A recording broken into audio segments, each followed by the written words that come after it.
Okay, welcome everybody. Subio, nice to see you. Nice to see everybody. Kim went through this already, so I won't spend too much time doing that. I had a couple things I wanted to talk about and show some letters that I got. A lot of nice emails. Listen, whoever sent me homework at 5:45, not going to get checked right before class. Come on, man. The cutoff for homework needs to be 4 p.m. Eastern time. All right, so I at least have an hour or so to look at it. The guys that got it overnight, thank you. I spent all night looking at it, going through my emails, and keep an eye on the charts. Some great setups last night. I'm going to point out a couple of letters that were really cool. I cut out the email address on this one. This gentleman was following Euro CHF, which was fantastic. It had a couple 3 days down.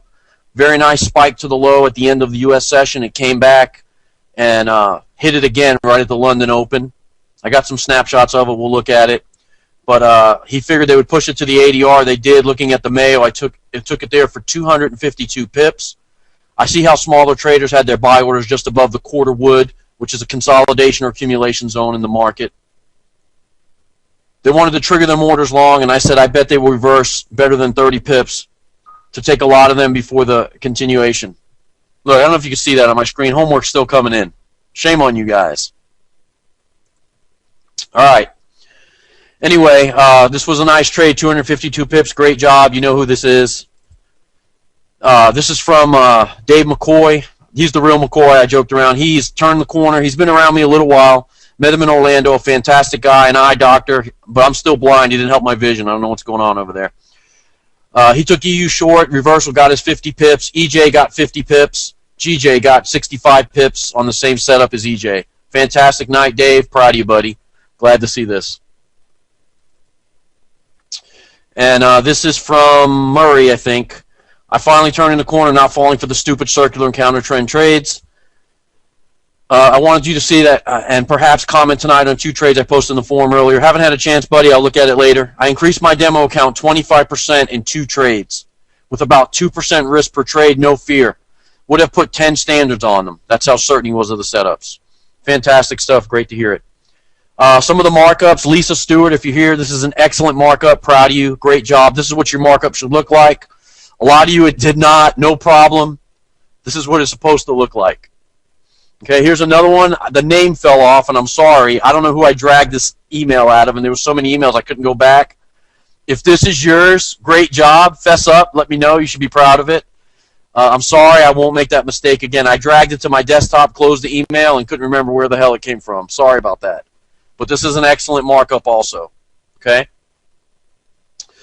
Some of the people asked me the trade that I was eating at, having dinner at the Columbia, and missed it, the one that Rick grabbed.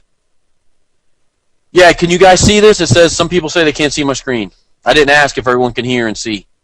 Should not be a blue screen.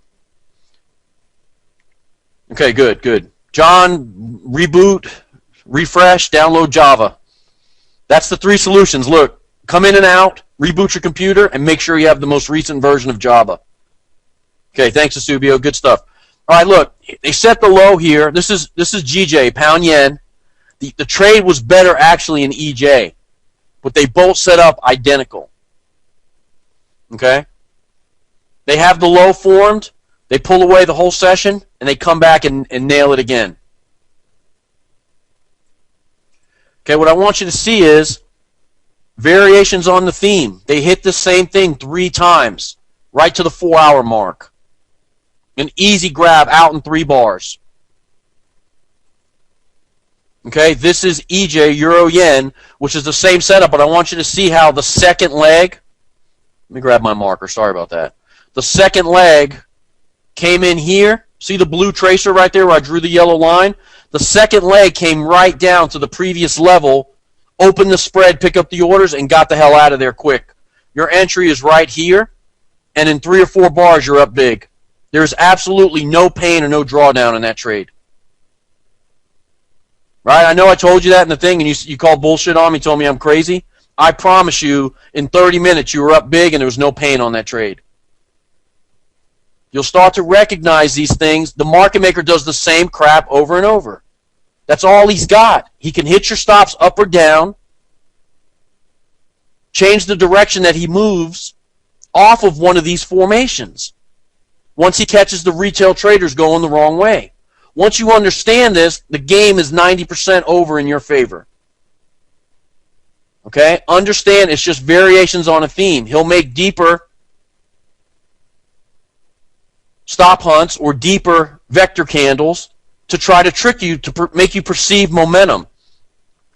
All right, this is hilarious to me. I don't trade the Turkish lira / Japanese yen, but people say, can you trade this in every pair, anytime, any place? The answer is yes. Look at this pair right here. It's the Japanese yen, Turkish lira. When's the last time you ever looked at that pair? I know, me either, except today. There's your vector, 3 to the high, 4-hour resistance. They pull down, consolidate. There's shift the zone. There's your entry. There's your U.S. reversal, W formation, back to the watermark. Hilarious. To me, anyway. It's in there. Turkish lira, Japanese yen. This is a repeat of what happened last night. Here's your consolidation zone. This happened in euro. This was a few weeks ago. There's your stop hunt low. There's your vector, 3 to the low. 3 swipes at the low in the shadow box. There's your entry. No pain on the trade, except the spread. The spread's brutal on that pair. Straight green candles rise right past the mayonnaise. And notice in here how they come back, test the mayonnaise, and continue on.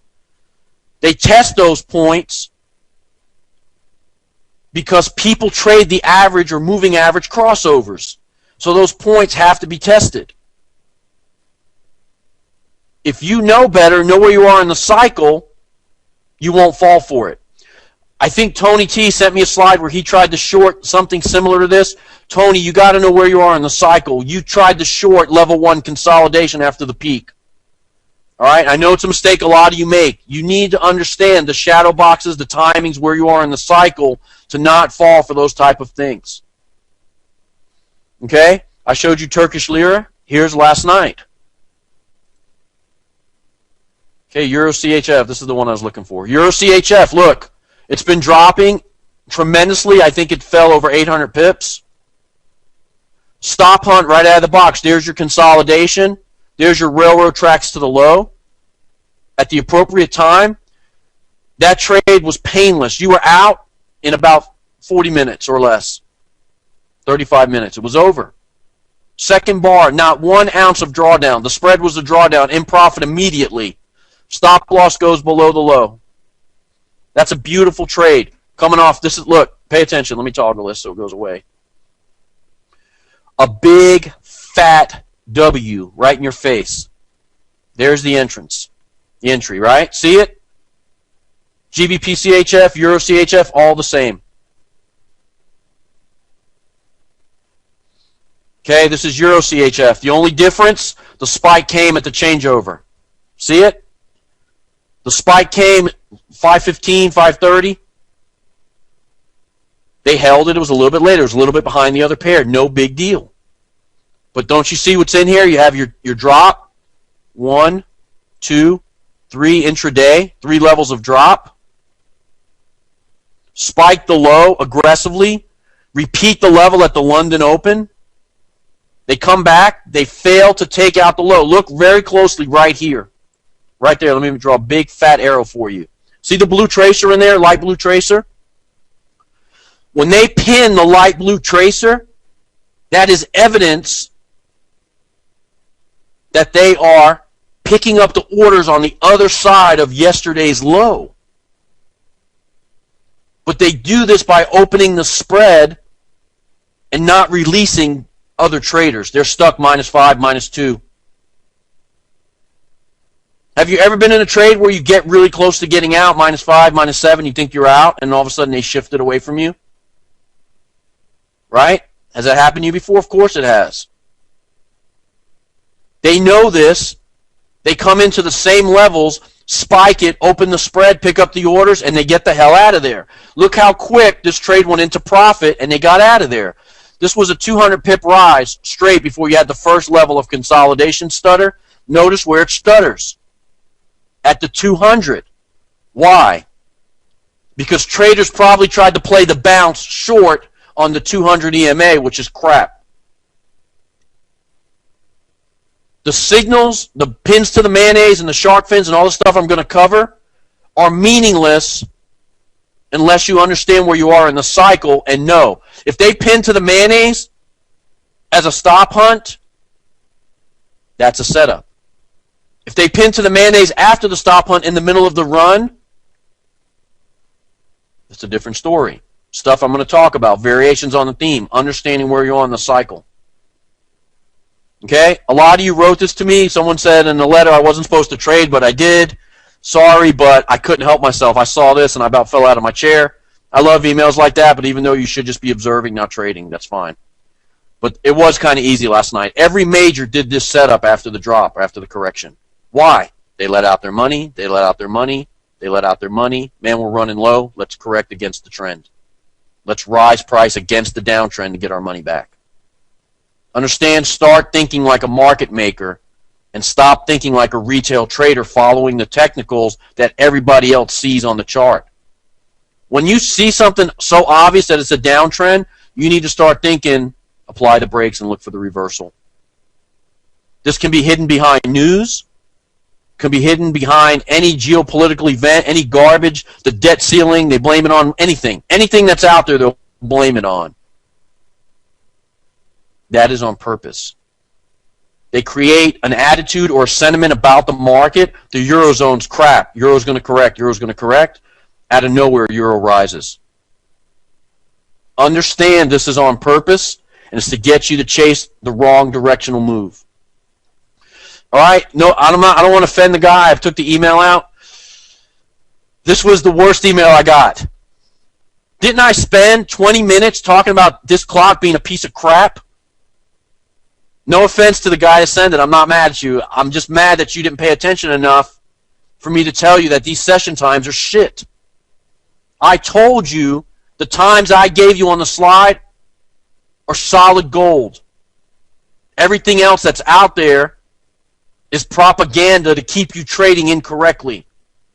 This slide comes from people's inability to understand the session changeovers.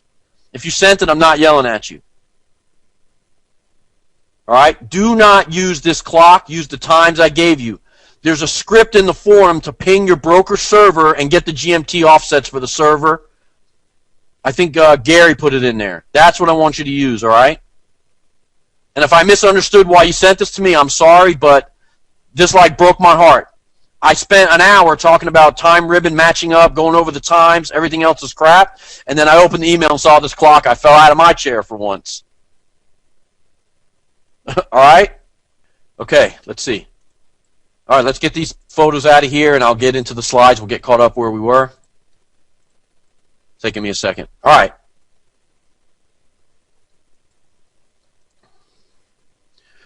Some of your markups were not as good as this, and I'm not picking on anybody. I just want you to get it right. It's important. We're going to do some training on how to do the homework, but this is the kind of markup stuff that we're looking for. Get the times, the shift bars. Today I'll make a list of the things that we talk about that you should be looking for. Okay? All right, let me get caught up. You guys are not taking a break that fast. All right. We're going to talk about the trading zone and how it's set. All right? I'll take questions at the end of the class. Just relax. Open your mind. Enjoy yourself. I see a lot of stuff flying by. We'll talk about the setups. Let's talk about the trading zone, how things are set up. Don't worry about the charts right now. Just try to open your mind to the concepts. It's coming. Relax. We'll get there. Okay? All right, the trading zone. I want you to learn how to identify the key points on the chart where you can safely enter into trades. That is going to answer your question about the M's and the W formations. Relax. The highest probability setups that will allow you to become most profitable. I didn't say profitable. I said most profitable. I want you to nail this. 8 out of 9. 8 out of 10. That's the kind of success rate I want you to have, hit rate. Okay, so let's go over it. The ideal Asian range is 50 pips or less, right? Tokyo channel, for you guys to know what that is. All right, some people are saying they cannot see that. Barbara, can you? There's a slide up there. If you're having technical problems, my slides are up. I know my mic's working. If you're having technical problems, you need to log out, log back in. Make sure you have the latest version of Java. All right? Okay, Ben, good. Thank you, Adam. Thank you. All right. Ideal Asian range, less than 50 pips. If it's bigger than 50 pips, I'll show you how to handle that. The trading zone is set 25 to 50 pips higher or lower than the Asian range. Okay, Jose will talk about it. The Asian range sometimes gets blown out 100, 125 pips. You must then reconsolidate the last quarter to 1/3 of the box and understand the next possible advance or move. How do we do that? Okay. If the Asian range spikes down,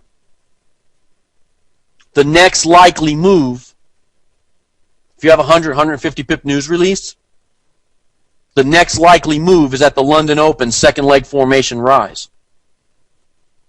If price spikes up 100 pips plus, depending on the ADR of the pair, the next likely move is stop hunt high drop. Okay? The new guys, I want you to practice in a good Asian range. So what I'm telling you is if you come to your terminal and the Asian range is blown out and you can't see where to reconsolidate it, that's a pass on that currency. Okay? Don't trade that pair if the Asian channel, Tokyo channel is blown out. The setup can occur in the last quarter to just outside the blue box. If the move comes a little bit earlier, and it does, and it will, you are smarter than a blue box. Understand what happened. The move came earlier, the high was formed, they made the second leg repeat the level, but didn't break it. Understand this, it is still tradable. Okay, am I going too fast? Am I pacing just right? I'm jacked up today. Okay, thank you.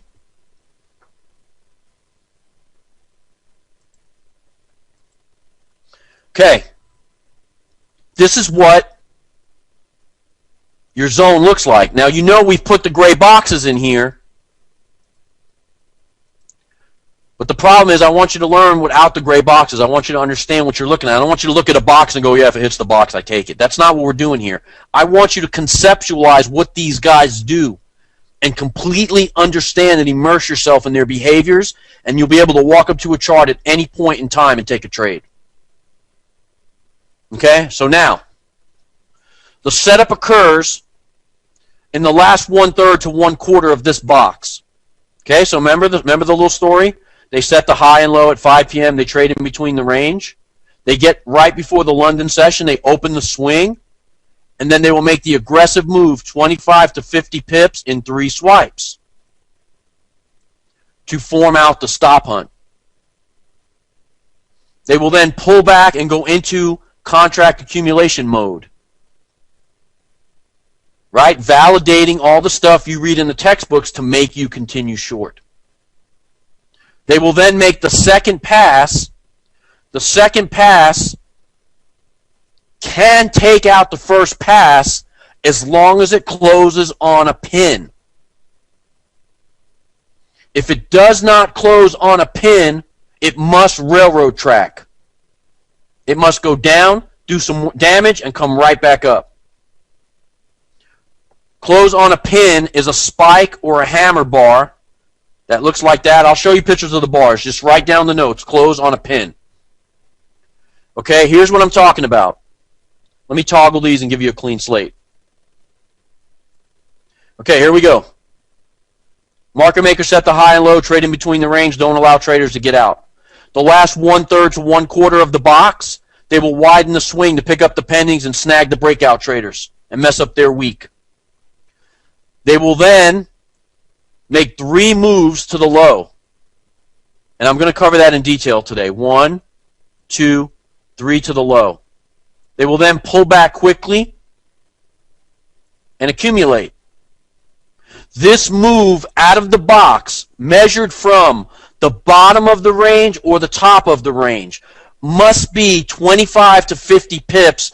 If there was a textbook, this is the example that would be in the textbook. Are they going to hit it exactly? No. We know that the pound crosses do 50 pip stop hunts on average. We know Australian and Canadian does 20 to 25 pips on average, as high as 30.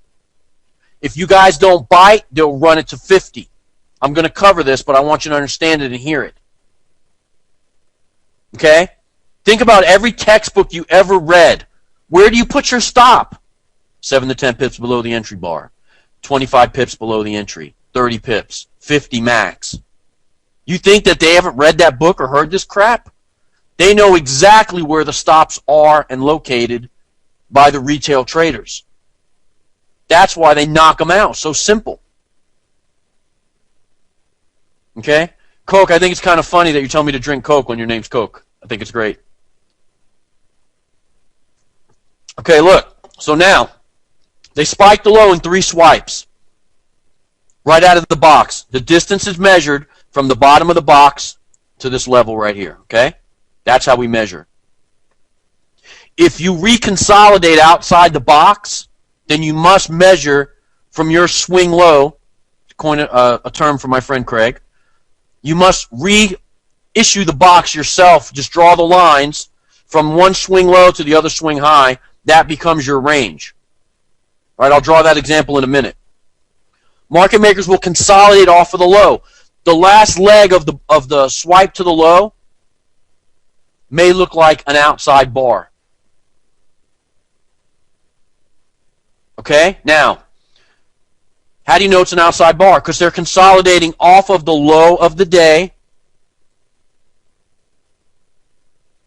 to trap the traders that are already down there and to validate the textbook technicals to go the wrong way.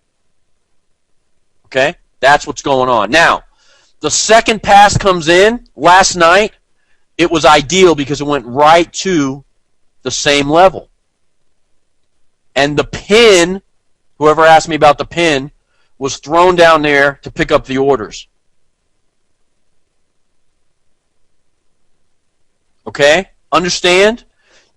Immediately, they came out of the zone. That's the formation of your W. You have a lot of things going on here to confirm the trade. As soon as they do the work and trap the traders, they want to create fear, greed, and panic in the market. That's their job. Their job is to keep you stunned and scared. And for 80% of the traders, I'm guessing, I don't know the number, it works. A lot of people say, man, I'm scared of this when I take an order. I'm not sure if it's right. I'm nervous the whole time. I look at my screen every 5 minutes. You are going to learn that when you get this thing right, it's over quick, and you can get on with your day and your life. You'll grab 50 pips in the blink of an eye, 45 minutes to an hour. No more nursing a trade and sitting there all night going, I don't understand why it didn't pay. Anybody remember the scratch-out limit? You take an auto stop yourself, or you take a self-stop? Anybody? Tell me the number. Thank you. 2 hours. Auto scratch-out, 2 hours. If you are not in substantial profit in 2 hours, scratch out. Why? They're holding the consolidation level to get more contracts. The straddle they were hoping for was not achieved. Okay, let's take that a step further. Gap time's over at the end of the box right here, right? The guy comes in. He tells him, hey, what's up, man? You know what? I got a boatload of traders trapped down there, about 500 million, 50 pips off of the low, Tokyo channel. So what do you want me to do? Go down there and get it. I think we can pick up 500 million on the stop, and it only costs us 100 million to get down there. Okay. That's the target, right? So now, guy comes on, London Open, pick up the breakout traders, widen the swing, get pennies on both sides, drag the market down to 50 pips below the bottom of the channel, hit all the stop-out orders of the long holders, induce people to take the short, drag the breakout traders that lifted their stop against them, snag them in position. Now, I'm down there. I'm expecting to accumulate 500 million at 50 pips below the Asian channel. My numbers didn't work out, man. Something happened. The traders didn't fall for it. I'm only about 250 million right now. My boss is going to be pissed. What's my next move? We know that the stops are triggered in 25 to 50 pip increments. I didn't achieve my target. There goes my freaking bonus this week. What do I got to do? I got to convince you that the direction is short. How do I do that? I hit it again, 25 to 50 pips lower. I'll consolidate for up to 2 hours. If I don't get the numbers that I was assigned or told I need, I can't just come up empty-handed. There's too much money involved for me to come up empty-handed. They're not in the business of coming up empty-handed. So what do? They attack the next level and cut this level 25 to 50 pips lower. Why 25 to 50 pips? Because it'll convince you, number one, that that's the direction. And number two, it'll hit the stop losses of the people that got it right, that were long. Then the same exact behavior will be seen. Usually, if they go over 2 hours and don't move, it becomes a 50-50 proposition. We are not in the 50-50 business. We are in the 8 out of 10, 9 out of 10 business. So what I'm telling you is that if you take a trade and it does not move into profit immediately like last night's setups, your job is to closely monitor the trade for the 2-hour stop clock. Put a timer on, set an alarm clock, whatever you need to do. And if you're -7, +5, scratch yourself out. Because the criteria or the setup has broken down, and I don't want you hanging around for a 50-50 shot. There's going to be times when you say, "Oh, Steve, it went my way." And I'm going to say, yeah, they did, but they could have just as easily went the other way. When they hold this level for more than 2 hours, something else is going on. They don't have the straddle that they needed. They don't have the contract accumulation straddle the way they needed it for it to be profitable for them. So now they got to extend the consolidation. With an extended consolidation usually comes one more swipe at the stops. It could be mild, which would be the third hit down. Right? You get that a lot. You get 3 hits to the low. If it hits the third time down, you're good. The trade's even more solid. It's going to reverse. Here's why. They didn't go down there because they were bored. They went down there for the cash. They grabbed it, got what they needed, and they get out of the zone. After the third hit, you can expect a major move. Okay, write that down. It's not on the slide. If they hit it 3 times, expect a major move. The better trade is if they hit it 3 times and each subsequent swipe is not taken out. Okay, does that make sense? Here's why. Let me just draw on here. They spike it, pull back. They hit it, come near it, miss it. They go on, hit it again, miss it. If this is rising, damn, I lost the slide. If this is rising, okay, that means that lower level shorts are grabbed. Don't let them out. Lower level shorts are grabbed. Don't let them out. Lower level shorts are grabbed. Got everything we need. Lights out. That's what it means. Okay? Now, back to the trading zone. Sorry the slide got wiped out, but I'm going to wipe this out now. Okay. Right, blah, blah, blah, all this stuff. Okay, last quarter to 1/3 of the box. 1, 2, 3 to the low. 1, 2, 3 swipes at the low. It could be in 3 candles. It could be in 1 candle. It could be a railroad track. But when you watch that candle form, it's in 3 pulses. And I'm going to break it down for you how it pulses. Okay? So now, they pull back, they go into accumulation. Got to get my money, that's why I'm here today. They hang around. They push down and do not take out the previous level. That forms the W formation. Your entry is on a close. Confirmed. I'll talk about the variations on the theme in the candle. Your entry is here. The first target is the high of the day. Okay. Think about this for a minute. If the Asian channel is 45 pips, that's 50 pips right there, right? 45. If the stop hunt is 25 to 50 pips, let's just call it 75 pips. I want you to learn how to become a master at grabbing 50 pips in your sleep. Okay? And it can happen. And then the goal is to maximize your time in front of the screen to where you add contracts and you come out with the number of dollars you're looking for. Okay? So now, the trading zone, they come out in 3 swipes. They always pull off. They make some outside structure. Some structure that's lower than the current consolidation. Thank you, Paul. I've been working on my artwork. Okay? They will consolidate off of the low, away from the pin, away from it, because they have some number of people trapped down here. They do not want to release them. It's not their job to release money. Their job is to trap the money and punish the traders. Okay? So that's how this comes in. That's why it's an outside bar, an outside structure. Spike to the high, spike to the low, same thing. All right? Let's look at it again from this angle.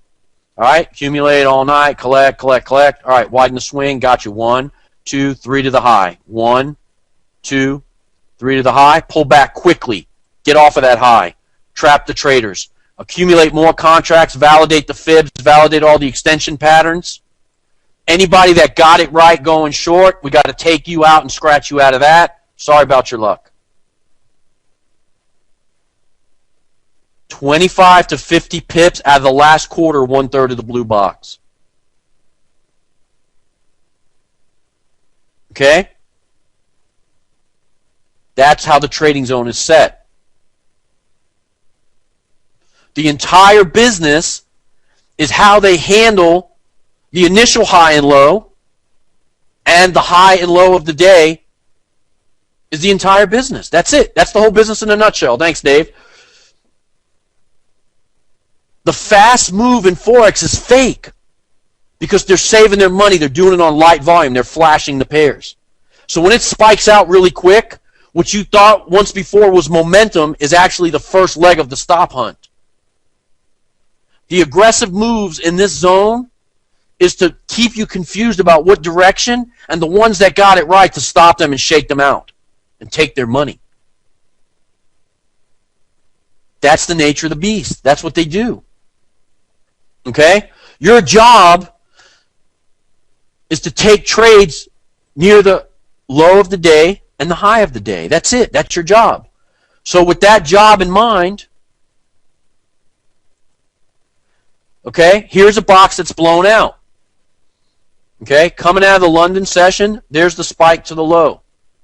Bam. They come back 2 bars for railroad tracks. Either one of these entries is acceptable. They come back again and form up the second leg of the W. This is level 1 consolidation. See the pins? Hit the stops, hit the stops, hit the stops, hit the stops, rise. Hit the stops, rise again, change the pin to the top side and snag everybody. By the way, this is what I mean. This would have been the initial high of the day candle, or the secondary high rather when it's cut. This would have been the high of the day, right? The second bar comes in and takes out the high, but closes all the way down here, right? That's where it closed. That's railroad tracks to the high, where the second leg takes out the first. But if you know anything about candles, which I'm going to cover, when they spike to the high like that, they quickly snatch the market away from the higher level longs and send them into a tizzy or a panic. I don't know where I got this tizzy word from. My wife said it to me the other day, and it's stuck in my head now. I hate it. Sorry about that. They send you into a panic, right? You notice 2 bars is straight drop. Actually, 4 bars, 1 hour of straight drop. That 1 hour of straight drop, if you were long, sucks for you. You're freaking out right now. You're moving your stop. You're telling your wife to put on CNBC. You're trying to figure it out, right? Think about what they do. If you are long, they end the day back in consolidation, and you almost get out on either one of these 2 passes, but not quite turn a profit, and you tell yourself, I hate to lose money on this. I'll hold it overnight and see what happens tomorrow. Right? That's the old way you trade. That's over with now. The new way is to understand at the high of the day, you take a short in here, and in 3 bars you're out of the watermark on a spike to the 50 EMA. And if you didn't book your profit on the first pass, you got one more chance. Most of the time, market makers will repeat the level on a near miss. Our group knows to take that or to book a profit if you're in the other way. Okay? That's what I want you to start to understand. All right, here it is again. Here's your vector to the high, right? Pulsation to the high. It happened to be 2 railroad tracks to the mayonnaise. What's kind of cool about that is that the traders that take the moving average cross or break plus a close are now long. But we know it's the high of the day, and we know that they snagged a bunch of traders on this railroad track right here. Right? Then what do? They pull off, and they go into consolidation for about an hour. That consolidation keeps the retail traders hopeful. Right? Think about it for a minute. You've been in a trade, you're down 15, 20 pips, 25 pips. You go, oh, it's holding that level there, man. That's support from February 07. It ought to hold and bounce and continue on back up past the 200. Think of the mentality. That's also a rally-based drop, rally-based rise, whatever the hell that thing is. Rallies up, bases out, and rises up again. Some stupid textbook term. I can't remember. It's not important. What's going on here is people are calculating this in their little heads, and they're already planning on where they're going to take their wife. Right? They're projecting this move, and we know that it's BS. We know that it's not going to play out like that, and that they will correct off of the high of the day once it's established. And you know the trade is good because they pulled off and went into extended consolidation to hold the level. How long do they work these levels? 30 to 90 minutes. The 30-minute anomaly is this, railroad tracks. The 30-minute anomaly is 15 up to the high, 15 away. They spike it in 15 minutes, and they immediately get out of there in 15 minutes. That's where the 30 minutes comes in. But an ideal high setup is 90 minutes to about 2 hours. I could tell you that in the pound crosses, railroad tracks occur most often. The volume, for some reason, they must trap quickly in the pound crosses and get out of there. Okay? So here's what happens. You have your drop. This is the no trade zone, especially for the newbies. Okay? You should be in your trade and up, and you should be in profit like right here in 10 minutes. It's over. I'm exaggerating. An hour or so, you're out. No nursing. The trade goes into profit immediately. When you catch the trade at this hammer, let me toggle. When you catch the trade at this hammer or this railroad track, they shift the zone right here and go into consolidation and then shift it again. You're up in profit the whole time they're consolidating. Depending on the spread, +5, -1, +7, you're in consolidation. Somewhere in here, you're out. You got your +50 for the day. If you want to hold it, that's okay. The exit is the reverse signal after 3 levels of drop. You're not always going to get 3 levels intraday. Understand that. But now, look. Take these 2 pieces. That structure right there, right? That's as an outside bar, those 2 pieces together. If I put it on a 30-minute chart, those 2 would be together. That's an outside bar spiked to the low. Notice something else, too. When they hit the low again, you have your 3 hits to the low. This happens to come in at 9:45, and you have your consolidation to start the session above the low of the day that's established, right? It's safe to enter anywhere in here. The better entry is when they make the pass towards the second leg and fail to take it out. I'll cover the times on the boxes. Just enjoy the concepts right now. Don't worry, Robert. I got you, man. The trade is counter to the market maker trend. So the first target is the watermark, 50 EMA. Look to take between 30 and 50 pips on a counter to the market maker trend trade. Can it go for more? Of course. But you are counter his setup. If you're in A1 or V1, which I will cover, I'd rather you not counter for the day. Okay? Understanding the cycle, A1, V1 is a do not counter. Because the straightaway trade occurs most often here. Alright? Hope you guys are seeing this. Okay. Trading zone again. This is exactly an example of 3 hits to the high where you would have scratched out, and that's okay. But when they hit it again and didn't break it, you got something solid. Okay? The only thing I don't like about it is 2 hits are in one session, and the third hit is coming into the U.S. session. I like to see the hits spread out over 2 sessions. That is way more powerful because that means they accumulated for a while. But look at all this accumulation, right? Look what you got. Here's the high. You got your pushes up. 3 swipes at the high. This is variation on the theme. Okay, now, they hit it. They trade off of the high for hours. They come near it, but don't take it out. Notice how the pins have flipped to the top side. There's no bottom side pins. That is such a huge clue, I can't tell you. Notice on this slide all the top side pins. It's very important. Why? They run the market up, snatch it away, grab some traders. Run the market up, snatch it away, grab some traders. Run the market up, snatch it away, grab some traders. But I want you to see what's happening down. Look low to the TDI. The price is staying at the same level. I'm going to talk about the TDI, don't worry. The TDI is built on the RSI. The RSI averages the closes. So what's going on here is that taking an average of the closes is plotting a falling RSI/TDI line. That is telling you that these guys are averaging lower closes. What does that mean? If they're averaging lower closes, it means they don't want to go back up to the same level, and they're closing and jamming people every time. That's what it means. Okay? That's how you read the indicator the right way. That's how you explain divergence properly. The average of the closes is off of the high of the day in this example, and it is jamming traders on each and every pass. Hang on, Terry, I'll explain it. Okay?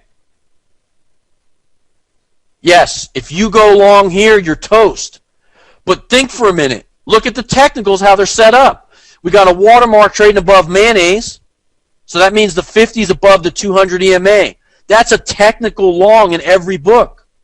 You buy the dips or the consolidation zones in a downtrend, anticipating the AB equals CD, the 1618 extension, the lightning bolt's going to strike you in the head or equals whatever, right? Those are the technicals that we've all been taught in the books. Understand? Them holding the level ensures that the retail traders pile on the wrong way, not understanding the session changeovers and the market makers' targets when they come on. Holding that level guarantees that retailers are taking it the wrong way. Now, here's a little tricky one for you.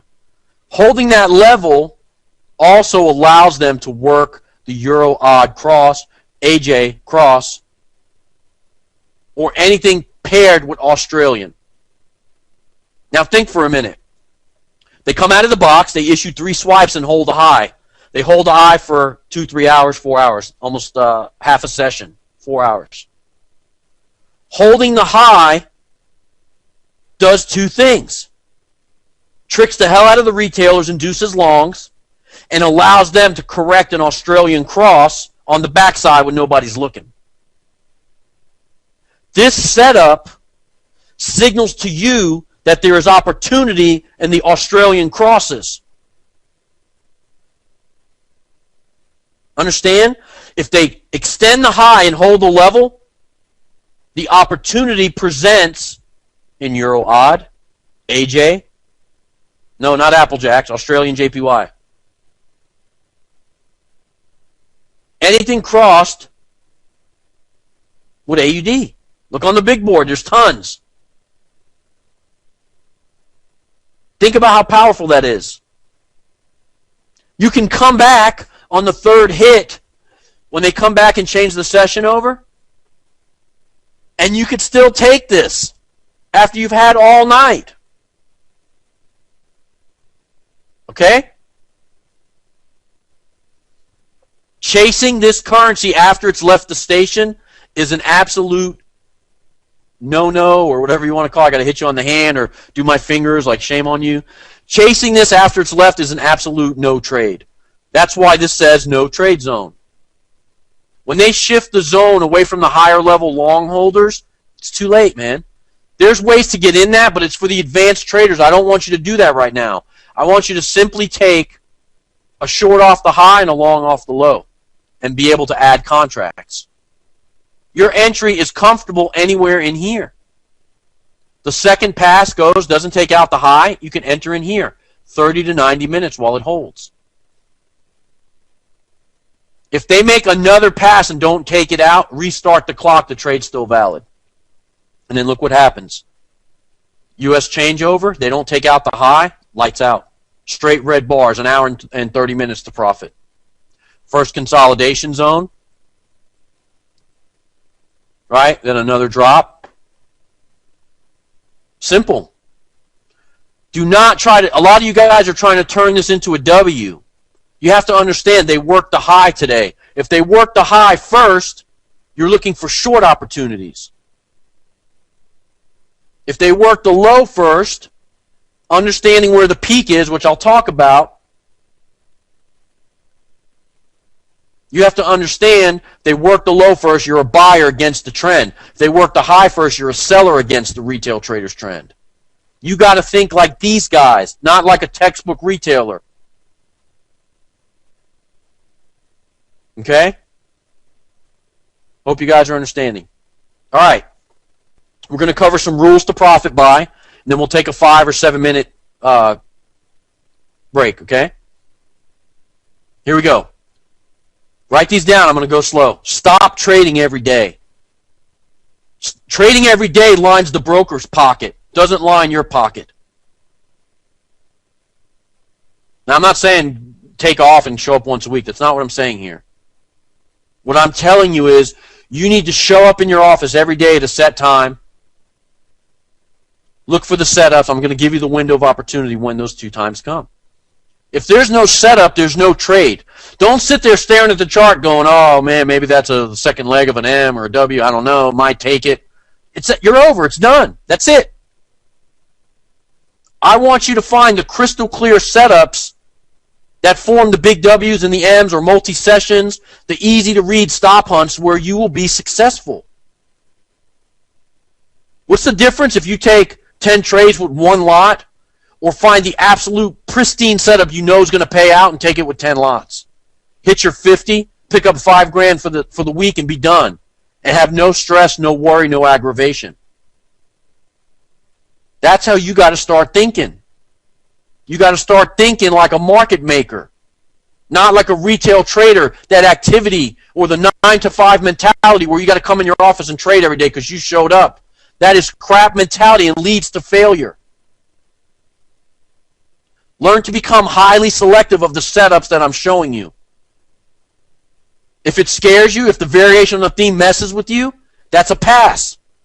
I promise you there'll be another one tomorrow in more pristine condition than maybe the one you passed on. I promise. Okay, I want you to set your trading hours like this. Times are Eastern. I want you to show up in your office around 12, 1 o'clock in the morning Eastern Time. I want you to look for the setups at the end of the blue box, which is the last 1/3 to 1/4 of the Asian session, and go to about mid-London, around 4 hours. Take a break. Zen and his wife Diane have a lot of children. I lose track sometimes.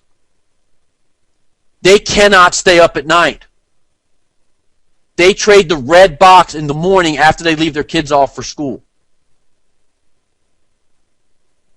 After you trade the Asian session, if you want to come back, and most of you do, you can't stand it, take a break, take a nap, clear your head, walk the dog, smoke a pack of Subio, then trade the red box for about 2 to 4 hours, from 8 to 11, 8 to 10, and that's it. Don't stand like a zombie and stare at the screen. It's not necessary. That's the behavior that leads to destruction of your account. Okay? And I'm going to, after the break, I'm going to explain to you why these rules apply. Yeah, Subi, eat some black chocolate, man. That's good stuff, especially from where you are in France. It's really good. Okay, so listen. Here's how you do. Show up in your office. You're going to immediately be able to do a check down on the chart. I'll show you how to do it. You look back 3 to 5 days, identify the peak formation, and see where you are in the cycle. WVVM, MAAW. I'll draw it for you. Don't worry. I'm just telling you about it. Okay? You know where you are in the cycle, what day of the cycle you're at. You have the technicals worked out. You don't have to draw lines and fibs and crap on the chart. Okay? Depending on your dealer, the blue box ends between 1 and 3 a.m. Daylight savings time, it moves back. I don't change mine. I leave it at 2 o'clock. I don't change it. When the clock goes back, I don't care. Just leave it. It's too much work. Become highly selective. Take a break in the middle. Come back for the end of the London session, the beginning of the U.S. session, and make sure you encompass the 9:30 equities market, U.S. equities market open, in order to be there for the brinks. Right? You got to encompass that couple of hours because they might come in and hammer a brinks for you, and you got to take that trade. If you're done in the London session and get your 50 pips, Marta, if you're listening, don't give it back in the U.S. session. Okay? I think tomorrow, or tomorrow's Thursday already, I think tomorrow Zen is going to cover what him and his wife do for the U.S. session. Okay? All right, it's 7 o'clock. Let me pull up my little stopwatch. I didn't do it yet. Hold on.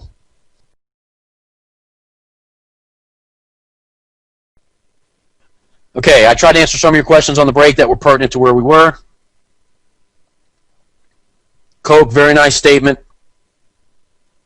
Thank you. He had an aha moment last night. That's the whole point, man. Okay, here we go. I want you to learn to capture 50 pips, and right now, not 1 pip more. You're going to be able to add contracts, man. Greed kills all good traders. Here's what I want you to think about for a minute. If you accidentally get jammed up in the stop hunt, you should still be able to book a profit going the wrong way if you aim for 50. Okay? So if you learn to not be too selfish or crazy or greedy or whatever the right word is, and learn to extract 50 pips consistently out of the market, even if you trade the wrong directional bias, you got a shot at hitting your limit. I can tell you that Zen is an excellent trader. But like all men, we got to get more, right? It's the testosterone. We got to beat these guys and beat the hell out of them, get more and more and more. And he struggled with this when I first taught him about a year and a half ago. He insisted on trying to lift his take profit and go for more, and I told him why. A lot of times when he lifted it, he would end up with plus 30 or 35 because they would make the retracement on him, and he would be damn it and take his 35 pips off. When he locked in his mind, the take profit needs to be a fixed target, and he'll be in and out in 3 to 5 bars. When they shift the zone and start pulling away, he'll hit his limit and just start using contracts to compensate for the extra pips. His trading turned around completely, and he's now, I can't say he's the master because I think I am, so he has to be the junior master. Anyway, greed kills all good traders, and everybody goes through that phase of where they feel like they can get more and more and more. Don't forget why you got in this business. Time, freedom, and leverage. Use that to your advantage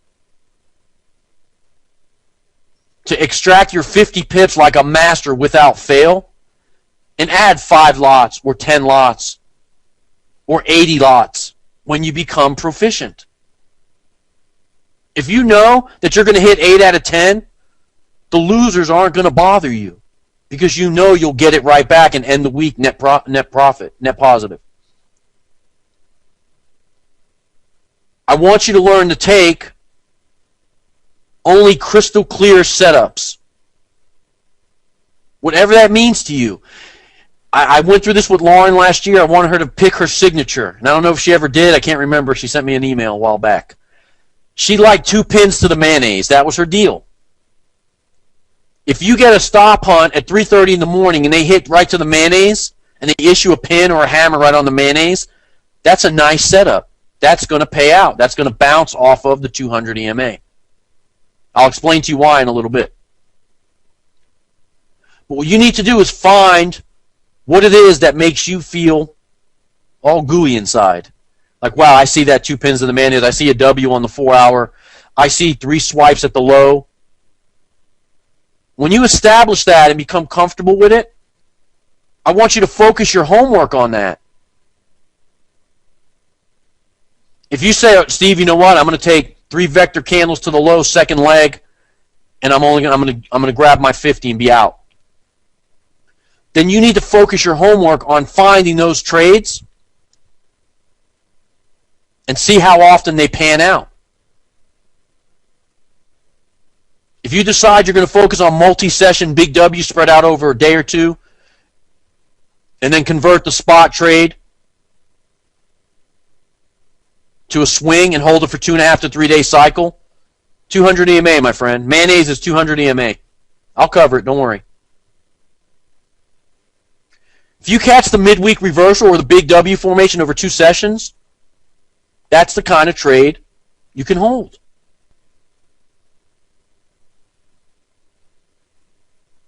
If you want a swing trade, obviously you got to hold for more than 50 pips. But when you're learning, if you can't make 50 pips, how are you going to make 250 pips? It comes with time. It's a process. The biggest problem most of you are going to have is flushing the crap out of your head. I don't know how to do that. The old technicals. Coke wrote me a little something on the break that he was hanging out with some of his friends, and they took the wrong directional move based on old technicals, and he said he felt bad because they were going the wrong way, and he knew it. He saw the market through a market maker's eyes or through our eyes as a group and realized those guys are going the wrong way, man. Sorry about their luck. Anyway, that's the stuff I want you to understand, is that if you see the perfect setup, you can take 50 contracts without fear of loss. If you're trading a 6 out of 10 system and you're not that good at a 6 out of 10 system, how in the heck are you ever going to put those kind of numbers on comfortably without fear? Okay? But I want you to understand that if you say, I'm going to take multi-session M's and W's, you go back and look how many times those things pay out 50 pips. Almost always. And you're going to see that the ones that don't hold consolidation and scratch out. When you realize that, which comes from time, screen time, and doing the homework and seeing them, when you realize that, you're going to not be afraid to put 10 standards on there. I'm not telling you to take 10 standards tomorrow. I'm telling you to start small, grow your account, and get yourself into a position where you can take comfortably 2 to 5 trades a week, 1 a day, of the most pristine, perfect setups that will yield you what you need to make to pay your bills and be comfortable. Everybody's different. If you live in New York, you've got to have like 500 trades a week. If you live in Nebraska, you probably got to have 2 trades a week. Depends on your lifestyle. But it's all obtainable here by understanding how these guys behave and controlling your emotions and your greed in the process. Okay? All right. Why 50 pips, Steve? I want to go for 500 pips. Okay. You are not going to deal from the absolute bottom or the absolute top. So let's take 10 to 15 pips off of that number of the move, right? You got to include the spread and slippage that these guys do. That's the business. The bigger your contract size is, the more you'll start to see it.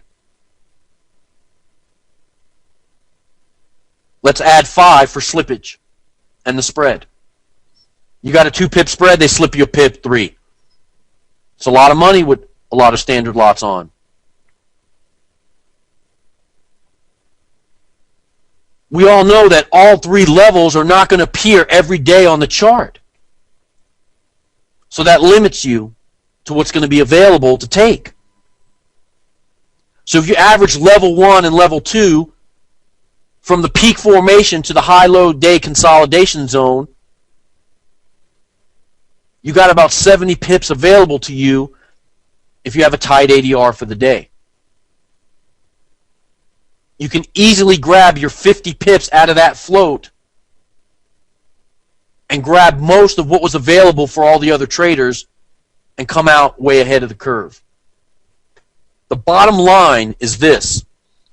I don't know if DJ's in here, but he wasn't seeing the pattern so clearly.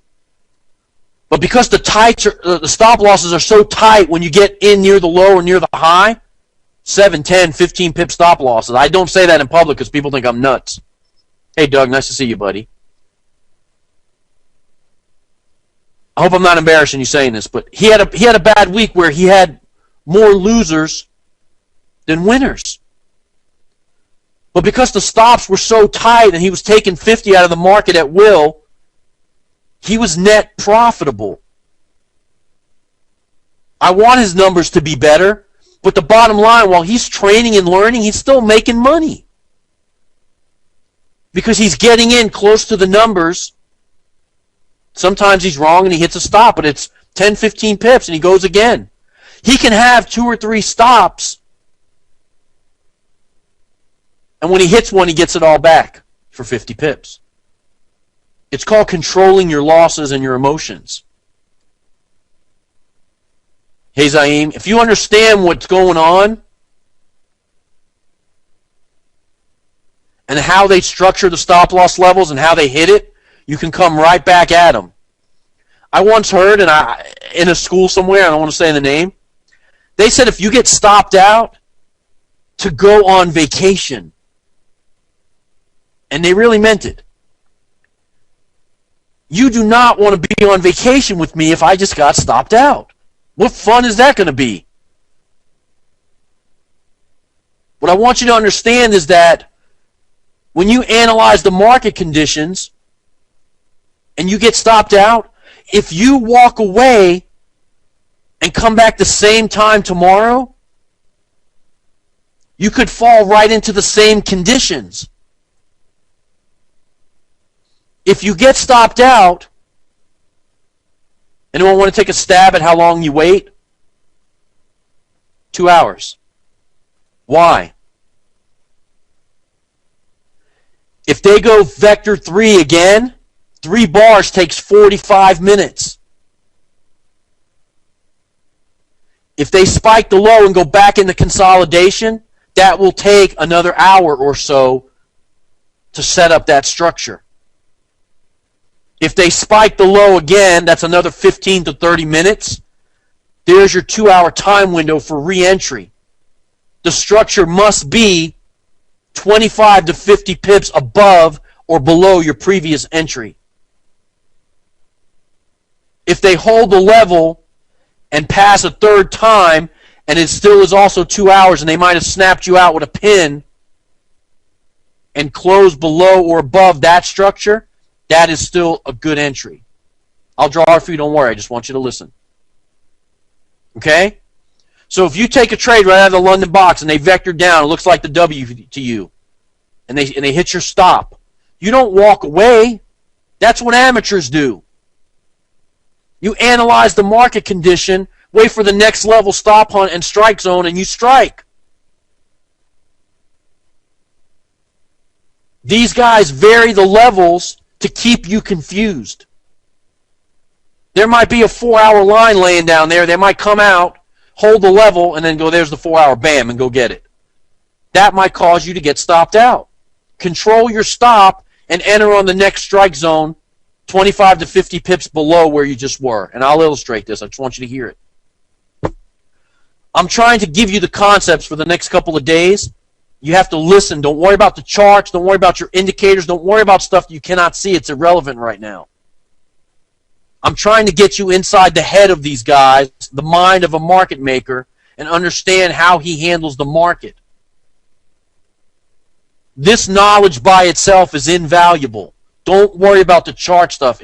We'll straighten it out, I promise. Okay?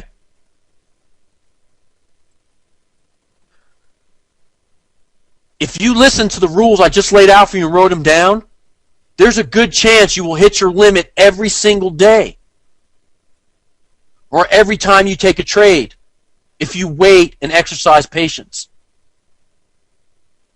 The thing that's kind of crazy is you can trade both ways against a trend and against the retail trend.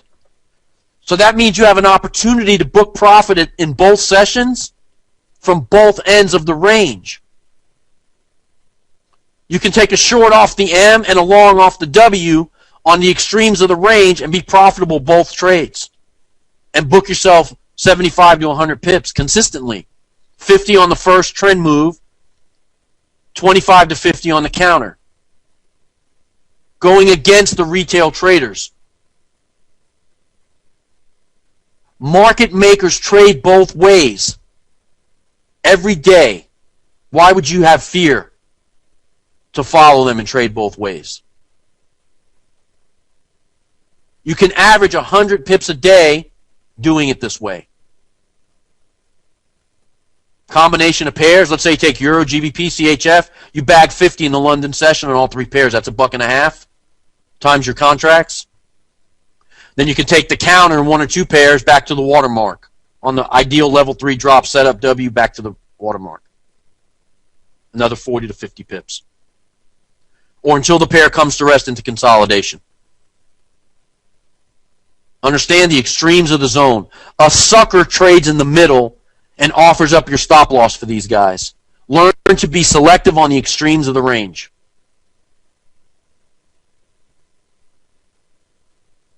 If you're only studying one pair, that's perfect. Sunny, I don't know if she's here. She told me she got so profitable she ain't wasting her time taking my seminars anymore. I don't know if I should be proud or insulted. She focuses on Euro USD. She took about a $500 account to $8,000 plus in a few months. Focusing on only Euro USD and trading both sides of the range, understanding their behaviors, and mastering that pair. Trent, I don't know if he's here, has been chasing the pound USD for years. It was driving him crazy. When I gave him the last piece of the puzzle, he beats the crap out of the pound on a regular basis for multi-5 figures a day or in a couple of days. By the way, you're probably going like 5 figures. What is that? Not 5 figures a year, 5 figures a week or a couple of days. Okay? That's the power of understanding what these guys do. I want you to understand that. Once you master this, you're going to have no more fear. The market's going to be easy. Okay, so now, here's what we're going to do. Let's start to break the system down, the things on the chart that you guys have been bugging me about. And let's start to break them off, put them all back, go over the boxes, the times, the averages, what you're supposed to look for, how price action is supposed to behave, the structure of an M&W. That's what we're going to cover. Okay?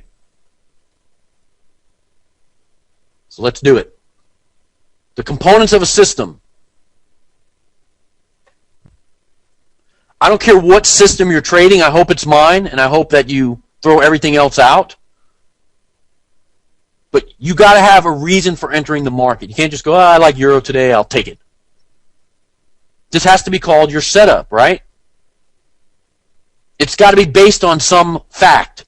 Level count, trend direction, peak formation, high, low, where you are in the cycle, V1, V2.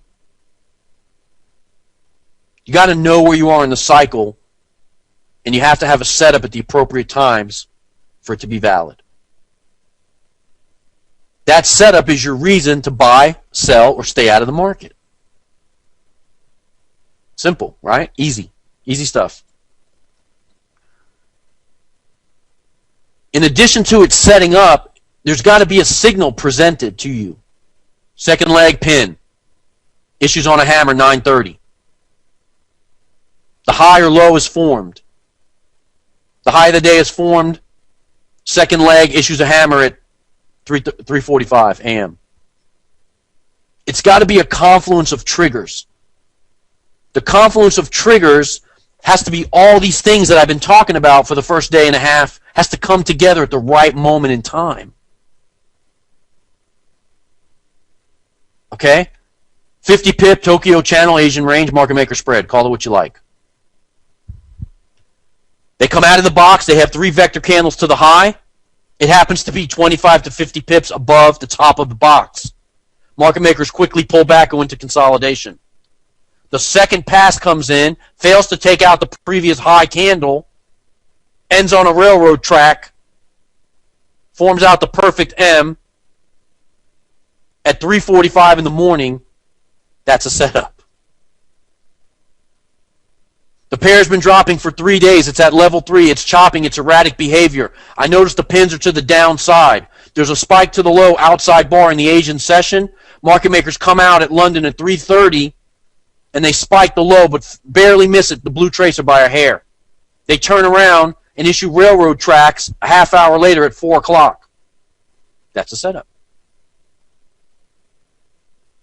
Okay, those are the things that have to come together. It's the signal and the confluences that all come together at the right time.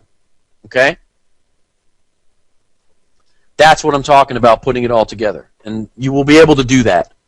Okay, everybody knows this, but for some reason, this is in every book, and I happen to agree with this one. You got to have a fixed stop loss, man. You can't be like, I put the stop here if I feel like it later. And let me tell you right now, I've heard this before, and if you're doing this, stop immediately. Mental stops do not work. All right, let me say it again. Mental stops do not work. Because you always think it's going to come back, you always think you're right, and you'll go, a little bit more, I'll cut it, a little bit more, I'll cut it. If you're going the wrong way and they're shifting the zone away from higher level longs or lower level shorts, they ain't coming back, and you ain't getting out. The cheapest stop loss available to you is the first one in the right context of the market, and I'll show you where that goes. Right? Mental stops are for mentally retarded people. Don't do it, okay? You got to have a way to protect your profit once it's achieved. I've met people that can pick perfect M's and W's. They get cocky by Friday. They do one stupid trade and give it all back because they can't believe they're wrong. Is that on my tab? I can't help you with that. Those are the kind of behaviors that you got to deal with. You need Norm. Spend some time with him. You need to fix your mental edge of the game. I can't help you with that. That should not be on my tab. You got to deal. I'm going to show you where the stop loss goes in the right context of the market. I'm going to show you how to pick the perfect entries and where to take your profits. If you lift your stop loss, I can't help you. You got to beat this demon yourself. You got to beat it down. There's nothing wrong with being wrong for 15 or 20 pips and bagging 2 or 3 for 50. There's nothing wrong with that. You can be wrong. It's okay. It's better to be wrong quick, get it over with, and look for the next level strike zone. And I think what happens prior to this class, you're so happy that you finally think you got a decent setup that you hate to be wrong because then you got to look for another one, and you're scared to death to find another one. So you're like, oh, man, I thought this was a good setup. Let me just hang on, see if it comes back. I think that's what happens with a lot of people. But once you understand how the structure of the market is set up, you're going to be able to get in and get out both directions, both ways, all the time, anytime. You're not going to be afraid anymore. You should have a calmness come over you. Okay? You got to have a strategy to protect the profit once you got it. Swing traders, you got to move to break even when you're up 50 to 75 pips. You got to move the stop in behind the next strike zone stop hunt into the next level. We'll talk about it, okay? My favorite is a jumping stop where you manually jump the stop. I do not like a trailing stop. And the answer is simple. Why? Who provides a trailing stop on the platform for you? the dealer. That guy ain't your friend. I've met more good traders that have been trailed out by a trailing stop, and they were going the right way because they didn't understand how to jump into the consolidation zones. Now, with that said, if you ain't going to sit up all night, I'd rather you trail the stop than do nothing, because it's a crime to be up 45 pips, miss your take profit by a hair, and come back and wake up to a stop out. That's unacceptable. That's a 40 to 60 pip swing against you, in your favor and back against you, and you ate the stop. That's a crime. I don't care what country you live in, that's a crime. It's high treason to the method. Okay? The goal is to preserve your capital while you're learning and to grow it. That's the business. If you can treat a demo like real money, I applaud you for that. I'd rather use a demo while you're learning, because I want you to preserve your capital. But if you cannot and you have a couple grand, why not open a micro with $500 and practice with real money and leave your other equity set aside? That's a better strategy. And then when you become successful, you have all your equity left. Okay? Important. And if you do like Casey, where you take a small account and triple it, you'll have more equity to put on top of your equity. It's just a better way to go about it. Yes, Nick. That's true. Okay. Trading systems continued. You got to have a profit target. It's got to be fixed, projected, or based on stops for swing traders, or based on the reverse signal when you become proficient in understanding. If the M is the entry, then of course the W or A top is the exit. Right? I'm sorry, if the M is the entry, the W is the exit. If the W is the entrance, the M is the exit. The opposite signal at the appropriate time is the exit. If you insist on taking the entire run of 255 pips, that's okay. If you grab the low, even if it comes back into mid-range consolidation, you'll close the day around 50 pips. Think, they spike the low, they raise price all the way up. If you don't move your stop, and you were right today, which you should be, right? They're going to come back mid-level. If you never moved your stop, you're still good. You're going to end up with plus 50 or so in here, depending on the ADR of the pair. But why when this was the exit? Okay? It'll come. It takes time. It's a journey. It's a process. But the rules that are used by regular traders, because you do not have unlimited equity, apply to you, but just using them for our methods to trade. Okay? Okay, you got to have money management. When you're learning, I want you to use about 1% risk. One mini lot, one micro lot, depending on your account size. We'll talk about that. There's a sheet provided. You got to have a way to manage your money. And if you don't know how to figure out your stop loss, you take distance to stop times lot size, right? Lot size times pips, or distance to stop equals your risk. Take that as a percentage of your account. Okay, if you have a $5,000 account, a 10% risk would be $500. A 1% risk would be $50. Okay? When you look at some of Rick's statements and trades, I don't know if he's in here or not, he does ramp up his risk. But I can tell you that he ramps up his risk on small accounts after he's already made multi-six figures trading this way. So if he burns $5,000, he don't care, because he'll come right back at it. If it's your last $5,000, I want you to treat it like it's your last $5,000 and trade it with respect, and don't burn your equity down. When you make multi-six figures and you want to throw $5,000 and trade 50 standards and go crazy, that's okay. But let's make some money first before you start doing some of the stuff that Rick does, all right? Rick, I'm not picking on you. I love you, man. I just want to make sure that they don't look at your statements and get jacked up. All right? It's doable. If I can teach one man to do it, I can teach any man to do it. Yes, 1% risk initially. First couple of trades, get comfortable, make sure you're seeing everything right. And if you could do it on demo, even better. But if you don't treat demo right, don't use demo. Use micro. Okay? And if you don't know where to deal from, that's what Kim and Compass are here for. Contact them immediately and get you set up at where you need to be. Let them do that for you. That's one of their tasks here with us today. To get you dealing from the right place, a place that has micros, a place where they're not going to trigger your stops every 5 minutes. We want you to be in the right dealers. Okay? All right. Understand, very important, that the market maker pattern that I've drawn for you and laid out for you outweighs any man-made indicator. All right, let me say that one more time. The pattern I've so far illustrated for you outweighs RSI, TDI, moving averages. It outweighs everything. And I always say this, the pattern is the top 3 things you need to be concerned about. You react to the market maker's actions, you will have profit. You will be successful. In order for us to understand how to read charts and identify the market maker's intentions, I took some widely used indicators and applied them to a chart to help us understand the timings, entries, and exits. I took the work time ribbon that somebody made in Russia and I programmed it, or had it programmed. I don't program nothing, just kidding. Had it programmed to match the Tokyo channel and the U.S. session reversal. I took some shadow boxes, thank you, Ray, and put in the key times when market makers issue the Brinks trade.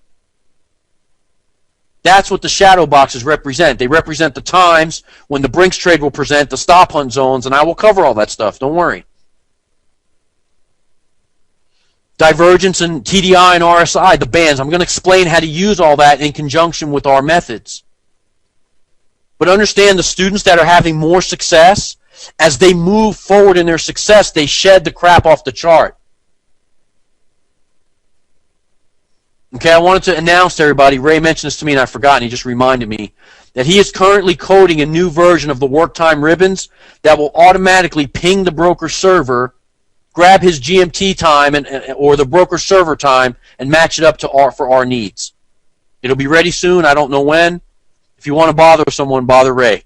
I'm going to put his phone number up here in a minute. I'm kidding, man. We're not going to do that.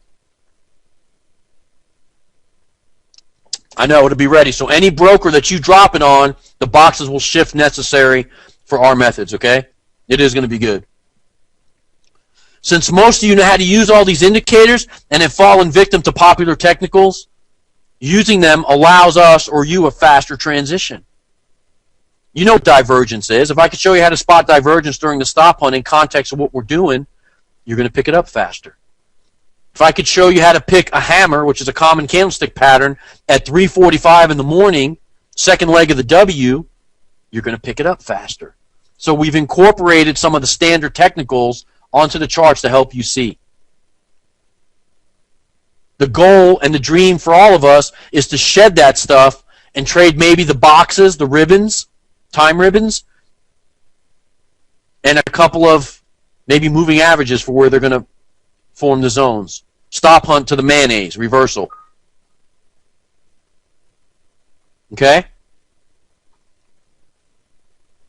That's what I'm talking about.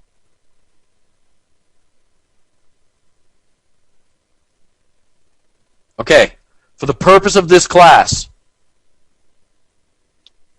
the EMA 5, 13, 50, 200, 800 will be used. How do you remember? Mustard, ketchup, water, mayonnaise, blueberry pie, whatever you want to call it. All right, here, look. Mustard, ketchup, water, mayonnaise, blue. Blue whatever. Okay?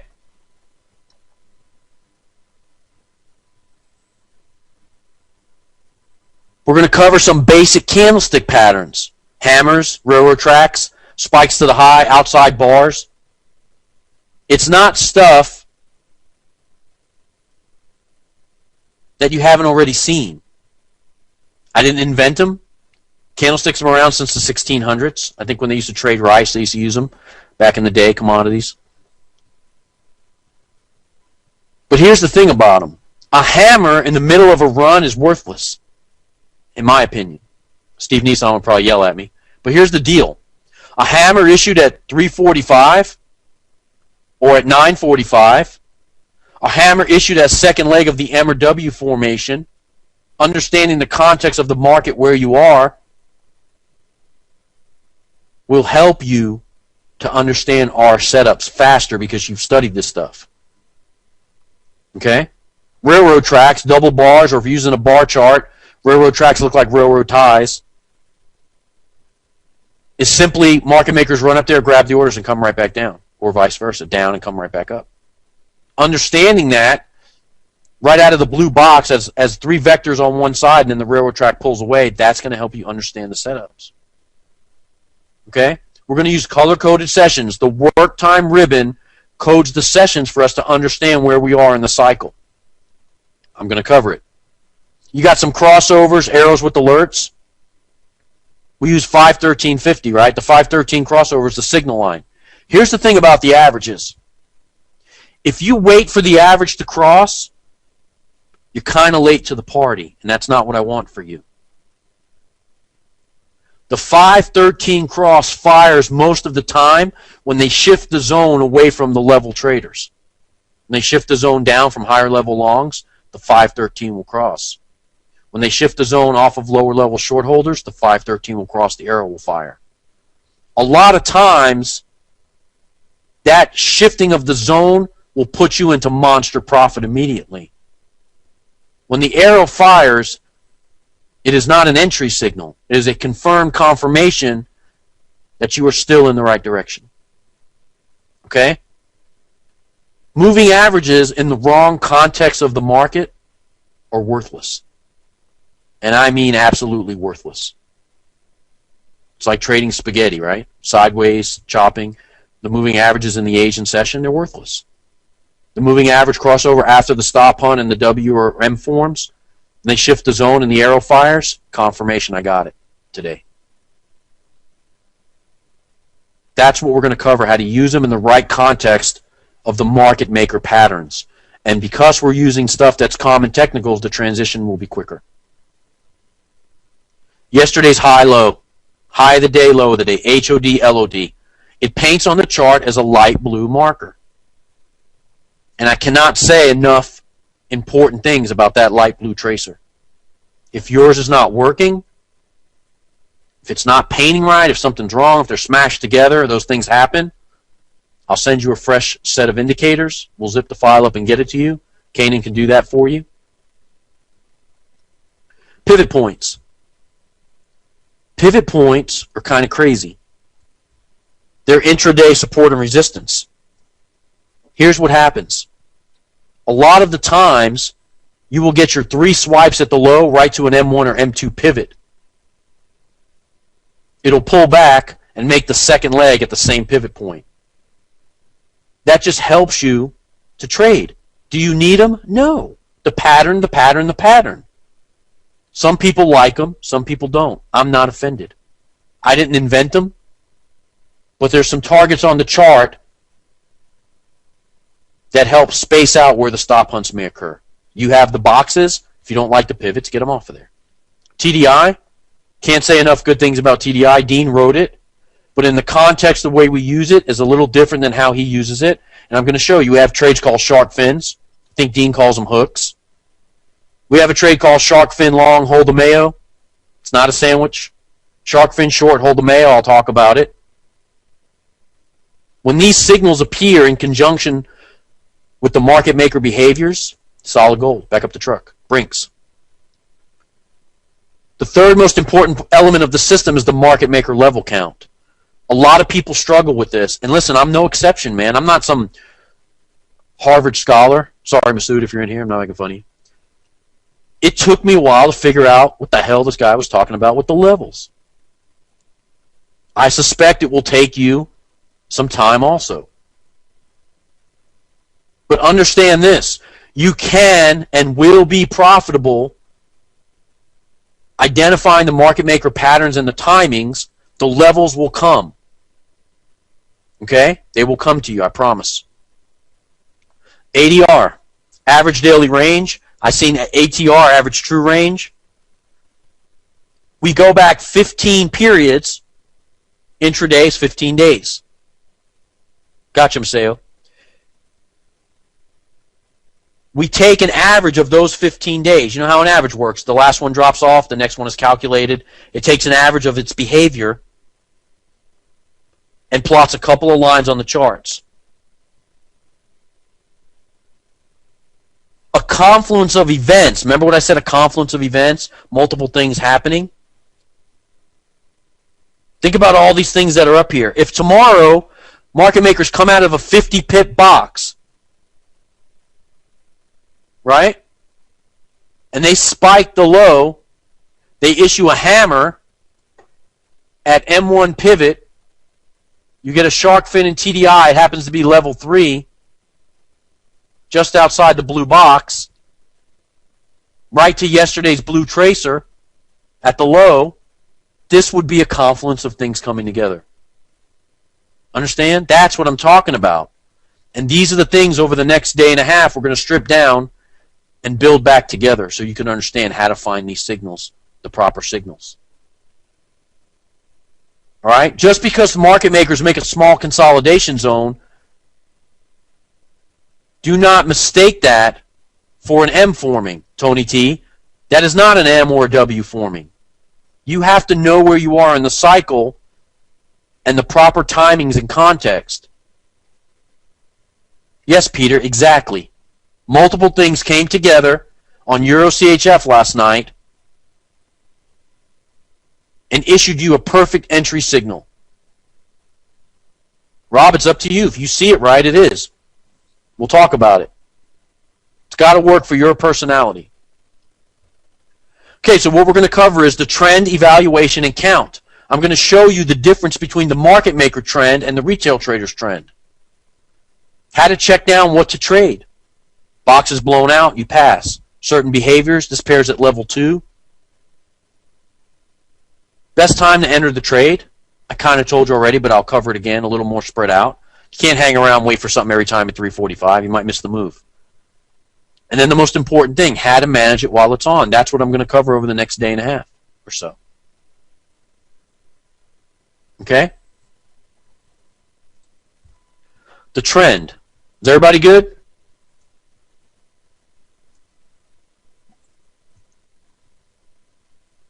Okay, cool.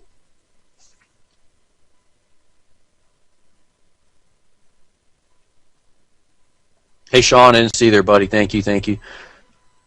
Paul, need some ribs from Back 8 Barbecue over there in Texas. Okay, good. All right. The trend. How do we identify the trend? We know there's two types of trends. There's the retail trader trend, what he wants you to see. There's the technical trend, what the rest of the world is looking at.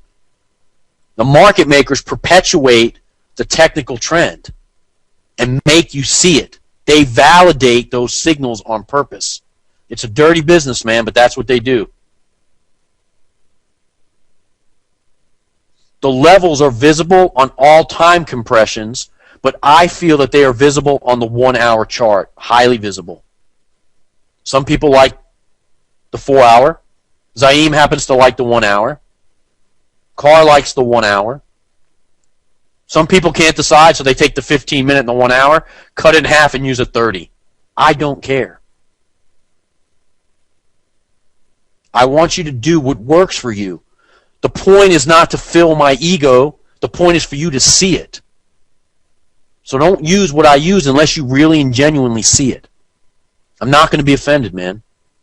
I want you to get it. Okay, keep this in mind. Hey, John, how you doing? The trend is set by the market maker and can be reversed at any time for no reason.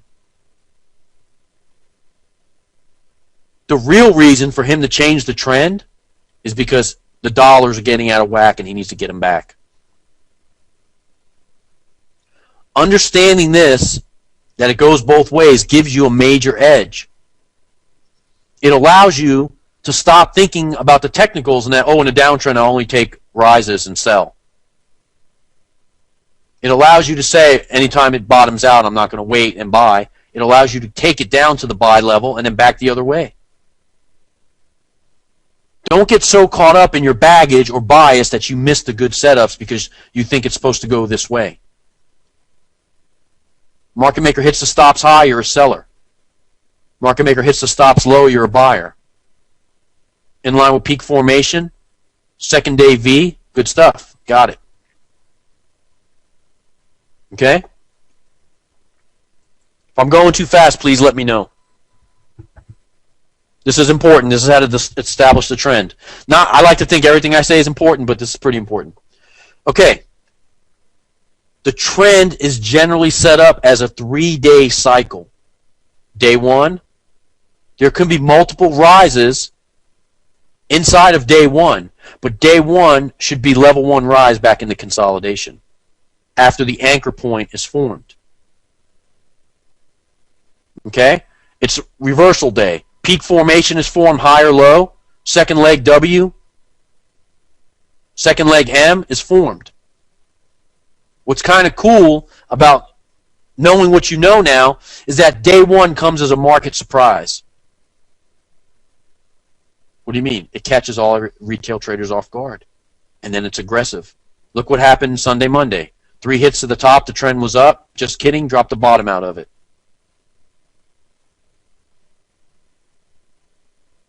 This catches everyone following traditional indicators and trend following strategies off guard, retail traders. The news is used to perpetuate false trends. Okay, my D fell off. Thank you, Gloria, for my English lesson. If you're at, you see the anchor point W, right? And then it rises up and pulls back, and the next night there's news. They'll make a V bottom right around 3:30, and if the news comes out at 4:15, whatever it is, they will spike in the correct direction to continue on with the market maker trend. So that's why I told you in the presentation the news is crap. If they happen to have trapped lower level shorts when the news is released, they will rise price.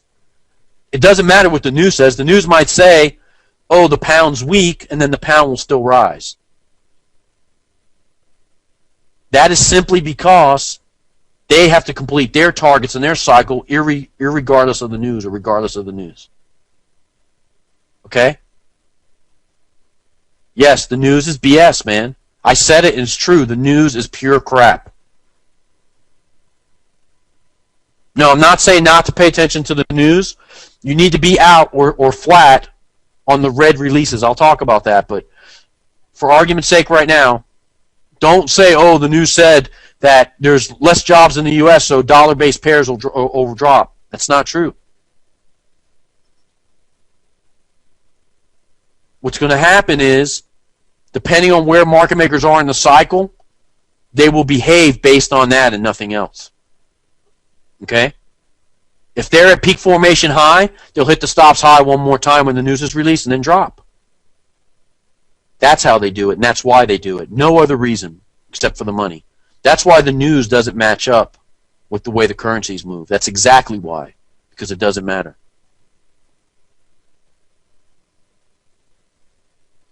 Okay, day 2.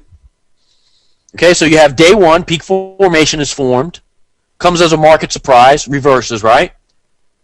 Day 2, the moving averages on the higher time frames will signal. The 5200 on the 1-hour chart might cross over. Traditional indicators will cross over and fire a signal. Zero line MACD will cross. CCI might cross. RSI might cross the midline.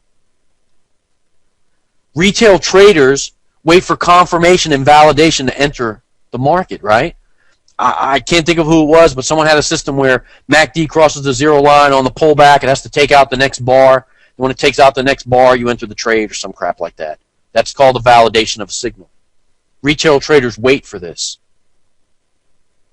Waiting for this forces them to lose money. But here's what happens. If the traders aren't committing their funds, market makers aren't making any money. We all know they're in the business to make money. So by executing a move in such a way on day 2 that forces the moving average crossover, the indicators to cross the 0 line, or certain indicators across the 50 line, it fires a signal. And to come back with a false move again towards the high or towards the low validates those signals. Understand? It's on purpose. That's why when you get a signal and it validates and you take it, it doesn't always work out. You were in the wrong segment of the market when the signal got validated. You were in stop hunt high, and you took it as an extension continuation because you had MACD confirmation. It broke the previous swing high. That's why that shit doesn't work. That's where the pin comes in on the second leg and snatches you away and grabs your orders. Exactly. Market makers force the hands of the retail traders to get them to commit their money because, after all, objective number 1 is to get you to click the mouse. If that money sits there on deposit and doesn't get into open float, it's of no use to them. Ah, sneaky. I brought that all the way back from day 1, slide 1. Understand? They know what they're doing, man. It's a big carnival. They validate the technicals on the chart. They show everybody the crossovers. They show everybody the 0 line crosses. They validate the swing high with a spike, picks up the orders, right? Gets the breakout traders to fall, snags them. Bingo, got them. Okay. Day 3. Remember? 3 psychology. Traders are now convinced that this is the real move. Market makers show a thing called trend acceleration. That's when you get separation from the moving averages. The averages are fanned out. You get vector candles at level 3. The vector candles seem to be a monster amount of momentum entering into the market. Some people might even say, one of my pet peeves, risk appetite's in there. Hate that. Okay?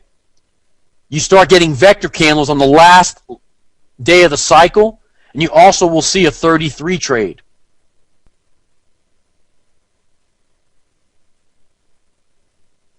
Yes, Ziva, it does work. It does work or trades won't be around, but those are 50, 60% systems.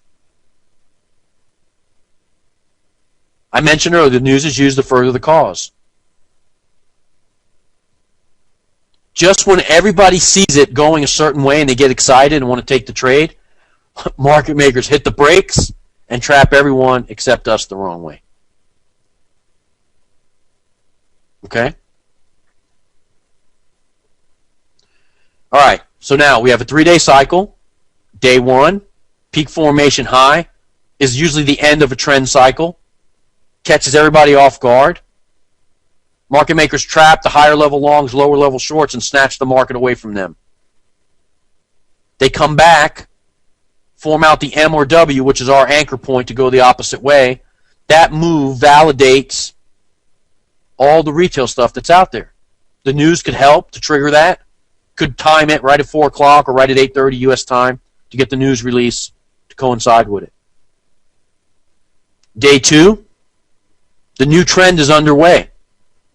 Market makers must force the hand of the retail traders to commit the funds the opposite way they were previously going. How do they do this? They perpetuate moving average crossovers, 0 line crosses, RSI 50 line crosses, CCI line crosses, whatever the indicator people are using. They force those to cross on the higher time frames. Most people trade multiple time frames. So the extended trend run forces all those charts to turn over. The 3rd day of the cycle, vector candles, acceleration towards the high. This also applies intraday, by the way. The vector candles, acceleration, pins turn to the top or bottom side. Pins turn to the opposite direction of where they're going to be going, or the current direction. If you start seeing pins issued to the top, pretty sure you're in level 3. Okay? If you see pins issued, pull back, again, pins issued, pull back, you're in level 3 of the cycle. Understand that. Market makers apply the brakes, trap everyone except us the wrong way. That's the 3-day cycle. Now this cycle in 3 moves also plays out intraday. Remember I showed you? Peak formation low, stop hunt, rise off of the low, hit the stops, rise, hit the stops, rise, hit the stops high. One direction, unidirectional stop hunt. Snatch the traders, pull away, validate the pendings, one more pass, pick up the breakouts, grab the guys that were in the right direction by stopping them out or scratching them out at +1, and then on their merry way the opposite direction. Okay, I'm going to draw this stuff for you.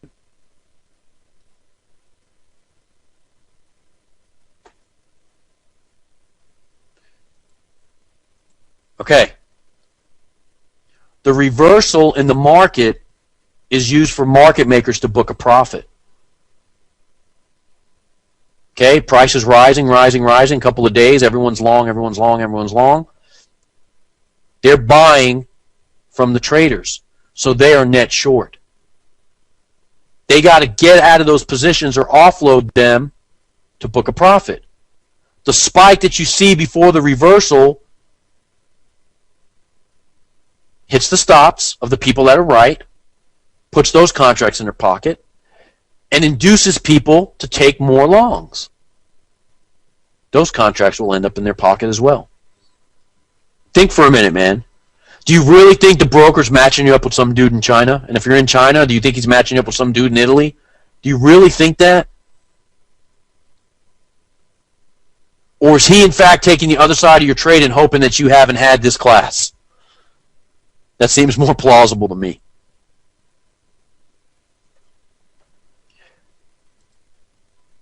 Okay, I'm going to break here. Is anybody writing the slide down? Please, I'll leave that slide up. I'll put the clock up. I'm actually starving today for some reason. I don't know what the hell happened because I ate.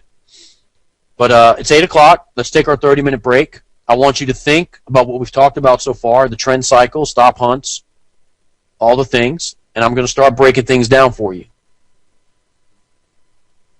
Okay? All right, I'll pull up my little, let's do 30 minutes. I don't think that's too long. I think it's good. We're going to go to about 11 o'clock tonight. Around 10:15, depending on where I'm done, Carr, one of our top students and traders, is going to hop in here and show you how you're supposed to be marking the charts and actually teach you how to do it. I got a lot of emails last night from people saying, man, I've never even tried to mark a chart before. I don't know what to do. So I guess it would make sense that before I give you the homework that he would show you, in fact, how to do it. The veterans that have been around, you can knock off tonight around 10:15. Okay, the new guys, I want you to submit your homework in this format and start to see what you're looking at on the charts properly so we all can be doing it the same way. So when you post in the forum, your charts will match other traders' charts that we're all working on together, okay? All right, let me get my little clock, take a break. Couple questions. Let's see. Dave asked me, is it okay to trade in the changeover shadow box? Absolutely, Dave.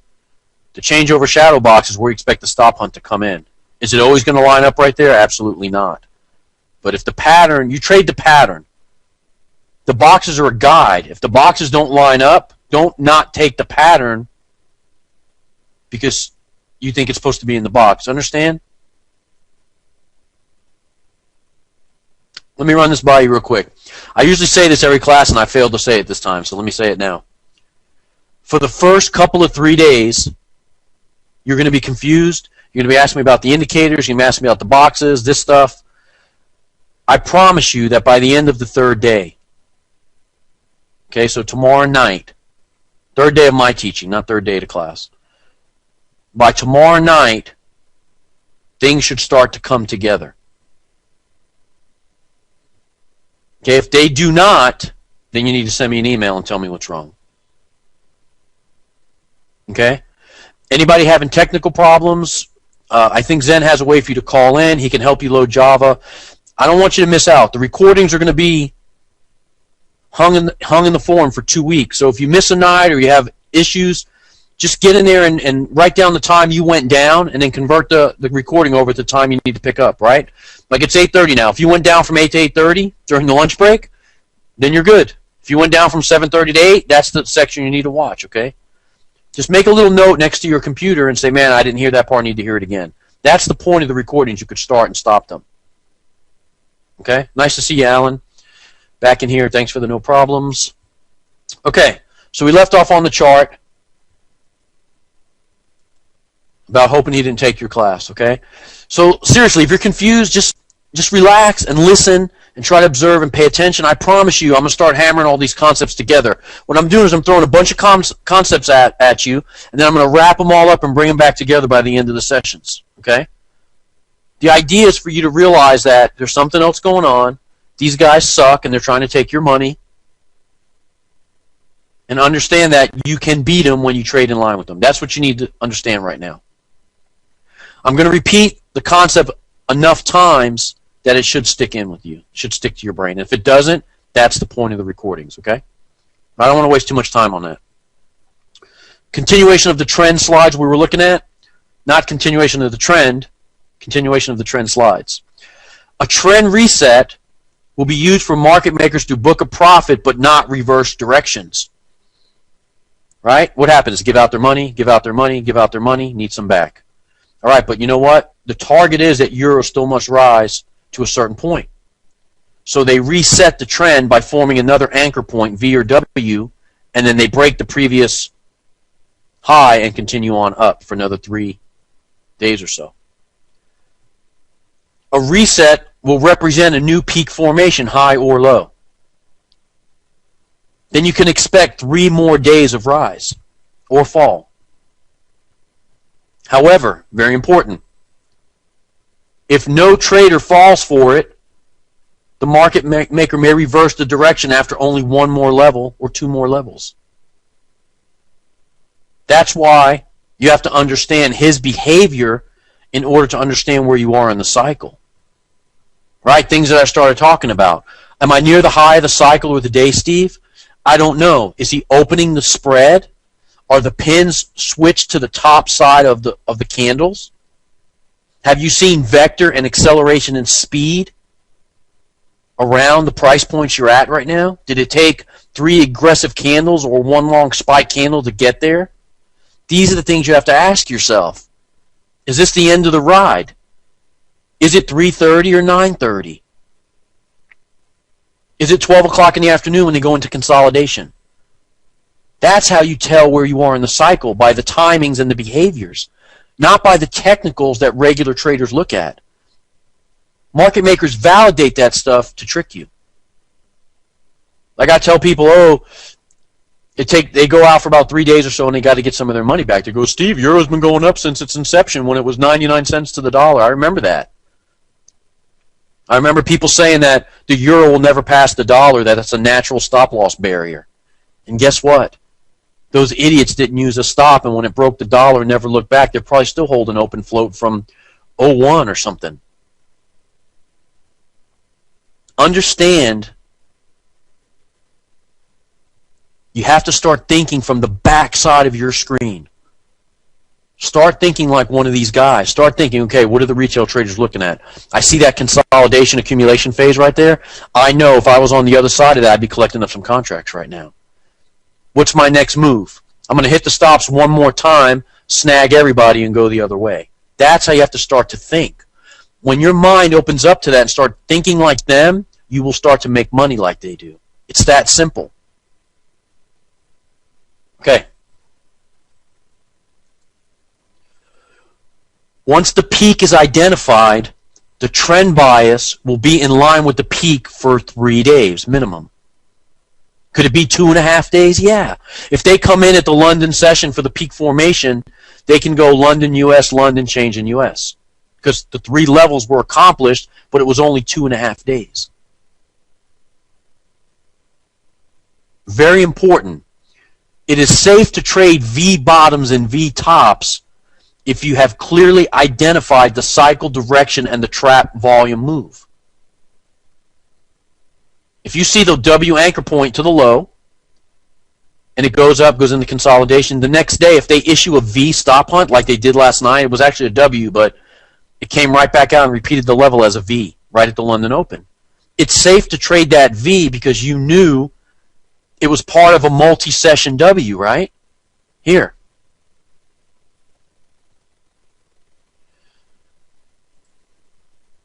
Where did it go? All right, I don't know what happened to the folder. It got buried in this this stuff. I'll dig it up on the break and show you, okay? I'll draw it for you, actually, just right here on the chart. Let's do this. Okay, yesterday, we knew price was dropping. It made the spike, right? And then it went into consolidation overnight. Okay, when London came around, here's the London, Asian, right, market maker channel, Tokyo channel. When they made this out of the box and came back, this is technically a V bottom. But it's part of a larger structure that forms this W. So it's okay to take a V bottom when you, in fact, understand the directional bias by the market maker. Okay? Does that make sense? That's what I'm talking about. The big picture, the big thing. Don't get caught up, which most people do, and I understand that, but what I want you to do is get out of that idea, that concept. What most people do, I got to ditch the pen to get the slides back up. Okay. Is that you get jacked up in your little section of the chart, right? Okay, someone's saying the screen's black. I see my screen. Yeah, okay. Floyd, log in, log out, buddy. Okay, so here, look. Back to where I was, right? This is how it's usually going to play out. The W is going to form, and then it goes into consolidation. This is level 1, day 1. The next day, he might do this. That's okay to trade that. He's not always going to give you a perfect WWW every day. If he gives it to you, it's a bonus. Hey, Dave, I didn't see you, man. Nice to see you in here, buddy. If he gives it to you, it's a bonus. It makes it easier. Okay? That's what I'm talking about. I'm talking about that once the anchor point is set, then you, in fact, will understand the trend bias. Here we go. Anchor point, day 1, confirmed second leg reversal, right? The second leg, or the multi-session W, spread out, confirms that the trend reversal is on. Okay, what do you mean, Steve? If he comes back for a second swipe at those people, and it's spread out like over a day or 2 days, let's say he hits the low Sunday, and it comes back in here on Monday. If he spreads that out over 2 days, he ain't doing that because it feels good. He's doing that because there's a ton of cash down there. And the way to get it is to go down there and pick up those orders and like scrape money off the sidewalk. So what happens is you get day 1, level 1 rise, right? Goes into consolidation. You have your 1, 2. You might have your aggressive move away. You might have a 3-day rise within the day 1. All right, hold on. You're going to love this. All right, time to go.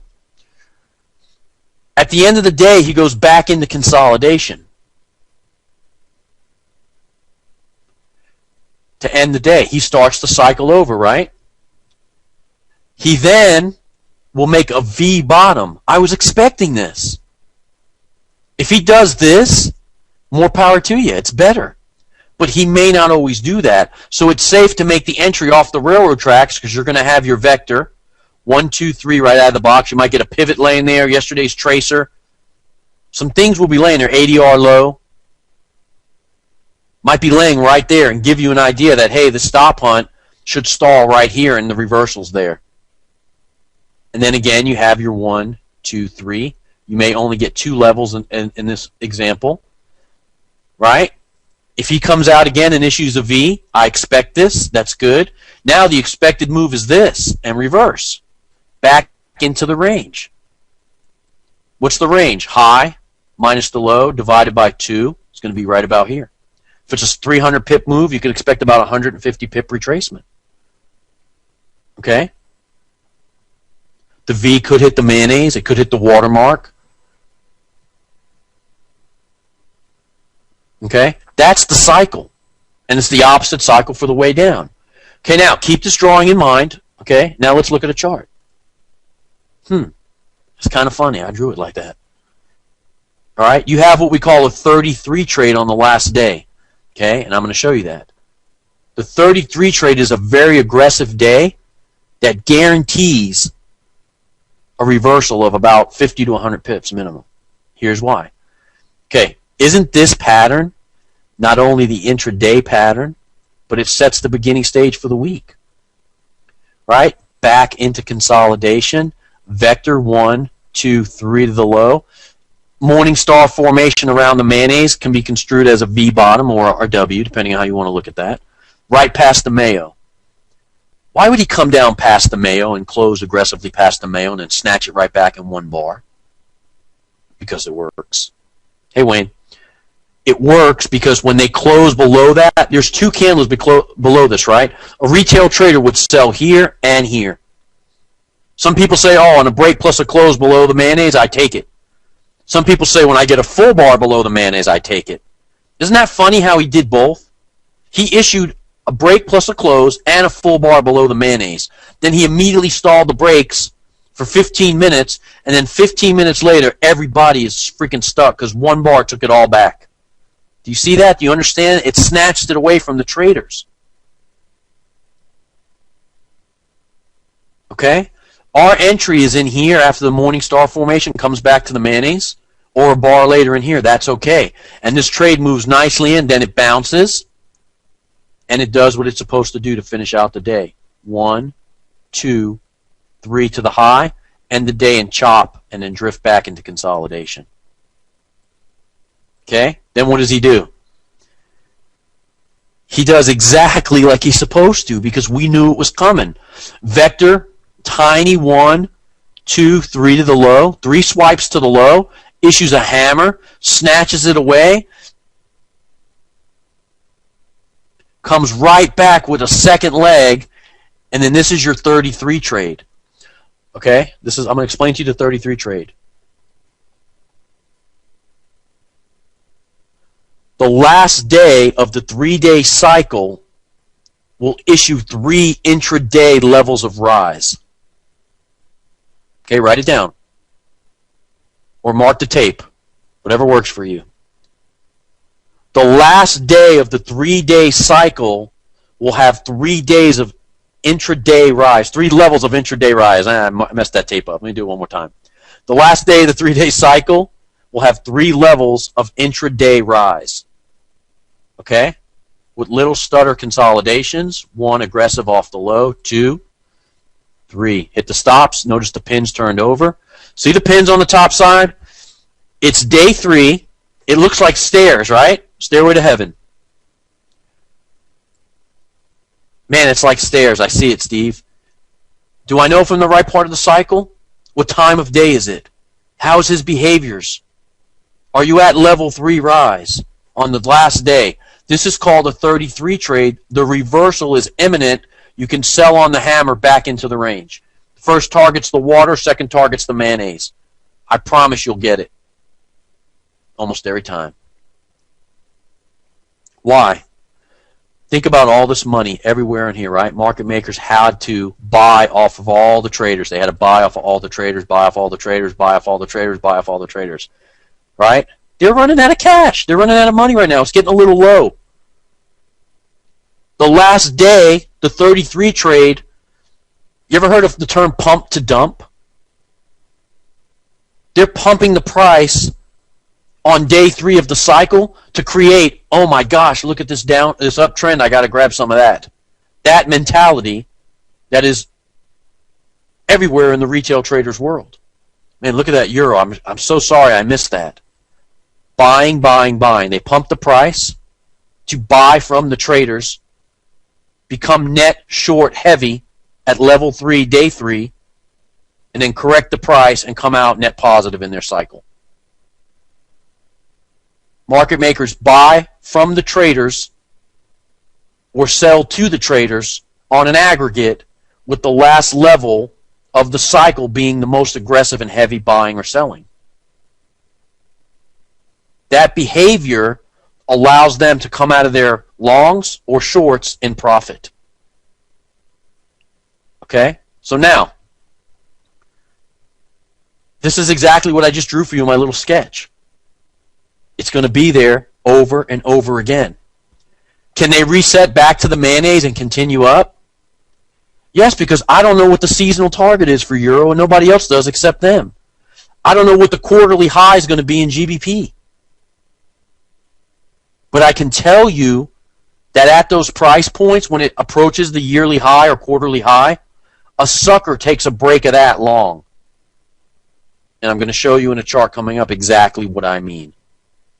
Okay? All right, so we're still good. We're understanding the trend, right? Here we go. Next slide. Identifying where you are in the count will simply help you project the next move. You've got to identify the peak formation to know how the cycle's anchored and where you are in it. If a double peak formation appears on a higher time frame, all I could say is lights out. You will make some money. Okay? Here's what I mean. Okay, this is the pound that took 3 months to set up. Okay, think about how crazy that is. 3 weeks, 3 months, all the threes in there. Look at the daily chart where it formed a high. Let me pull my pen. Here's the daily chart where it hit the high for the first time. That was the seasonal high.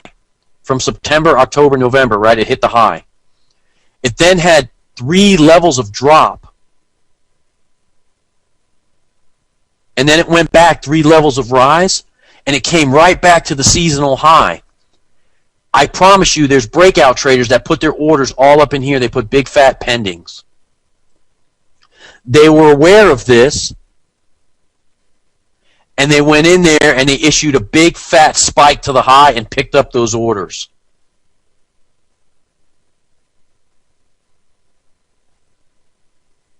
Okay? They came near it again. Just so happened to be the Asian session where you're seeing this activity in here. Right here on the 15-minute. Have a looker. See it? Here's the 4-hour. November high holds. Market makers pinned it. They made the second leg of the M. There's the first pass on a 15-minute. Second pass on a 15-minute. Third pass on a 15-minute U.S. session. These guys are so freaking greedy because the bigger chart traders make up small institutions and hedge funds. They went back again because these guys were looking for the break. These guys were looking for the break on the daily above the high. Do you see how they went back 4 times, 3 times, in once in London, or twice in London, once in the U.S., and once in Asia?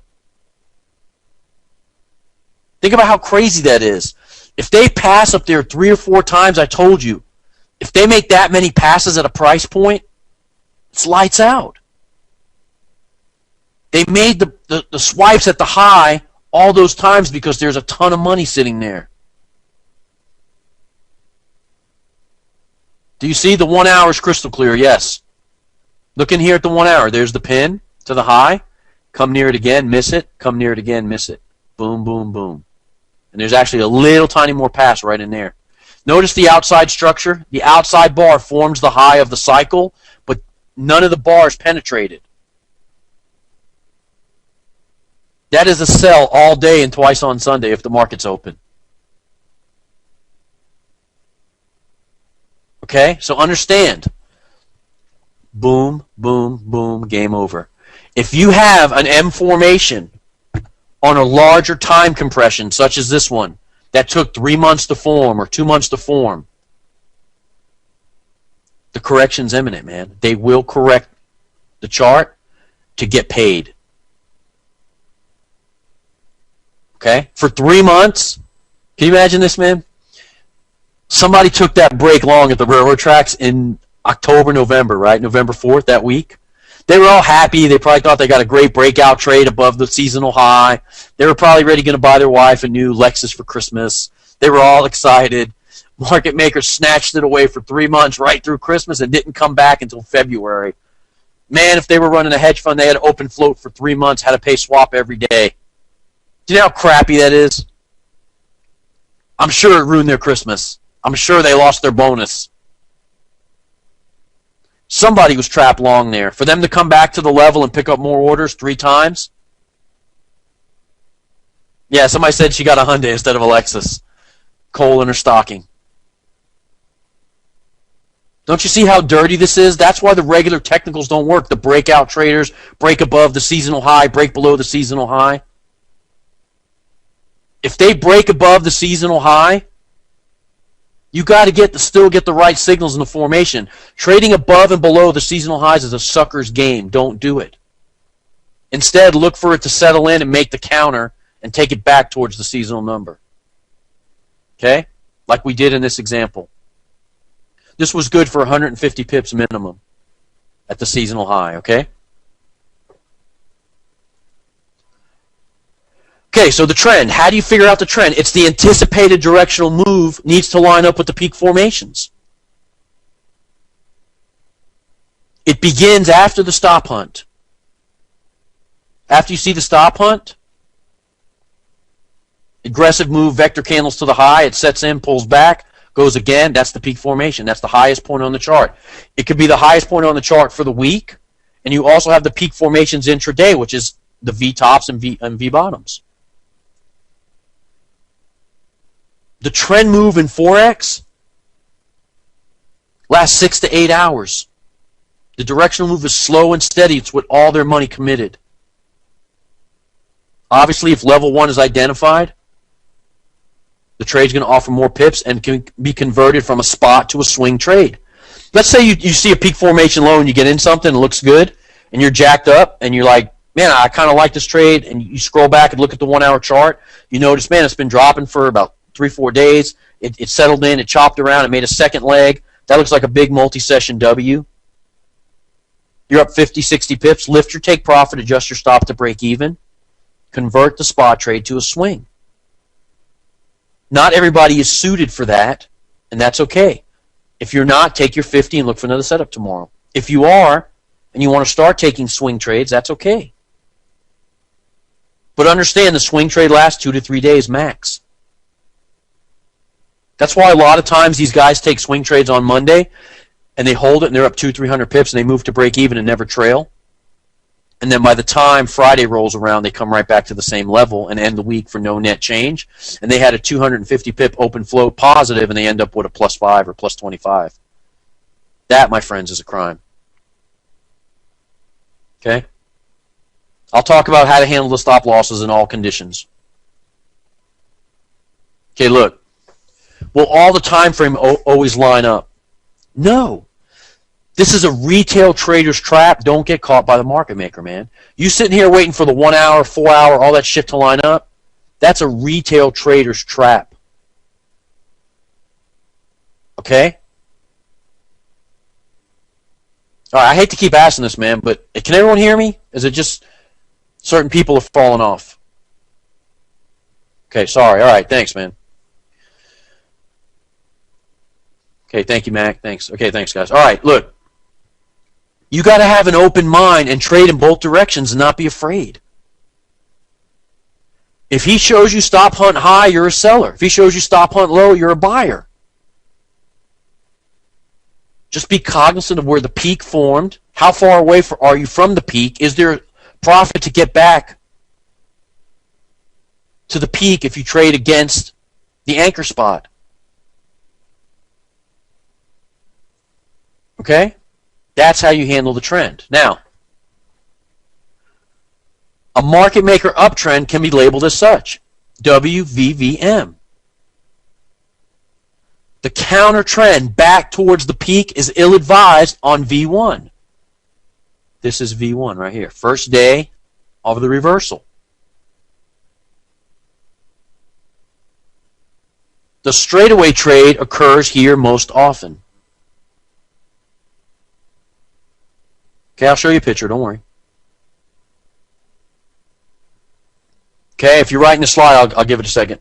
This is an important slide, by the way. This is what I mean. Day 1 of the cycle, a big fat W comes in at the tracer. I expect a rise.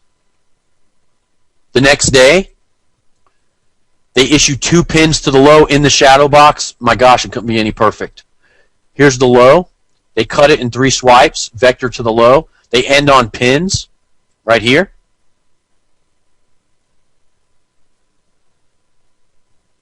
They make their move up. This could actually be construed as a big W. That's okay here going into the session. But here's your stop hunt low. What do you expect?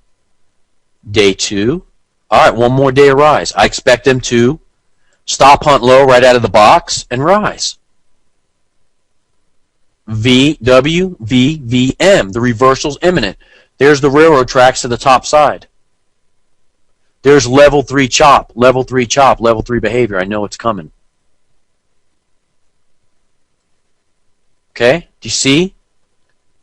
Market makers took their money back against the trend very aggressively, I might add, too. Look at that. Look at these candles right here, man. Over, and you got out of that trade in minutes. Level 3 is the third day of the rise and the chop.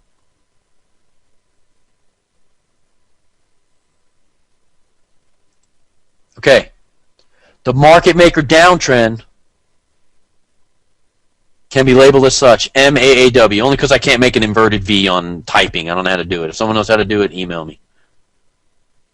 The counter trend is ill-advised at A1, the first A of the cycle. Why? The straightaway trade appears most often out of this part of the cycle. I don't want you to get jammed. When you start knowing how to pick off the straightaways versus the counters, that's okay. You're going to get more proficient. But for the new guys, it's too easy, man, to start chasing crap and making up reversals and things that aren't there, okay? Just trade the easy stuff. Terry, every chart's 15 minutes, man. Always, unless I say otherwise. All right, look. M, anchor point formation. V, they come right out of the consolidation. Aggressive move. Expecting this. We expect one more. Pins to the mayonnaise is an easy pick-off. Then they turn the cycle around and make their money against the trend. They come all the way back to level 2. How'd you do that, Nelson? Email me. All right, somebody knows how to do it. That's the cycle. Okay? MAAW, WVVM. That's it. Just remember that. A 3-day cycle. 1, 2, 3. I'm out of cash. I got to reverse. It is beautiful to behold. I joke around like I have these pictures put in a nice frame with a matting around that's on my wall. Got a little light. That's my Mona Lisa, man. Why would you ask if the class is recorded or live? You know I'm here.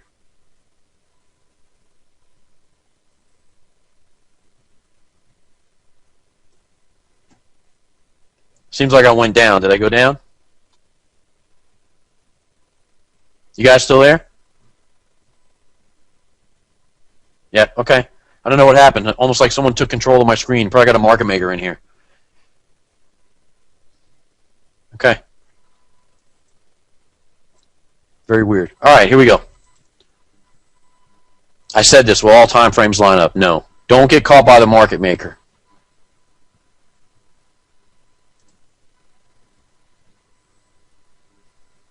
All right, look. Midweek reversal. This is a 4-hour chart. Same thing applies. Same thing. One more swipe at the stops, end the week. Trap the traders long to go into Friday, come back, complete the cycle, back to the mayonnaise. Okay? The same thing over and over and over again. I promise you, when you start identifying this stuff and go back in the charts, you're going to laugh at yourself. It's been there the whole time. Okay? Think how many times you fell for that. Okay, let's talk about candlesticks. Candlesticks at the right context or right time of the market are invaluable for identifying what's happened. Understand that the candlestick is the footprint of the market maker behavior.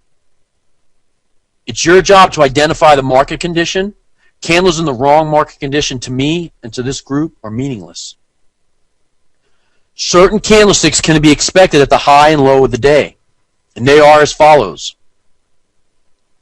Spike candles, hammers, inverted hammers. Spinning tops, doji types, railroad tracks, high test, low test candles. Now, I'm not talking about gasoline and the cheap gasoline. Okay, I'm going to illustrate every one for you. I haven't left you hanging yet, have I?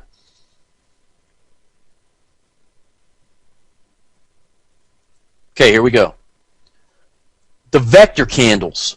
This is a term that engineers like to use. Zaim coined it and donated it to the group.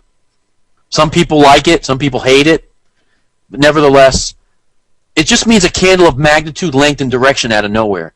It's like when you sit back and look at the chart and you go, that don't look right. It just came out of nowhere. Big spike out of nowhere. 3 candles out of the box. That doesn't look right, man. Something's wrong. We know the chart should be a slow, steady rise or a slow, steady fall, but if we get 3 burst candles or a burst in price, something's wrong. The burst in price can come in one push, all inside of one candle. It can come in 3 candles, it can come in 2 candles, it can come in 22 candles. I'm going to draw it for you. Okay? The retail traders have been taught that this is called momentum candles. And they couldn't be more wrong. This is the candle that you say, oh, momentum in the marketplace, and gets you to chase the break or the wrong direction.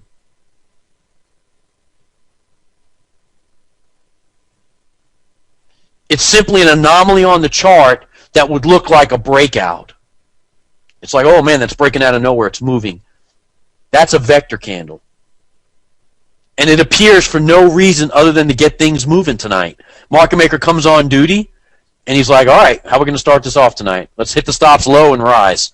Vector 3 times to the low. Bam, gotcha. The vector candles usually form the low or high of the day on the first leg of the reversal. Now, if it's a V bottom, obviously it's going to be just the first part of the V. But on a W, it's going to be the first leg of the W to form that. It's going to be the first leg of the M. Here's what vector looks like. Okay, what you do is, I told you, always measure the initial low of the day, because that's what these guys are counting. This is your break. This is your first candle to pierce the low, the initial low of the day, right? It doesn't say I love you. It's the initial low of the day. The first candle that pierces the initial low of the day is to get things rolling, to start the stops, to trigger the stops, to get the traders to take, right? Then what do? He spikes it. He hangs around for 30 minutes or so. He pushes it and breaks the low again. Hangs around for an extra 15, and then taps it out to finish by breaking the low again. I'm going to illustrate this for you in a minute, nice and clean.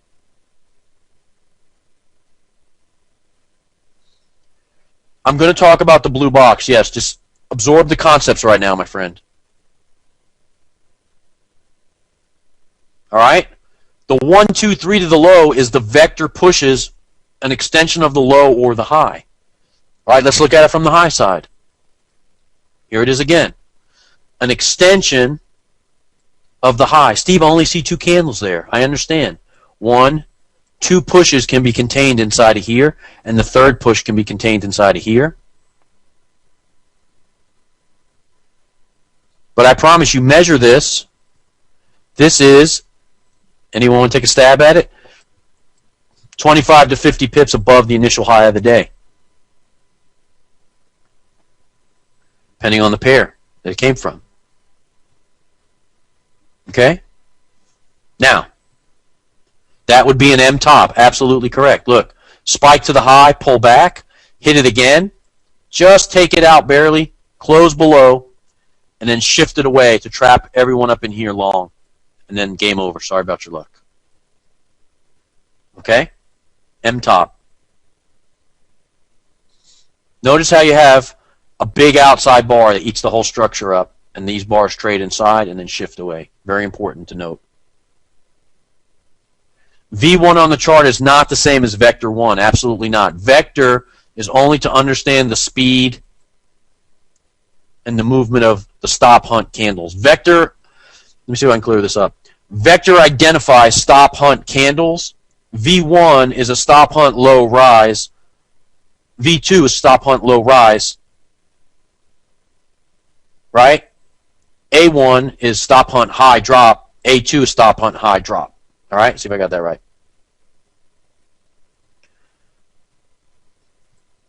I know you guys are telling me it's going on in other pairs right now, but I don't want to talk about it.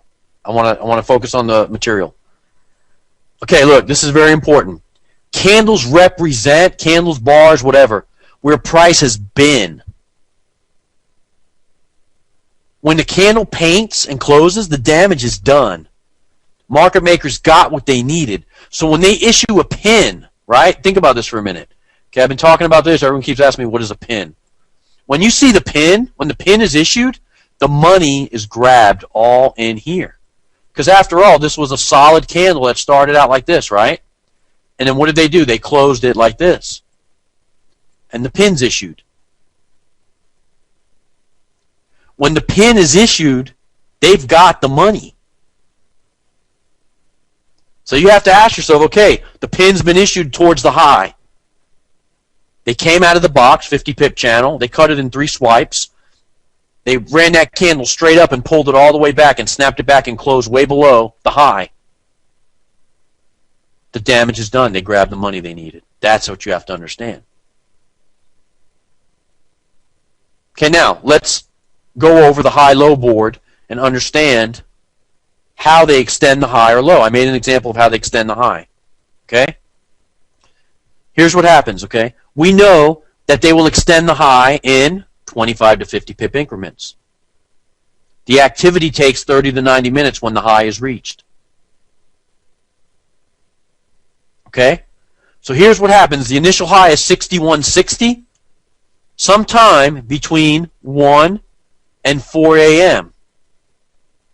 New York time, Eastern. The times vary because they don't want you to figure it out. The initial high was 61.60. Craig's group should easily pick this stuff up. 61.60 is breached immediately with an aggressive move, and there's a little bit of a pullback in here. Okay, 1, 2, 3. The initial high is extended from 61.60 to 61.84. 24 points. Okay? They quickly pick up the contracts and get out of that area. Price would drop down to like 61.70, 10, 15 pips off the high. So if you're watching the board, you'll see the number change from 61.60, and in the blink of an eye, it'll swipe 20, 25 pips. Depends on the pair. In the GBP pairs, the first swipe out of the box is about 25 pips. They make the one swipe out of the box about 25 pips if they know they're going for a 50 pip stop hunt. Think about it. If it's in 3 swipes, we got to break the 50 pips down, divided by 3 into 3 swipes, right? The swipes are not equal. The swipes are a trick, part of the psychology of 3. So how do they do that? They'll make the first break 10 or 15 pips. On this example, I'm sorry, I did 24 pips. 10 or 15 pips, right? They'll hit it quickly. Bam, 10 or 15 pips right out of the box. Gets the ball rolling, gets everybody excited. They'll pull back and they'll hit it again. If they did 15, they're going to do about 8 on the next hit.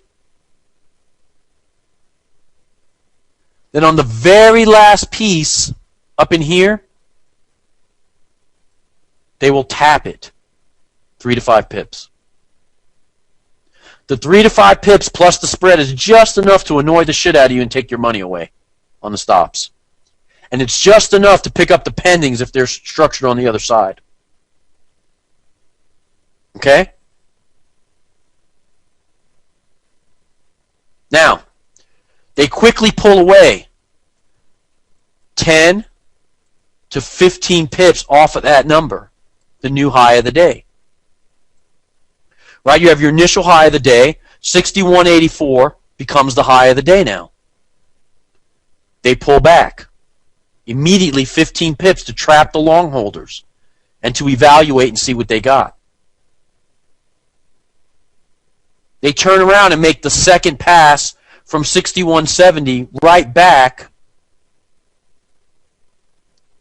to maybe 78. With the spread, it's 81. Not quite to 84. Why? If they go to 84, 85, it releases the traders. So they'll hold right around 78. Right up in here. The traders that are long here are still stuck, and they're doing the, oh, I got it, baby, it's going, it's going, it's going, and hold on. It comes in as a near miss of the high. Now, variation on that could be the pin goes above 84 and comes right back down and closes here as a hammer on the second leg. But they'll hold a number at 78 by 81. 78 by 80, 78 by 81, 82. You'll see it. If they're working the spread widens, and it becomes 78 by 86, 78 by 87. But the 78 doesn't move. That's a hold. The sell side is open, trying to pick up the orders. That action traps the retail traders, gets them to fall for the crap and validate their patterns that they've seen in the textbook. Okay, so now, sometime between 1 and 4 a.m., they're going to break out of the box. Let's say our bias is short. Let's say we have peak formation here, and they come in, consolidate.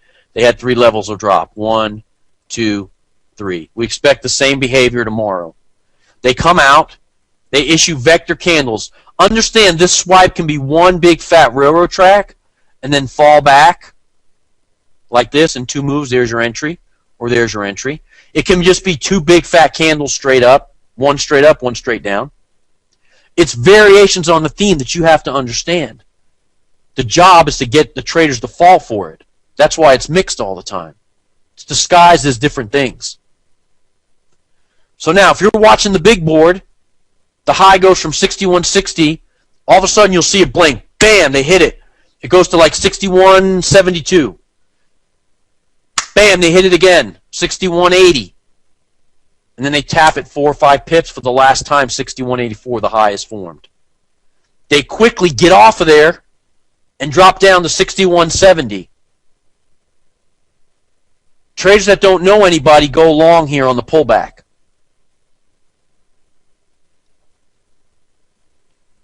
They go back towards the high but fail to break the high of 61.84. They perhaps open the spread and go 78 by 85, 78 by 86, but the high holds.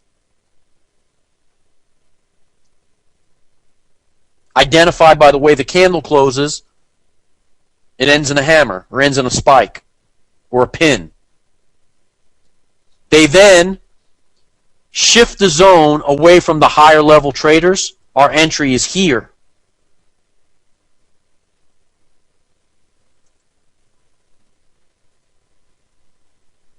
Around 61.78, 61.75 with the spread, you grab yourself a nice position. 61.74 would give you a 10 pip range to the top of the formation. Add a few pips for good measure for the stop. I'll talk about that.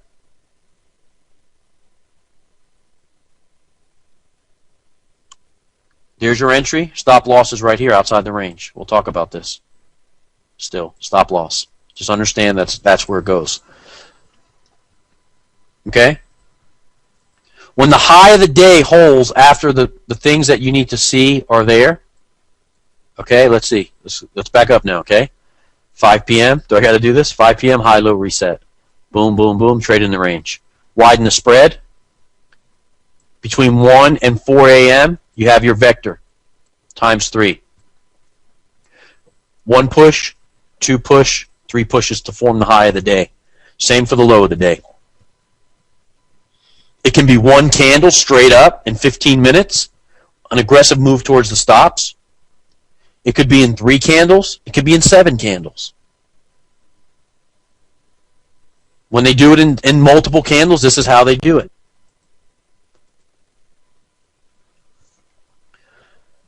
They'll go up, break the high, trade sideways within it.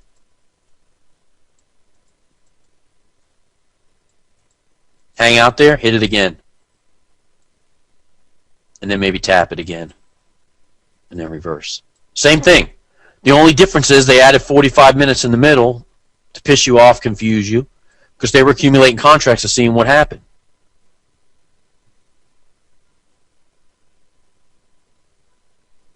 Okay? They could do the second candle, not take out the high. Let's say this candle was like this, and then trade inside here, and then hit it one more time. The last tap is always mild. The last tap is always mild before they make the reversal. Why? Just enough to not spend any more money than they have to, but to pick up the stops and grab the orders on the other side. Understand, there's some type of money sitting right here, right? So when they come back in, they just go up there like this and grab it and turn it right back around. And they say, sorry about your day. They really don't even, not that polite. They don't even say that. But that's how they grab the orders. Now, you get the revert. Our entrance is here. They shift the zone in one bar, 15-minute, nice 15-minute drop. All these traders in this structure are jammed now for the cycle. When they shift the zone in a big 25-pip move, that causes the panic, the lift the stops, the quick turn on the news. Where's CNBC? Let me kick my dog. I can't believe I'm down again. That causes all those emotions and behaviors, and it makes you start to think irrationally. Okay, that's where and how they handle that to make retail traders do that stuff. To make the bad decisions, to lift their stop loss, to do stupid things with their equity. And the bottom line is they end up pocketing it. That's their job. If you understand this is coming, then your job is to wait for this structure to develop and trade it. If you understand the second pass is coming, then your job is to have the perseverance and the patience to wait for the second pass and trade the second pass. I can tell you that if you become proficient identifying the M's and W's and wait for the second pass, you will be 10 out of 10 for the week. The discipline lies in waiting for that, and I can't teach you that. I can teach you what to look for and how to see it. I can't teach you to sit on your hands until it develops. I can't teach you to be patient until that triggers. That's on you. I can show you exactly what these guys do, like a roadmap to success. It's up to you if you get on the path and follow it. I want that for all of you. Once you understand and start seeing this stuff, you can literally telegraph what these guys are going to do and project the market, and you look like a crystal ball guru. Okay? All right, good stuff. When a SPY candle at the appropriate time is extending the high or low for the session, what I just illustrated for you. When it is pulled back, the high or low is now formed. So when a SPY candle at between 1 and 4 a.m. or let's say at 3 o'clock spikes the high or low, let's say the high, and pulls back, you went from the initial high to where this candle came to rest, or the peak of the candle came to rest, the high point of the candle. Right? Spike candle. Boom. Like this. Spike straight out. Maybe has a wick on the top. You now have formed your high of the day. Right here.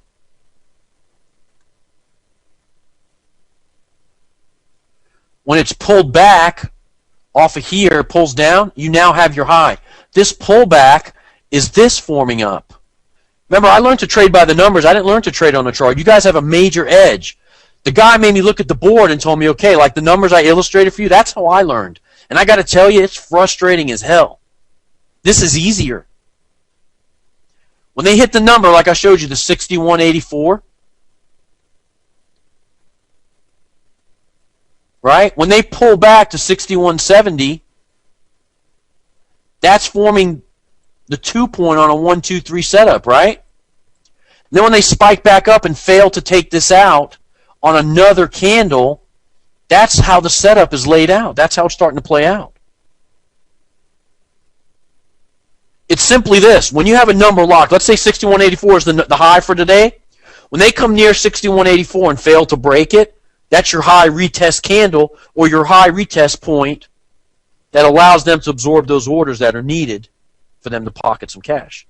So when they come near that, when they come to 6178, 61, 70, 81, but they don't take it out, the near miss ensures that you're at the right point of the chart for the short. The near miss is part of the signal system for you to understand the signal's coming. The near miss is part of that. Now, if they take 6184 and breach it to 6187, now you have to understand where do they close. That's the next question. All right? If they come in here, this is where people say, oh, what about this, breaking this? Here. If they come up here to 61, I'm going to just use lines. 6184, and then they pull back, and they start on the second pass, and the second pass goes above and hits 6188. That's a mild 4-pip extension of the high. Add the spread. It's about a 8 or 9 pip extension of the high. Now the next question you have to ask yourself, did they close back below after they tapped out the stops? If the answer is they closed below after tapping out the stops, the high at 6184 is still valid. The trade is good. Because the 6188 tap was to pick up the orders that they couldn't get that were sitting up there. It might be like 6190 because it's a round number. People trade that. You might see it go from 84 to 90. When they open the spread, they grab the orders at 91, 90, 91, 88, like that. Understanding that is added confirmation to your trade when they make the near miss. That's the high retest candle, low retest candle. It also forms the second leg of the formation. This structure is a 30 to 90 minute ordeal.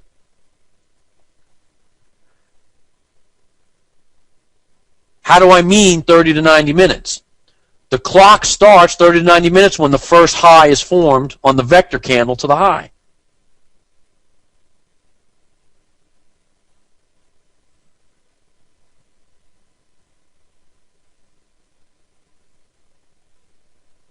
Okay, now, when they spike it to the outside, pull back, and they tap above and stay up there,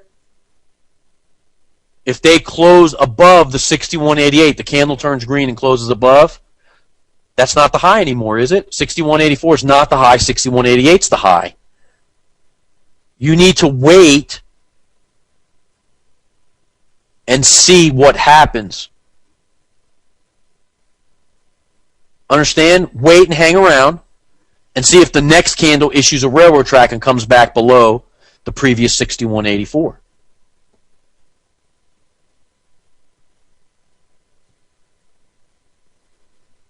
Okay, you guys with me? You okay? The board's scrolling a little fast for me. Just want to make sure you're okay.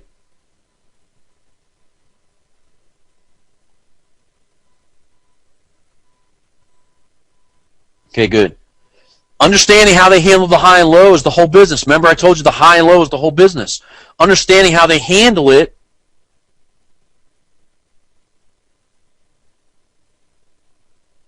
is going to help you get in the right direction. Okay, the 30 to 90 minute time frame, very important here. The 30 to 90 minutes starts when the high, 6184, is set. When 6184 is the high of the day, the clock starts here. This time horizon is 30 to 90 minutes. Why? Because they got to go down, back up, near miss, and turn over. This structure takes 30 to 90 minutes, but up to 2 hours can be seen for this to develop. Okay, now, from the second leg, time horizon, from the second leg time horizon is 2 hours from entry. 2 hours right here. Okay? If you are not in substantial profit and it's chopping around and not moving, stop yourself out and get out of there. Excuse me. Hope I didn't cough in your ears too bad. You know what? I need a sip of Diet Coke. Hold on.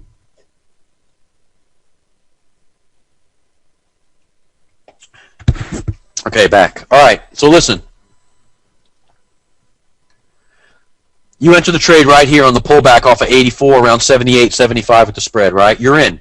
You start the clock. You have a 2-hour time horizon where if they pull away and go into consolidation like this and they don't move the trade, something's wrong. Ed, you asked me, I don't know the answer, man. Something's wrong, right? You start the clock on your entry second leg, something's wrong.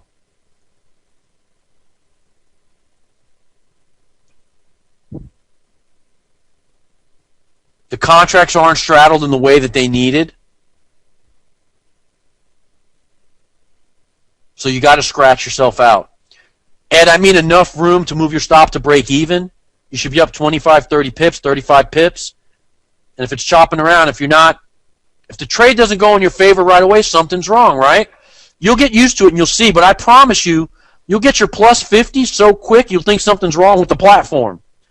If you're the kind of guy that's been nursing trades and taking multiple orders and hanging around, and then you lift your stop and you sit there for 3 days, you're going to freak out when you hit your take profit in 45 minutes. You're going to be like, man, that was really easy. What the hell just happened? Nice to see you, Arnie. I didn't see you earlier. Understand what I'm saying? You're going to get a shift of the zone, which, remember when you've been in a trade before and they shift against you and you're down and you're sitting there? When they shift the zone, you're going to be in profit. And that's what the traders don't understand when I explain to you. You're going to be in profit so fast, like last night, after they railroad tracked to the low, they shifted right away from that area. Why? They had so much money trap low, they got to get the hell out of there. They issued 3 vectors back into the range. You were out in 15 to 30 minutes.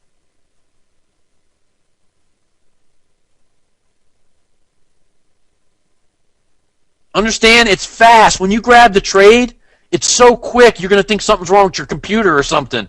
You're like, holy crap, did I just book 50 pips in 15 minutes? Then what's going to happen is you're going to feel like it was too easy, and then you're going to hang around and make stupid trades and give it all back.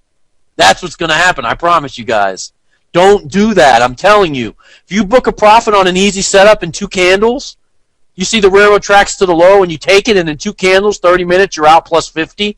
Don't hang around and keep guessing and chasing it. That's what's going to happen. All right, look, I just realized I went a little over. We need a 7-minute bathroom break. We got about another 45 minutes, then Carl will be in. 30, 45 minutes, depending on how I go, okay? Let's do a 7-minute, and I'll keep talking about these vectors and this setup. This stuff's important, man. Listen, identifying the pattern, identifying how they handle it, and identifying where you're supposed to take the entry and what it's supposed to look like is the whole business. Once you master this stuff, you own these guys, man. So let's do a 7. We'll be right back.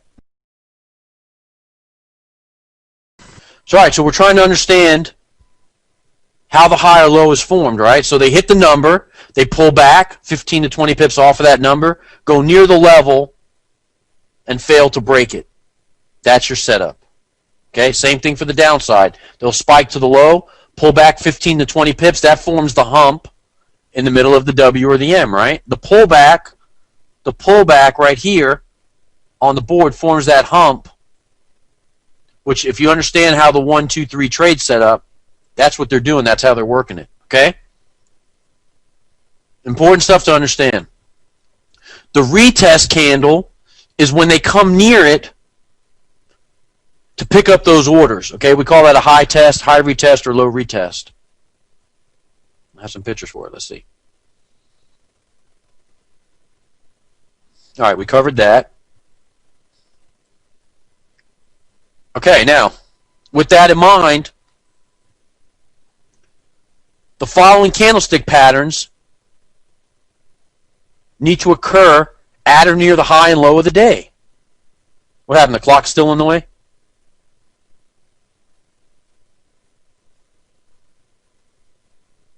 Okay, yeah, I think you asked me about the clock. All right, here, let's go here. If the structure takes 30 to 90 minutes to build, but up to 2 hours, if you're on the first leg and the trade doesn't move into profit in 2 hours, you scratch yourself out. If the second leg presents 30 to 90 minutes in and you already started the clock, restart the clock on the second leg, and the time window is 2 hours. Okay, if that trade does not shift away from your entry and go into profit, if it's teetering back around between +1, -5, +7, and doesn't move nicely, scratch yourself out. All right, one more time. Last time, Whitney, pay attention. Roberto, okay. If the first leg, how about this? How about a pitcher's worth 25 cents? I'll draw it for you. They spike up and pull back. You took the entry right here. No problem. Okay, you start your clock, 30 to 90 minutes. You expect them to come in and do something else. Forget about the 30, it's 90 minutes. Unless it's railroad tracks. They pull back, they hang around. This goes on for an hour and a half, which is equivalent to 90 minutes. The trade just sits there and doesn't go into profit. Scratch yourself out of the trade and take what is given at that moment in time. There is no chart, Floyd. I'm drawing it. Remember, they test you with time and patience, which retail traders have neither. They're trying to juggle trading between a job, and they don't have any patience. They want it to go into profit right away. Thanks, Abe. Okay, so now, if an hour and a half elapses and doesn't do anything, 2 hours maximum. You're going to know when you start trading these. I promise. The example I give you is the last 2 nights. They shifted. They got the hell out of there so fast, the trades were up big in the blink of an eye. That's how your trades are supposed to go. You're not supposed to nurse a trade for 3 or 4 days. That's not the business. You're supposed to be up in profit in a bar or two. When you grab the right price points, you'll be in profit quick, man. You're not going to sit there going, oh, man, it's consolidating. I don't know if I'm in the right spot. You're going to learn. You're going to see what I'm talking about. I promise. I promise. I promise. It's there. All right, so look. Hour and a half, 2 hours. Yes, if you're losing, you scratch yourself out because I don't want you to throw any more pips away than necessary. Okay, now, if your clock's about to expire and they make a break back towards the high, but fail to break the high and form out the second leg of the M, the clock starts over from here. You give it a 2-hour time horizon. I promise you, if you got second leg, you'll be in profit in 30 minutes. Isn't that like Pizza Hut, 30 minutes or it's free?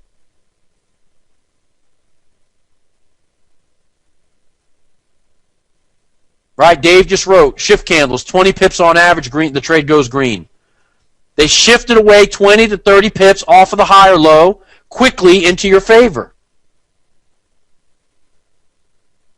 Gloria, you know the answer to that.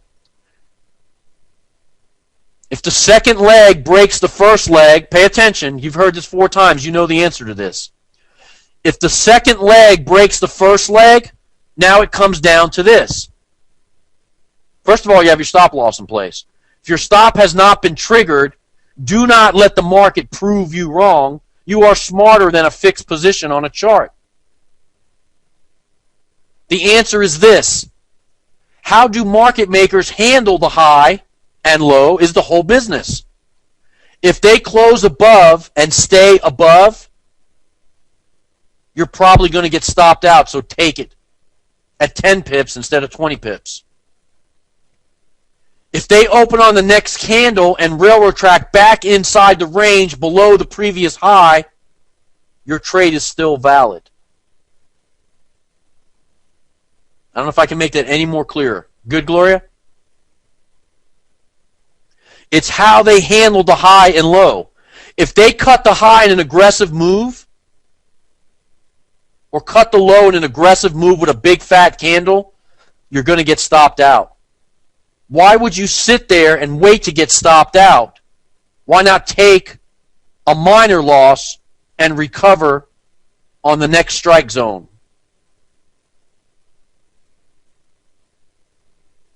Gloria, if they close above 3 pips, you got to wait and see what the next move is. 3 pips is not going to be much, obviously. 3 pips plus the spread, you're down 5.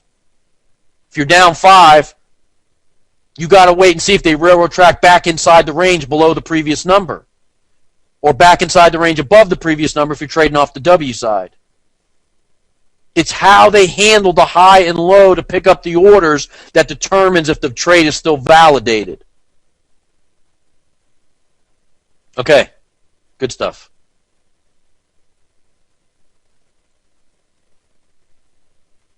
Okay, the certain formations that appear at the right time and distance from the blue box, the vectors, gives you the highest probability setups. Let's look at what these candles should look like.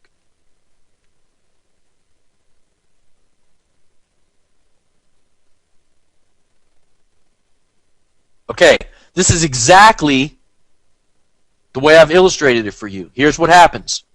Where's my little ballpoint? Okay. They vector to the low. They issue a hammer outside pin structure on the mayonnaise. They consolidate for 1, 2, 3, 4. How long is that? 1 hour. They consolidate off the low for 1 hour.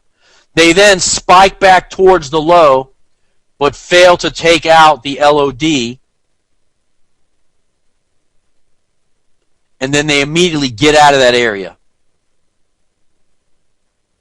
They consolidate. Your entry is here on the confirmed railroad track. The trade goes into profit, plus or minus a few pips right off the bat, and then in 45 minutes you either hit your profit or you're well on your way. Stop loss goes right here below the low. I'll talk about where the stop loss placement is tomorrow, probably. Okay? This candle that comes back, it's like almost testing the low, right? You know, we talk about support and resistance in the business, and I can tell you the strongest support point is the low of the day. The dealer hits the number and says, no mas. Ah, you like that for you Spanish guys out there. The dealer says, no more. That's the price. I can't go another pip lower because I might let some money out. That is why you have a variation of highs and lows from dealer to dealer. Because that dealer that didn't go another pip below, but another dealer went 2 or 3 more pips below,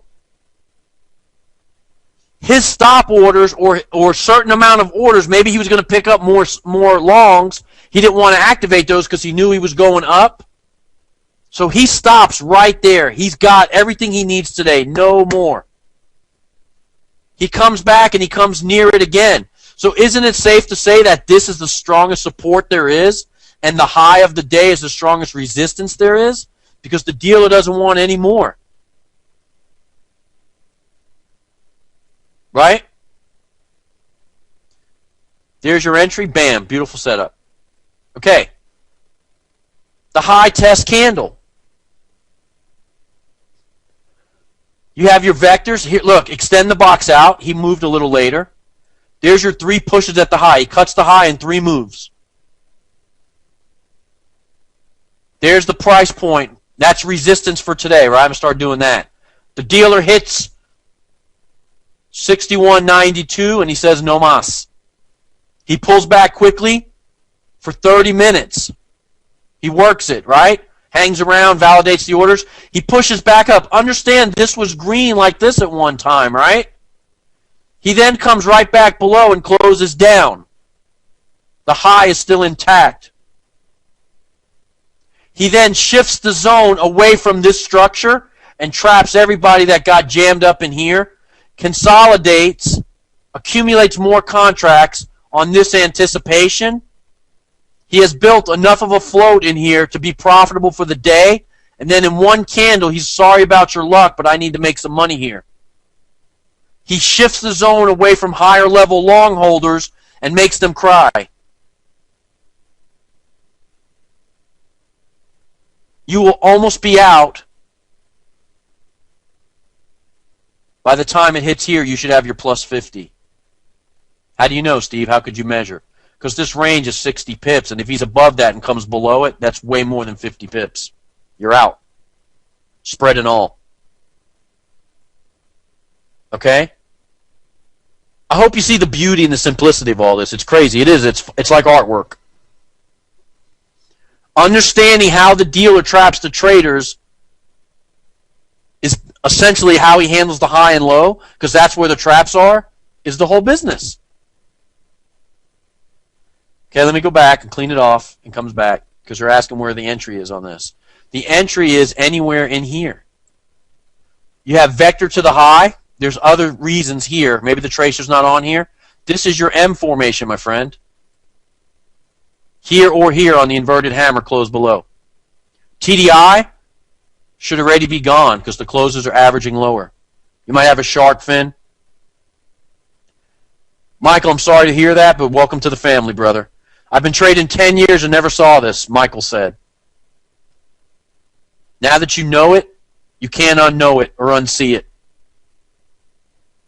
I wish you well, my friend. All right, here it is again, a blow-up of it.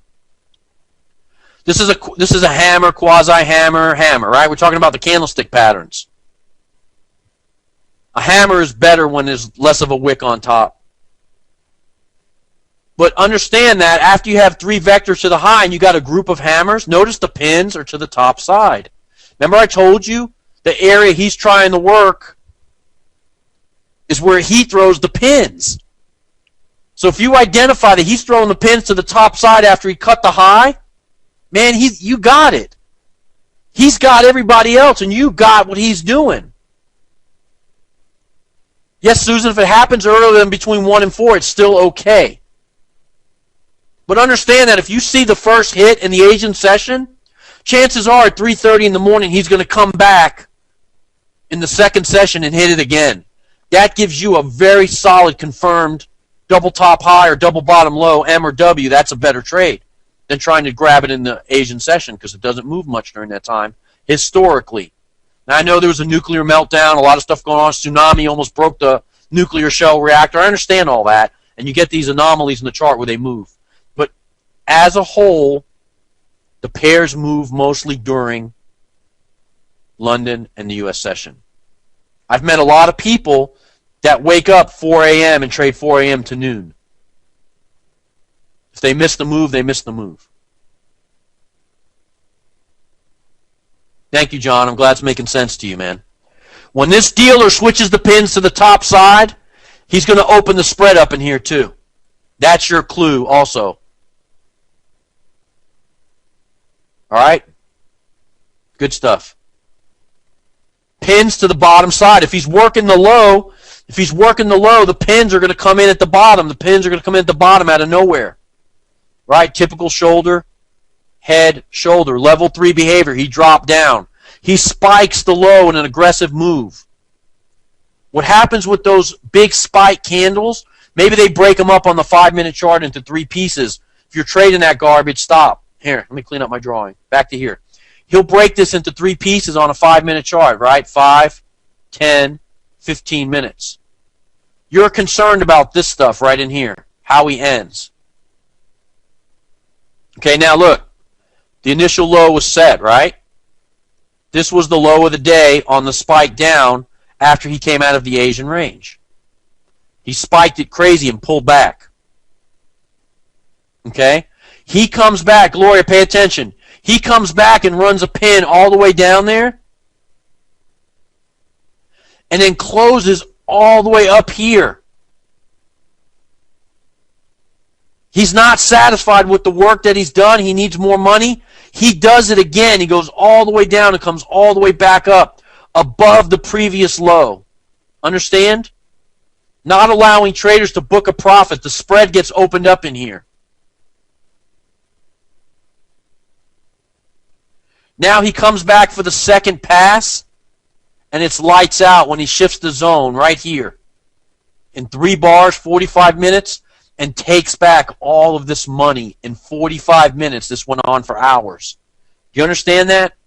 When he shifts the zone in 3 bars, he just beat the crap out of everybody that's been trading for the last 15 hours.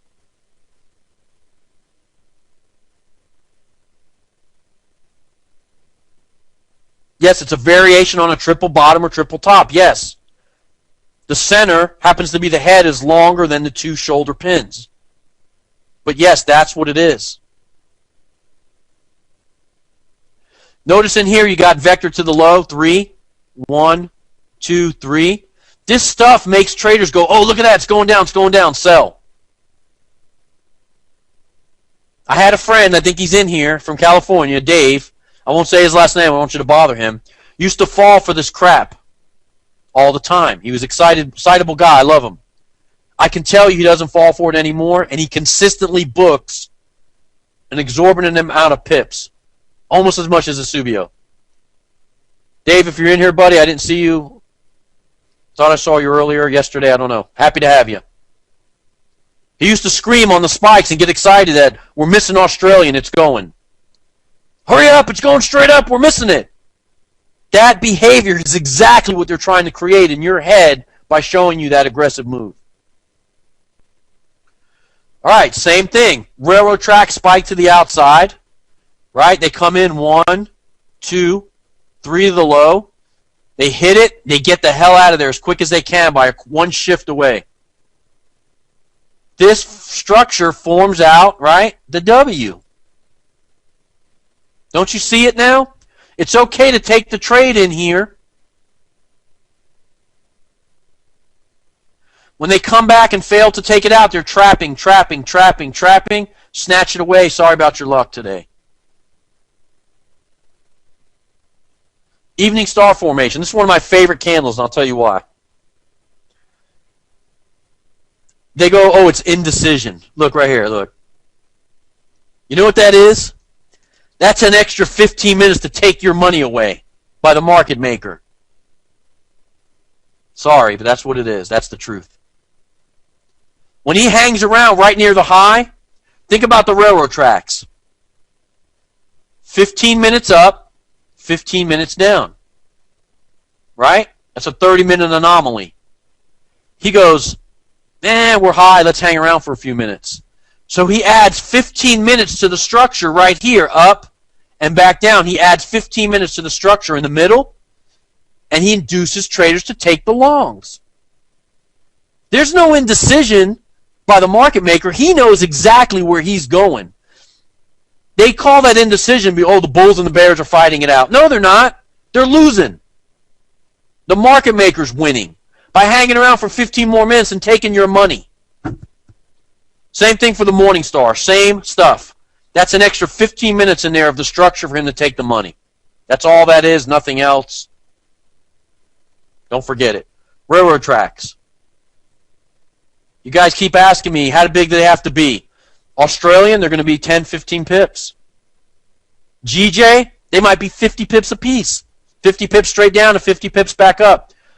You'll know the structure when you see it. You got to get some time in front of the screen and recognize it. When the railroad tracks come in at the high of the day or the low of the day, that's what you're concerned about. If they come out and break the pattern, go look at last night's Euro CHF, GBP CHF. That's what they did. The railroad tracks came right out of the box and set the low of the day. They repeated the level from yesterday. That's what we're talking about here. Doesn't matter the length. It's the behavior. Don't get caught up in, oh, how big the railroad tracks have to be. I don't understand. I mean, don't trade two doji crosses and say, Steve, they look like railroad tracks. That's not what I'm telling you. I'm telling you is they're going to make vector to the bottom, and they're going to come right back out. Different lengths. It's the behavior. Watch the development of those, and you will understand. Okay? The wick sizes are irrelevant because the wick sets the high of the day and pulls away from it. It's the behavior with the pattern. That's what I mean, all right? What do I mean when I say railroad tracks? It's thought that this looks like a set of railroad ties, I guess, and then they lay rails on this, right? That's where railroad tracks comes from. I didn't make it up. It's not my term. Let me find here. Couldn't you picture like all these coming down, then you would lay your rails right here and you drive your little pins right there, your little plates if you were a railroad worker? Not that I ever was. See what I'm saying? That's where railroad tracks comes in. They look like railroad tracks. Or these could be the rails. You just now got that, Lou? After all this time together? That's where it came from. All right, man. Have some imagination. Okay, look. The doji forming the high of the day or the low of the day is held for an additional 15 minutes. It allows the dealer to flash across or grab a few more contracts. That's what's actually going on.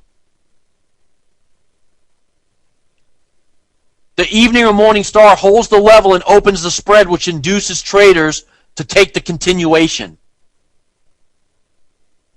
Hammers, inverted hammers, used to activate the pending and trigger the stops. Okay, I'm giving you the real definitions of these candles, by the way. If you don't want to know, I'll go slow. Spike tops, spike bottoms, it's to trap and create drawdown. Immediate drawdown. The railroad tracks, get in, grab your money, create immediate drawdown and panic and get the hell out of there. That's what they're for. Stop thinking like a retail trader. Think like a market maker. Why would I add an extra 15 minutes at the top of the formation if it's a doji? I want to pick up some cash. I mean, that's what I'm in the business to do. Why would I throw a hammer, inverted or regular? Why would I spike a hammer to the top? I want to pick up those pending orders on the other side. I want to trigger the stops of the people that got it right. I don't want them to make money. Same thing for a spike top or spike bottom. I got to trap the traders short, snatch the market away, and put them in the drawdown and scare the crap out of them. Make them start doing stupid stuff so I can end up with their account. After all, that's my job. I get bonused on that. Understand? Good stuff, good stuff. All right. Is anyone still writing this? I'm going to move on.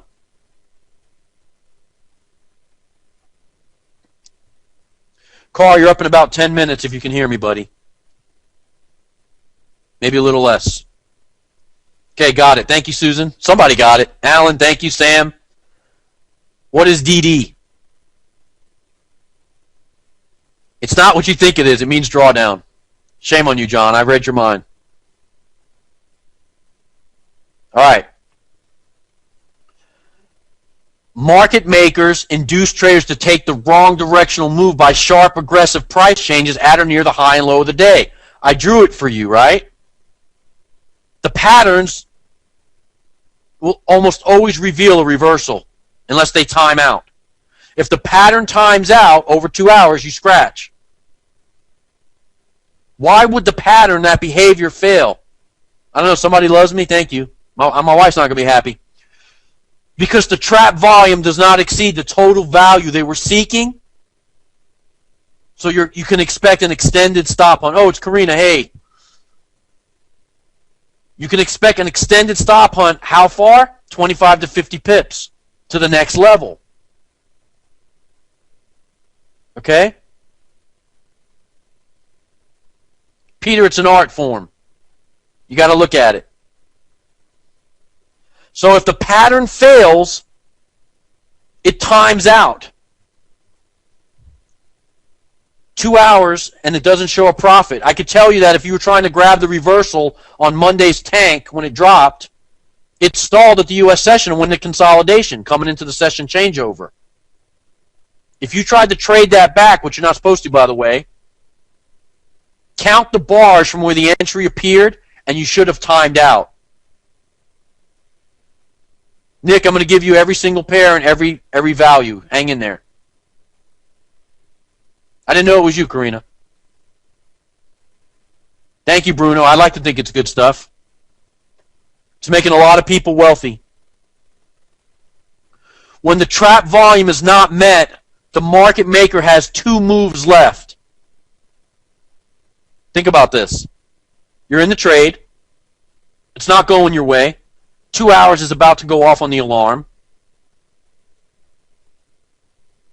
What does he have left? Hit the stops and rise. Hit the stops and fall. Right? That's one move. If you're in a short, hit the stops and rise to the next higher level and then drop. Or, remember that Australian chart a few charts back that he extended the high for a longer period of time and hit it again? He can hold the level and work the crosses and come back to Australian later. He doesn't give a shit that you're in that trade. He moves it when he feels like moving it, when the money's built up for him. Not because you got to go to bed or it's time for you to get your clothes on and go to work. He don't care about that. He cares about money. So if he holds the level for an extended amount of time, it doesn't mean the trade's necessarily bad, but I want you to take it off. Why give him the opportunity? The criteria has broken down.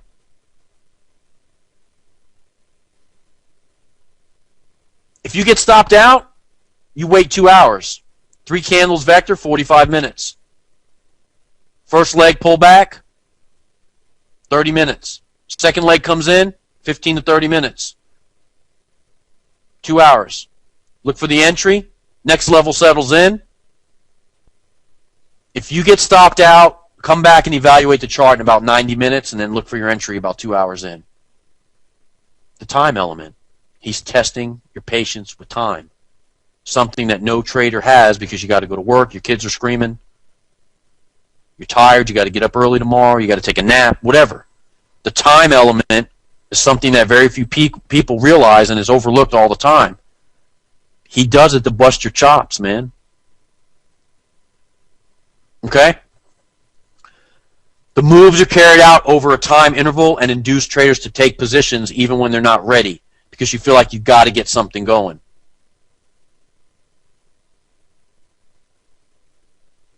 Forces you to make up stuff. Okay, if you're caught by the market maker by this move, wait for the next rise or fall. Minimum of 2 hours. Now, here's a very important note.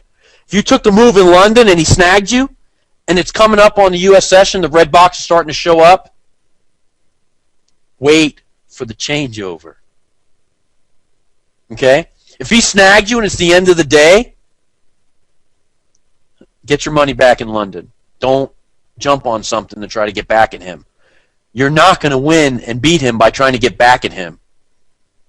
You're not here to get even, you're here to get paid. Okay? You're in a trade, you get stopped out. Next level strike zone, 25 to 50 pips higher. The pattern appears, minimum 2 hours. If you're close to the session changeover, hold and wait. Wait for the session changeover. When the session changeover appears, look for a fresh set of signals. W formation reversal, M formation reversal back into the range. Breakaway trade or straightaway trade continuation if you're at level 2. Take it. You'll make your money back. If you control your loss, you'll end the day net positive. If you don't let the loss turn into a big, ridiculous move,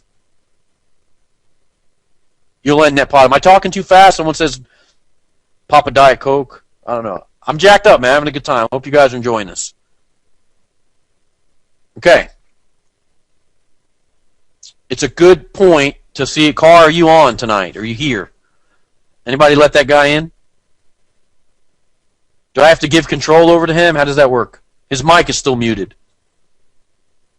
Somebody unmute car, please. Organizer.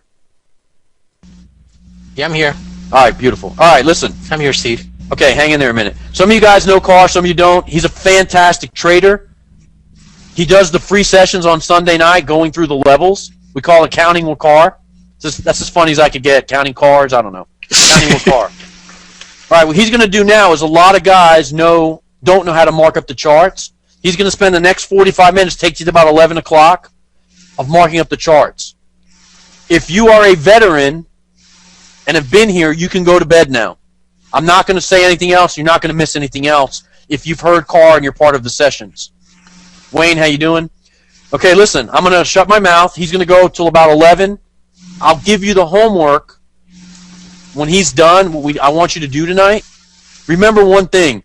Do not submit homework to me after 4 p.m. Eastern Time tomorrow. I won't have it done in time. It's not fair for me to get up, try to eat something, and get grade homework right before. I'll be up all night looking at it, and all morning I'll go to bed, I'll get up, do some more. But don't send it to me at 5 minutes to 6 and go, why didn't you do my homework, Steve? That's wrong on so many levels. All right? I'm having a great time. I love you guys. I'll see you tomorrow night. I'll be back in here at 11 to go over the assignment. Carr, it's all yours, buddy. All right, thank you, Steve. All right, guys, welcome. I'm sure you guys enjoyed the class with Steve. I did.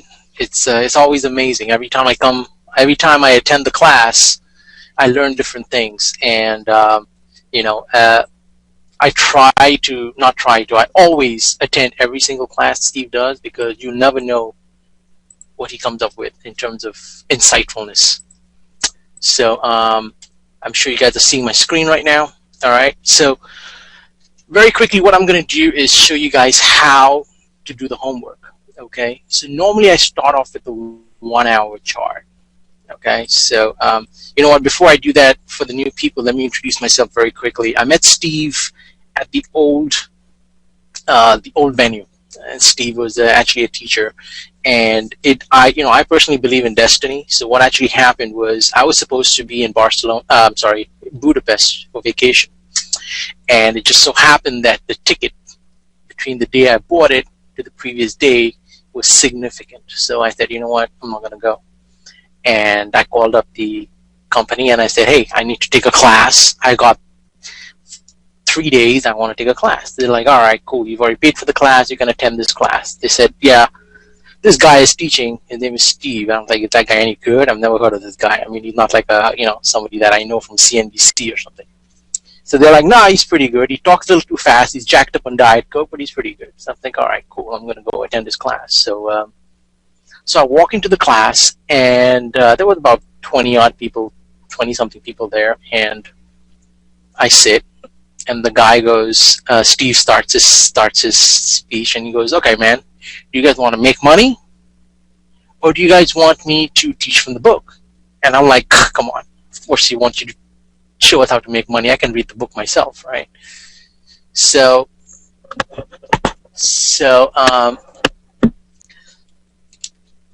okay, I'm speaking into my headphone, actually. So I said, all right, do you know what?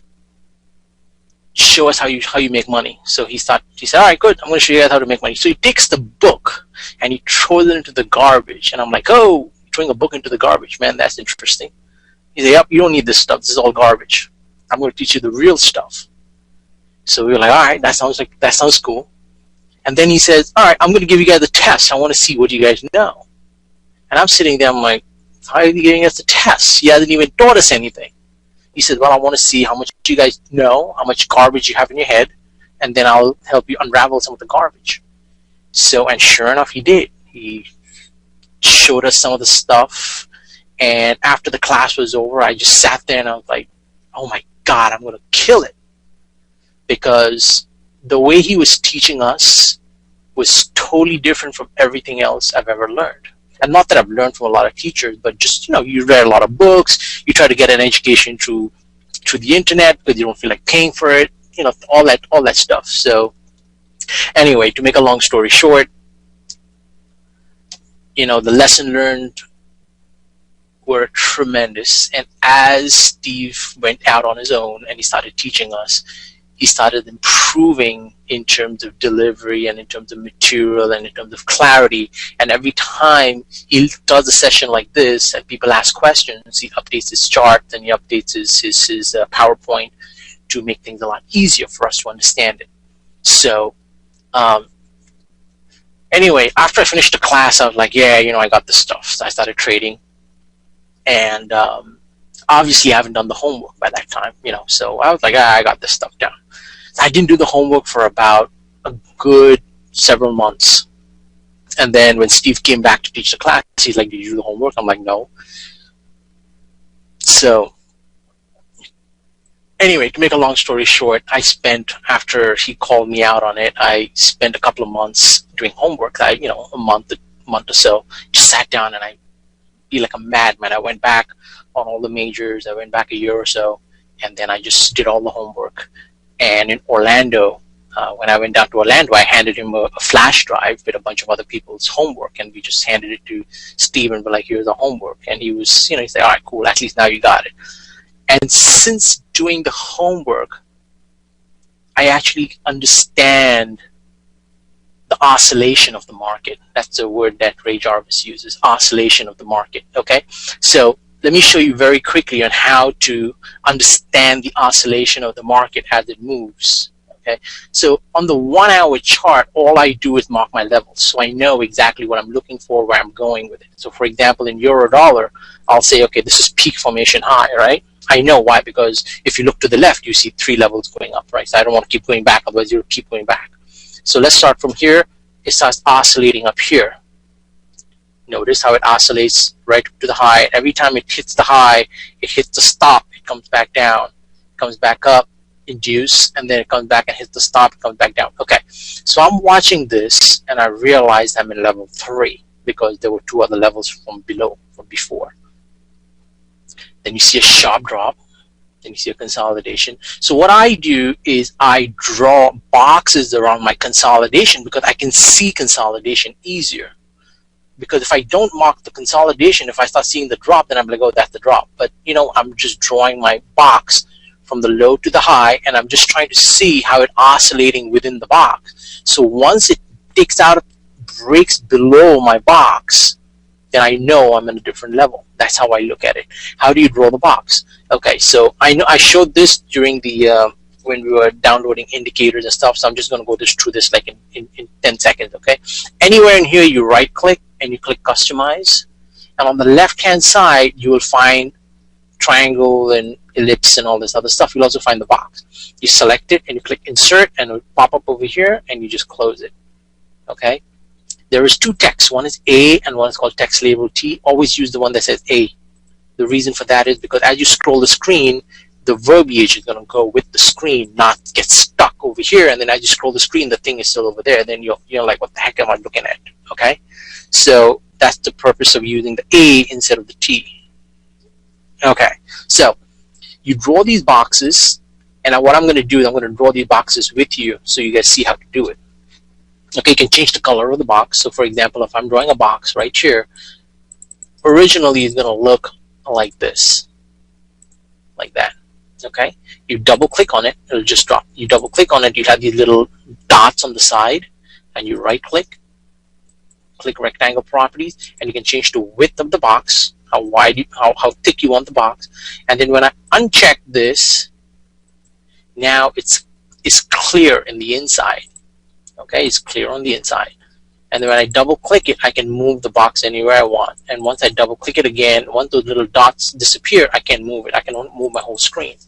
I have to double click to delete it. Okay, so that's how I draw my boxes on the 1 hour chart. Now, the reason this thing is in blue in color, because that's how I differentiate. Once I look at a chart and I know it's blue, for me, it's the 1 hour chart. For some of you, you will be, you know what, I don't like it this way. And that's cool. What you can do is make this black in color. And the reason I say that is because you can shift. You can take this and change it to different time frames. What I mean by that, okay, so for example, let's go through this, how to do this, okay? So I have my level 3, quick drop. Level 1, I draw the box, it breaks it, I'm in level 2, it breaks it again, I'm in level 3. Now, remember, in level 3, market makers are all in, right?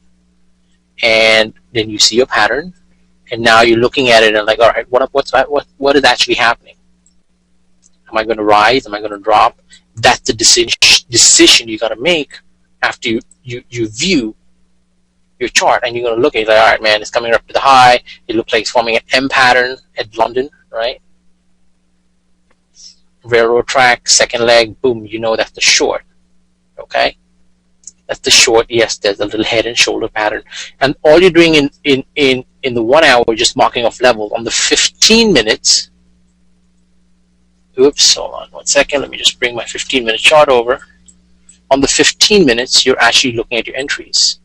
Okay, now, if you take the 1 hour levels and you transpose it, what I'm going to show you how to do that, then you're going to be easily see that you don't have to mark the levels off again. So let me show that to you. All right, so let's start a new chart. So how do you get a new chart? You click Market Watch, and let's say I'm going to take Euro Dollar, right? If I obviously grab Euro Dollar and throw it in, it's not going to make any difference. I'm already in Euro Dollar, but I want a different chart.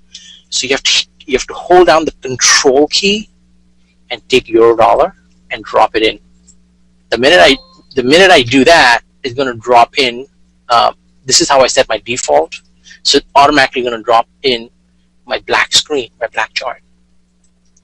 Okay, automatically set for 15 minutes. I'm going to change it to the 1 hour chart. Okay, for those people who notice it, these are those little things either the moving average Granny likes to use. But anyway, I have that set over here. Okay, so now this is my 1 hour chart. I'm looking at this stuff and I'm like, all right, cool. I see now what I'm looking at. It looked like peak formation here, right, and then it starts dropping. So let's line up what we were looking at earlier with what we have here.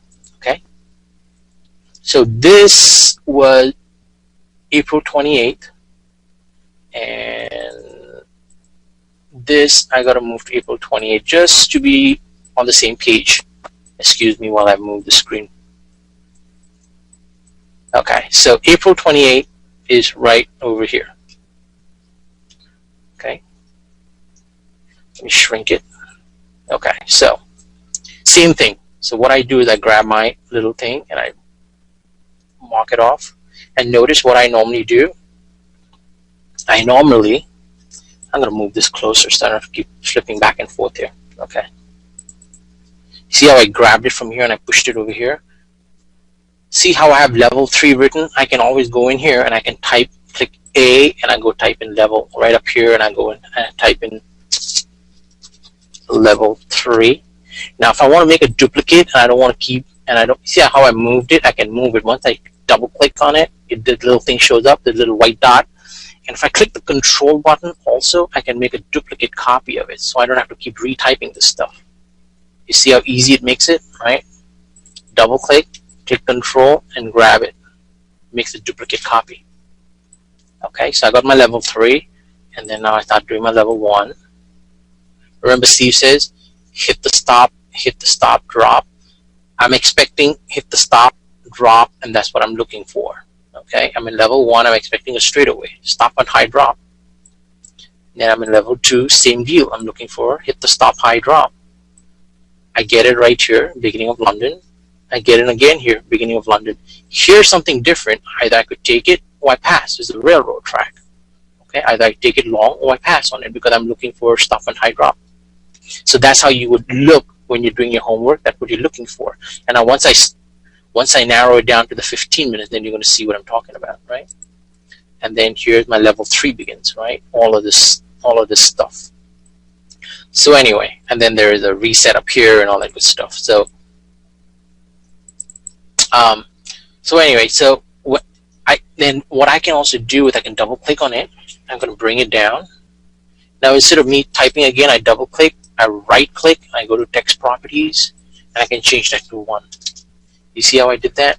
And then I go here, double click, change that to 2. So very quickly I can mark off my levels, and I know if I'm on the hard right edge, I'm right here, and I'm like, boom, I'm in level 2, I'm expecting 1 more day of drop. Or if I'm over here on this hard right edge and I'm looking at it, I'm like, man, I gotta go below this to be level 3, I'm in level 2, I'm still looking for shorts. When it comes out and it hits the stop high from the little M right on the 200 EMA on the 15 minutes, I'm shorting it. So that's exactly what Steve talked, remember? Here's your V, here's your A, M, A, right? And then it drops and comes back up again, and it does a reset. And I'm sure, you hear more about that kind of stuff, right? So, here we go. Drop, drop, drop. So that's how you would mark off your homework. Now, your entries are going to be on the 15 minutes. So here's my 15 minutes. Okay, I'm going to this is how I mark I'm just showing you not coinciding with that same thing. So this is how I would mark up my 15 minutes, right? Now, would I like to be more detailed? I could be more detailed. And the reason I'm not as detailed as I used to be, and just let me show you very quickly what I mean by that. Okay. Here's my homework. Okay, here's my homework. I have homeworks on patterns. I have a ton of patterns that I have. Okay, open the. Nope, it's open on the other side. Sorry. So I have these different patterns, and and I look at them all the time. I'm like, all right, this is my pattern, this is my pattern, this is my pattern. I keep a folder of patterns, and that's why Steve said variations to the theme. I have them. And then I also have my homework. Okay, here's my EU homework. I have it on the 1 hour and the 15 minutes. Okay, different pairs on the majors. And then I also, when I send it to Steve, I zip it up and I email it to him. Okay, here's my EU, and then it's broken by months. And if you go to any month, I don't know, April, and then broken down. And I'm going to show you very quickly what it looks like when you actually. I apologize. I have a second screen, that's why I apologize. So this is what it looks like. I'm going to blow it up a little bit. You see how it's marked? If I don't see an entry, I don't make it up. And I don't be like, oh, here's the high, here's the chop. I just said chop. I'm looking for the right entries where I can actually see it and I can actually enter the trade. I'm not going to sit there and lie to myself and say, oh, I look at this and I'm looking at that. If I see an M, I'm going to take that trade. All right? And then you see these little zigzag lines. Those are the zigzags that I put in there to know what my bias is, what I'm looking for. So let me show you what I mean. So anyway, you have an idea now that that's what I do. I have all my homework, and I do send my homework to Steve. Okay? They're all lined up. Every month I send it to him. Every month is done. The month is over. I'll send it to him. So I'll send him July next. Okay, you're probably going to receive it in a day or two when the class is over. All right, so that's what you guys got to do. Okay, when I wasn't doing the homework, I had no idea what I was going to do. So that's why you see these zigzags. Okay, so once I identify the peak formation low, that's my head and shoulder pattern. Then what am I looking for the next day? Stop and low rise. After you start looking at this long enough, you're going to see here's your W pattern, man. It's early. Here's the stop hunt, first leg. Second leg is railroad track. I missed it. I was sleeping. I come right here, and I see it, and I know that that's what's going to do. This direction, I go long. Right off the low, I study the pin bars, right? That's a stop on pin bar, and I go long. So that's why I would mark my entries. See, it comes back, it touches, hits the stop. Steve will talk about something called a 50-50 bounce, maybe, right? 1350 cross, retest, and then boom, gone. You get a minimum of 50 pips on these bounces, but and then once I'm in level 3, see that's the big fat M, then I'm looking for shorts. Okay? Let's say I saw this personally because I've been looking at these charts for a while, and that's why my zigzag tells me, here's my peak formation low, here's my V, and next day is also my V. I'm looking for a long, which I did take right here off that pin bar. Okay, it went up about 58 pips. You hit your target, man. You're done. I'm done. Once I hit my target, I'm done. I go to sleep. I don't try to trade that short and try to trade that long and try to trade that short. I mark this off because I know I can do it. I can trade both ways because I'm in level 3. And that at one point you're going to get to that point. And then you're like, oh, I got it. All right. Then it comes one level down. It forms this chop. There's no trade. And then all of a sudden it starts heading back up. And you're like, wait a minute. I'm level 3 and supposed to go down, but it doesn't do it. There's a reset. Okay. And you're going to figure that out when you start doing your homework, that the reset happens because you see these drops. On the 15 minutes, you're probably in level 3 here. You see? W pattern. It'll come back up one level, and then you're going to get a reset. So usually in level 2 on the 1 hour, you're going to get a reset on the 15 minutes. Okay, so when you do your homework, you'll find it. That's why these things happen that way. All right, it'll do a reset, and it'll start heading back up again. And you're like, what the heck is going on? And then once I know that, I'm looking for stop and low. Here, the big fat W, or 3 hits to the low, peak formation low. I'm expecting stop and low rise. Next morning, quarter wood. Maybe I'll blow it up a little bit. You guys can see it. Here's my W pattern. I'm looking for stop and low rise, level 1. Next, I normally don't trade a counter trend trade. I mark them off, but I don't take them. Okay, that's something very valuable I learned in the New Jersey class. You know, take one trade. You can see 3 swipes to the low. 1, 2, 3. This one did not go below that, right? So this is the third one, and then hammer, and then it's gone. Nice quarter wood. You could have gone long here. That's over, man. You just enter on this one. It's over. It's done. Okay, same deal. I'm still in level 2. Can you take a short high? Yes, but your better trade is stop on low rise. Here's the beautiful W pattern. Can you see it? And then it's over. Now you're in level 3. Now you're looking for shorts. Here's the big fat M. I took the short right here. All right. And now I'm in level 3. I can trade both ways. Okay. If you're not clear, like if you notice I didn't mark anything, I didn't see anything clear, I didn't take any trade. Right? When I woke up, I'm too late. I'm in level 4. I'm like, I don't know about that. But isn't that quarter wood the same quarter wood over here earlier when we saw it? Right here, right off here. See? Doesn't that look the same as that? I know when I'm scrolling the screen, I apologize, man. It gives me a headache too. The same move. Same move. You take that long. 40, 50 pips. You probably hit 50 pips right up here.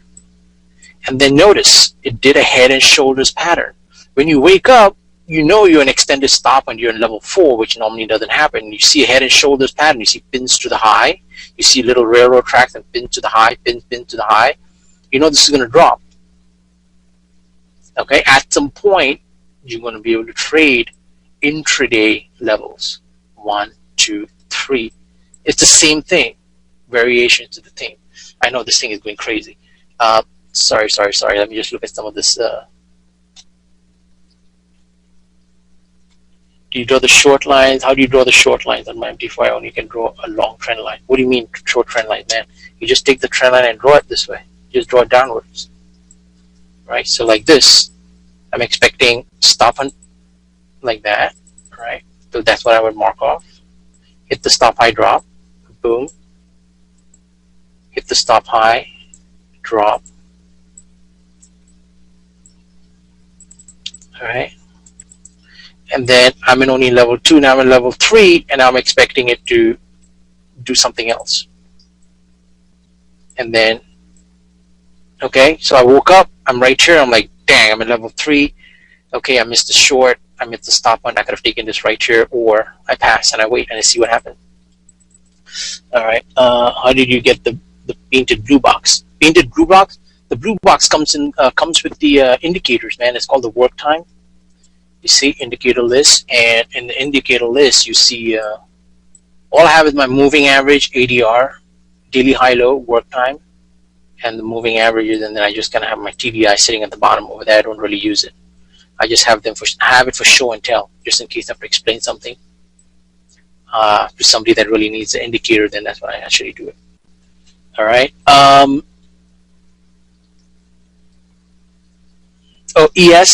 ES is a extended stop. So also Empire State. That's an Empire State pattern. Sorry. If you look at the ES, it's like an Empire State, right? This is the antenna of the Empire State Building.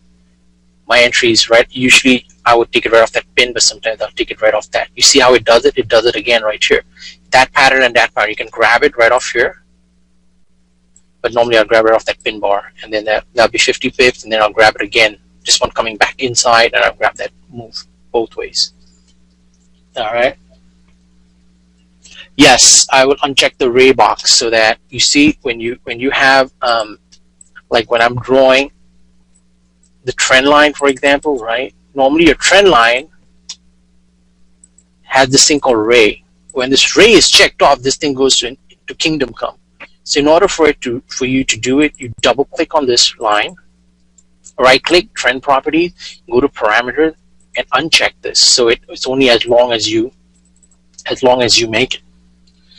Okay. How do you get the gray boxes at the shift change? The gray boxes, you know what? This gray box is instead of the red box you guys have, the US session, I just changed that to a gray box. Yeah, just slight subtleties to it, but normally you would have your shadow boxes and stuff like that in there. Okay, this is just an older platform, and this is just how I'm used to seeing it, so I just haven't changed it. Thank you.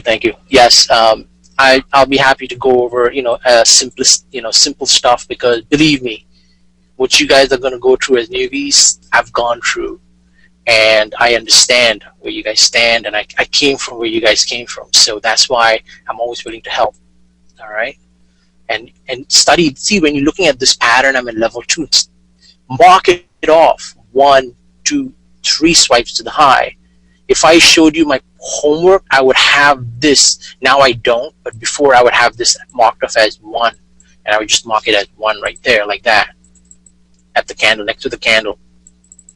And I would mark this as 2, and I would mark this as 3. So now you can see 1, 2, 3 swipes to the high, railroad track, and my entry is right the minute that railroad track closes. Why?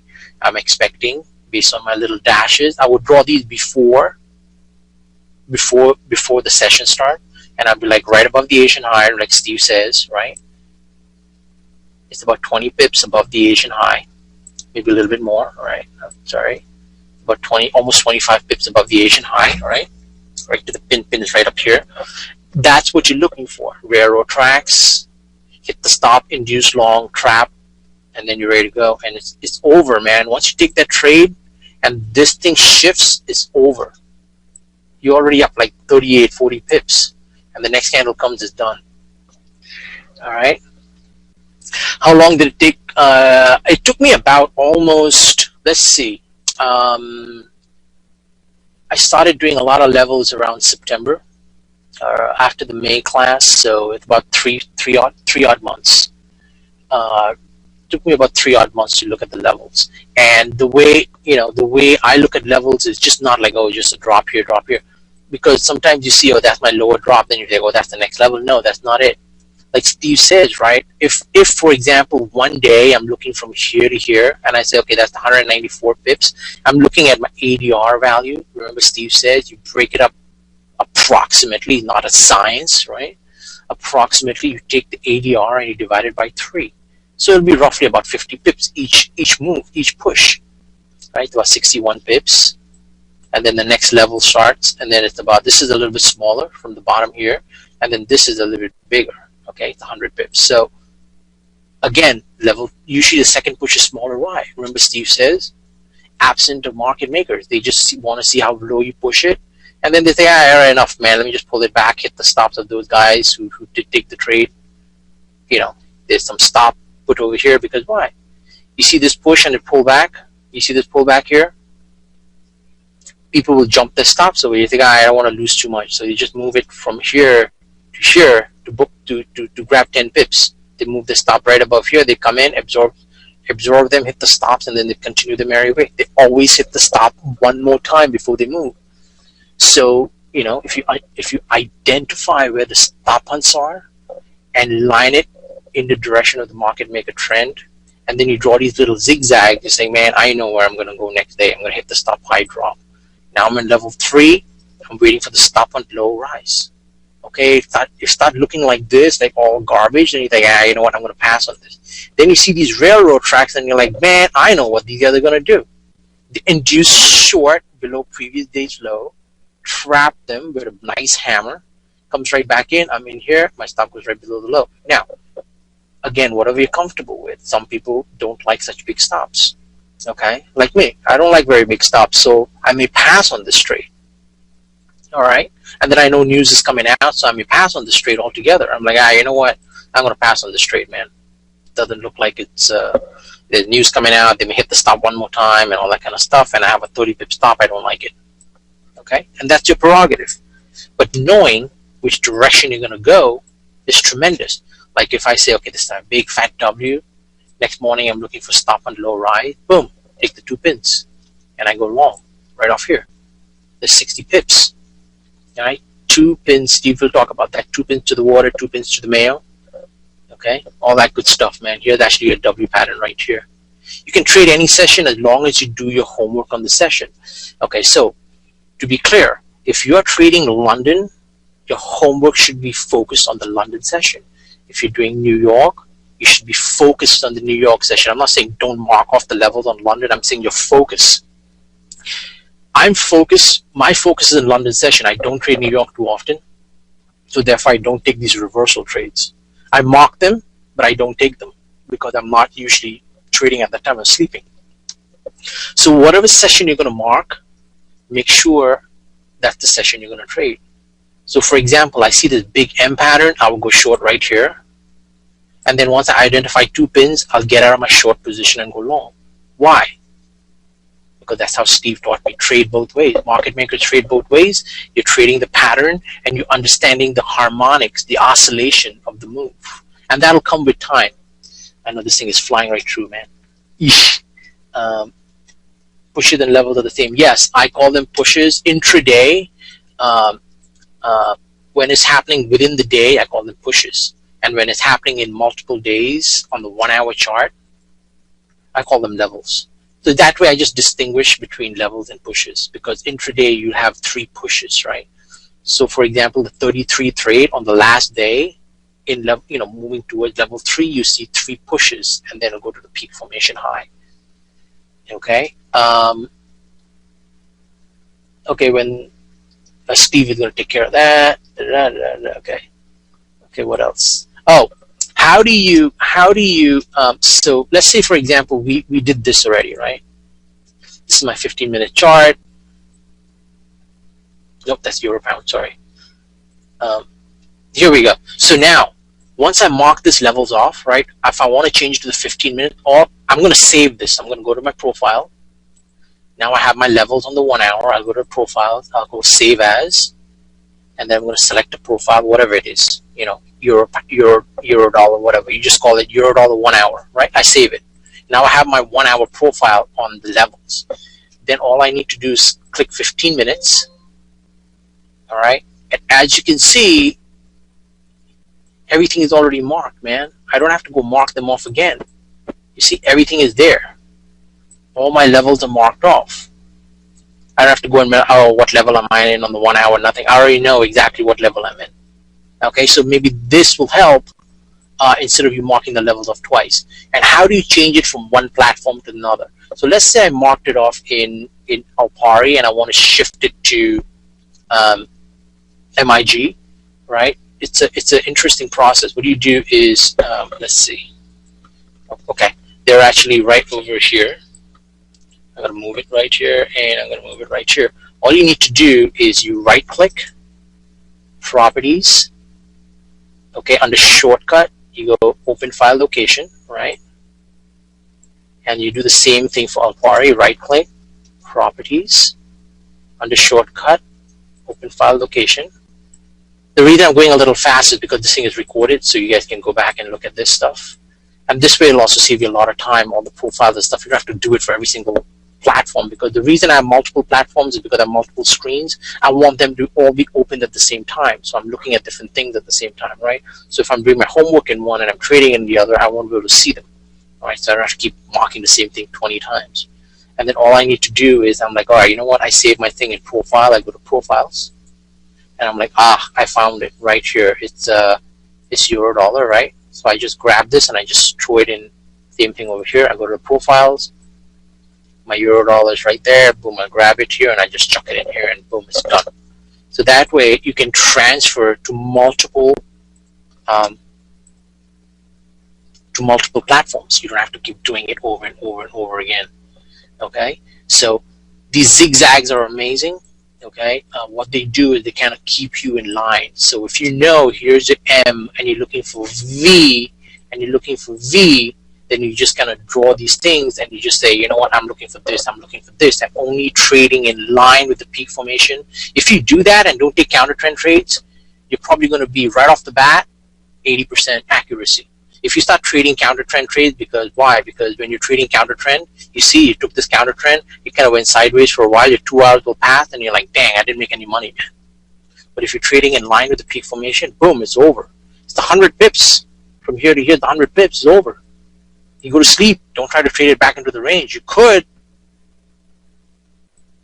Then Steve is going to yell at you. Time, leverage, and freedom. That's what you're trading for, right? Let's see. How low below consolidation is the level? On this example, I see levels clearly, but when they are big, but when I see small ones. Okay. You know what?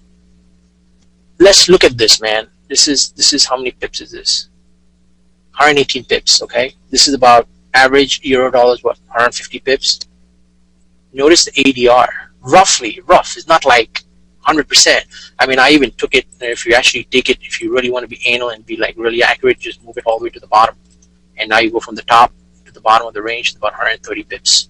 You go from the top to the bottom of this range, it's about 180 pips. My ADR is about 150 pips, right?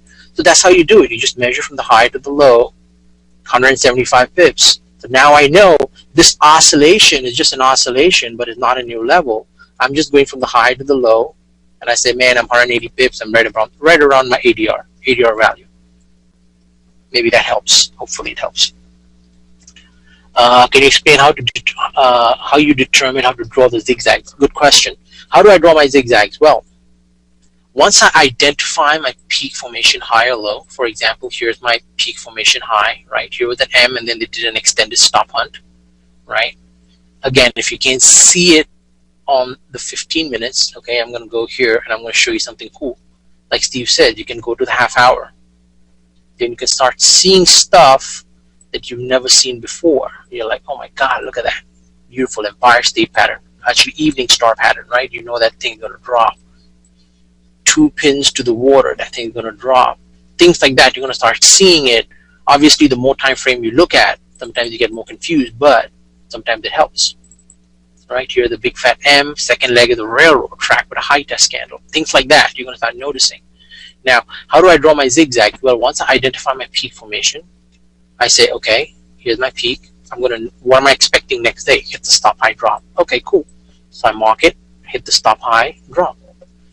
Or it comes right here and it hits the stop. I'm only looking for shorts, in other words, right? Once I identify my peak formation, I'm only looking for shorts. I can take this short, I can take this short. Now I notice 3 hits to the low. Why do I say this? It looks like a reset. That's why I drew it. But theoretically, this came right back into level 3. This is all level 3. This is all level 3 oscillation. Okay, that's why when it did that 3 hits to the low, you could have gone long right here. Is the stop too big? Yeah, it is. You know, but whatever you're comfortable with, and it just took off 150 pips.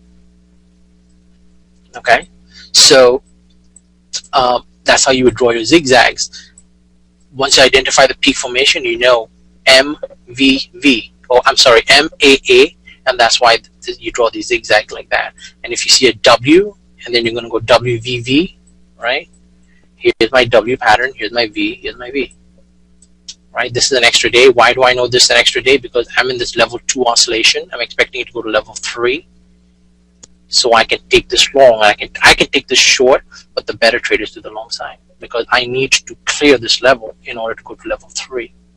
And that's why I can take an extra day of a V. Okay, how do you copy text without hitting the A and typing the text each time? For example, if I'm here, I double click on it, I click the control button, and I can just copy my text without typing it. Right, so for example, I write enter a lot, right? So instead of me typing enter here, I just double click on enter and I move it from here to here. You see, it's really easy. Double click, create a double click, click control, and move it. And it'll just keep you keep creating a duplicate of itself. Okay, is there a program to copy the screen and some instructions anywhere?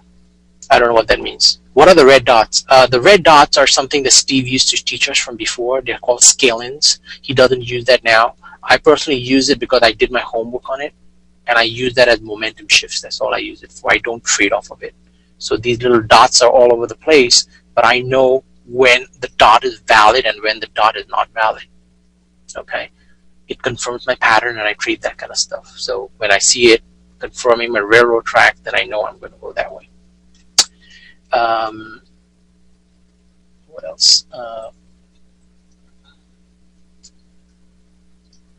Is your work available on the forum? Well, now it is, because now it's kind of, you know, you guys are going to actually have this recorded. And then every Sunday, we do a session where we go over levels. And hopefully you guys will be able to join us. It's a free Sunday session. Ray and myself will do the levels. Every other week we kind of shift. And then we get guest presenters. So We have swing traders, and hopefully Ricky will be here soon. And we had Masood a couple of weeks ago, and Kim and Granny and Jim, and there's a whole bunch of them, Gary. And so we have a lot of very experienced people showing how they actually trade, and so you're not by yourself. Okay. What time Sunday? Sunday is usually at 6:30 p.m. Eastern. Why is it Eastern? I don't know. Ask Steve, man. Steve is on the Eastern side, so that's why we do it Eastern. Why do you save the picture to send off to Steve? How do you save the picture to send off to Steve? Okay, once you save it, that's a very good question, right? So let's say once I saved my homework here, right? And what do? I right click. Okay, I'm going to say, you see the word that says send to, and I click compress. It'll form the zip. It'll create the zip for me. It'll zip it, and the zip is the one that I can attach. These folders I cannot attach, but the zip I can attach.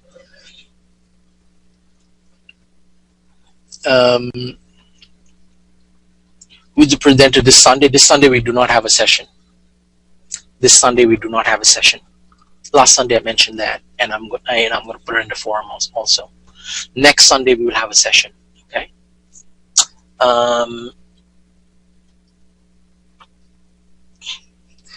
Meg is better than Duke is. Yeah, that's the right answer. Does MT have a button to capture the chart? Yes, actually you do. MT4 does. So for example, if I want to capture this chart, I right click and I click save as picture. And then once you click save as picture, active workspace, active chart. So let's say for example, if you have a trade on, you click active chart, it'll show you a little trade window at the bottom also. But if you're doing homework, just click active workspace and click OK. It'll actually save it, and it'll look exactly like this. It'll look exactly like that. Whoops, yeah, like that. Okay, and you'll be able to see all the markings and what actually happened and all that. Where my entries are, notice all of them are in one direction, in line with the market maker trend. Long, long, long. Once I'm in level 3, then I'm looking for shorts, shorts, shorts. It's really simple. I mean, Steve has really given us a real good gift. It's a beautiful gift, and but you have to do the homework, man. If you're not going to do the homework, you're not going to have the confidence in the methodology, and if you don't have the confidence in the methodology, you will not be able to pull these trades. Then you'd be like, oh, I'm going to go long here, I'm going to go short here, I don't know what the hell is going on, I'm all confused. When you start doing the homework, you're like, man, I see it, I know this is what I'm looking for, I know this is what I'm looking for. And if it plays the game the way you want to play it, that's when you actually take the trade. Let's say I'm looking for stop and low rise, and it just starts dropping from here without this stop hunt. I'm like, man, that's not my trade. I'm looking for stop and low rise. And when it does present, that's when you take the trade. So in other words, like poker, not that I play poker, I've never played poker, but talking to my buddy Bruce, he says, in poker, when you're given a hand, right? You look at the hand and you look at it, you're like, yeah, you know what? This hand is a crappy hand. I'm not going to play it. And you fold. You keep folding until you get a very good hand, then you play. Why? Because when you play a good hand, you have a very good chance of beating the house, right? If you have a crappy hand, you're not going to play it because you're going to lose. So you just keep folding until you actually get a good hand, and then you kill them. Then you're like, you know what? I'm going to kill these guys. I got a good hand. That's when you actually bet the big bucks, like Steve is telling us.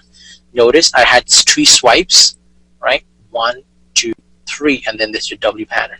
Second leg goes below the first leg and closes right back inside. You enter right there. Your stop is literally just the pin. That's the gift, man. Knowing what to do at the extremes. I'm not taking the trade in between. Can I take the trade in between? Yes. I've seen this enough times. I know how to trade these things. But not everybody should, and most newbies cannot and should not. That's why you don't see me normally take these trades in between. Okay? Very seldom I'll do it. I'll do them. If I get up and I miss the move and I'm like, man, that's only push 1, I'm going to take him. Okay? Are the patterns in the forum? No, the patterns are not in the forum. Steve actually talks about these patterns. You know what the best thing to do is? Steve gives you a list of patterns. The best thing is you look at it, and if you want, you can send email to Steve, or or just post it in the forum, or you can just send it to me, whatever. Then we'll be more than happy to help you out with that. You call this homework, but is this what you do when you trading? Yes, yes, yes, yes. That. Yes, that's how you see and you build confidence. When I'm actually trading, if you notice, this is. I look at this chart, by the way. It's not like something I just do and then forget. It's on the hard right edge, man. It's marked. I just haven't completed the thing yet because this is like that. You just draw it, bang. That's one level, right? It's all part of level 3 oscillation. But yes, these are charts that are marked up right all the way to the hard right edge. Okay. Do I need indicators to do homework? You can. My TDI down here. I used to do that when I first started trading. When I first started doing my homework. Let me just quickly show that to you guys. When I first started doing homework, I was using TDI because I was new. So here's the previous homework, right? So on the 15 minutes, I had I'll show it to you. See, I had it marked. Okay, here's my entry. Here's the scaling. How did I scale in? I had my TDI down here. M patterns. When it crosses, Steve will talk about that. I don't want to jump ahead, but notice he'll talk about these things, and you can use the TDI and you can mark them up as you do your homework. Okay, you're lining it up, and if you don't see a pattern, I write chop. Level 2. Before I used to mark my levels instead of boxes. I used to mark it with these dashes. Okay, now I'm more, now I know a little bit more about this boxes and stuff like that. So I just kind of like I draw a box right here. Okay. Good shit. Okay, good. How do you do it? What do you do with resets? What do they tell us? Do you restart the count? Yes, the resets are usually, for example, I'll give you a quick example, and I think my time is up. So I'm going to show you something interesting here for those people who kind of stuck it out to the end, right? So, for example, I am here on the 1 hour chart. Okay, so I'm looking at this level 2 right here. This is May 11th. Okay, so I'm going to go and drop it down to the 15 minutes, May 11th. And I'm right here right now. Okay, so now drop 1. Okay, you have said this could have been drop 2, this could have been drop here, the big fat W back up here. Here's it looks like a reset right up here, right off the 15. You see it?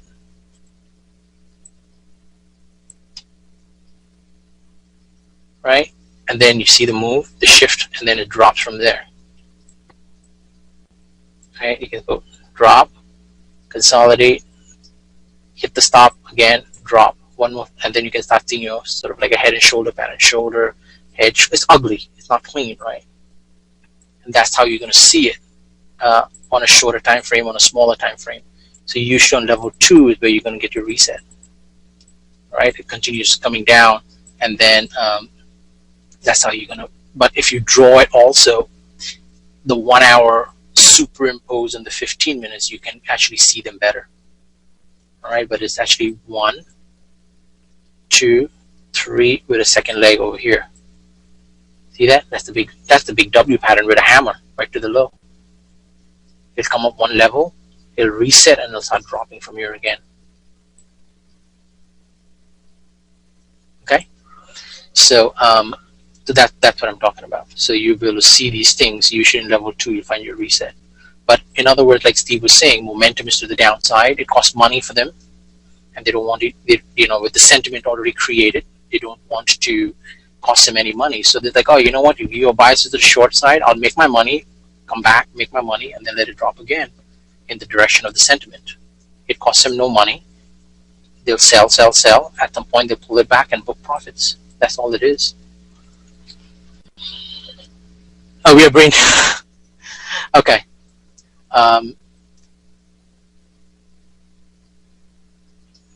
Okay, let's see. I miss how to stick the text to the chart. Oh, just use A. Use A instead of the T, and you'll be good. Okay, just use A instead of the T. If you use A, it'll stick with the chart. If you use T, it's going to move. Glory, hilarious. Your dog has to go to the bathroom. All right, guys, I'm going to end over here. If you guys have any other questions, my email, you can find my email in the forum. Just shoot me a couple of emails. I'll be happy to answer them. Catch us on Sunday. You learn a lot of stuff. Ray is fantastic with levels, and we'll be happy to show you some of the stuff we know. Okay? All right, Steve. All right, I think I got it back. Thank you. Everybody hear me? Okay. All right, look, I know everybody's tired. We went long. Thank you, Carr. Very, very fantastic presentation. That's how you're supposed to do the homework, man. That's how you mark up your charts. All right, so I know you're tired. Go to bed. But tomorrow I want to see a GBP/CHF chart. GBP/CHF. Go back a couple of days, a week, whatever you feel compelled to do. Thanks, Bruce. Mark it up for me, kind of like Carr did. Identify peak formations, levels, market maker trap moves, all that stuff we talked about, all right? Start trying to tie this stuff together in your mind. All right, there's no session this Sunday because you have the recordings for 2 weeks. And the weekend is a good time to spend working on the recordings and getting caught up and then immersing yourself in the live market and watching the charts. All right, thank you, Wayne. You guys ready to get out of here? That's it. GBP, CHF. Go back a few weeks, mark up some charts, send them to my inbox. Veterans, don't send them. I got enough from the newbies. All right, good night, everybody. Thank you. See you tomorrow, 6 o'clock sharp Eastern Time. Good stuff. Thank you, guys. Thank you. Hey, good night, everyone. It was a great class. Appreciate it. If anybody has any questions that we can help with, please let us know. Send us an email. Give us a call. We're here for you. Good night, everyone.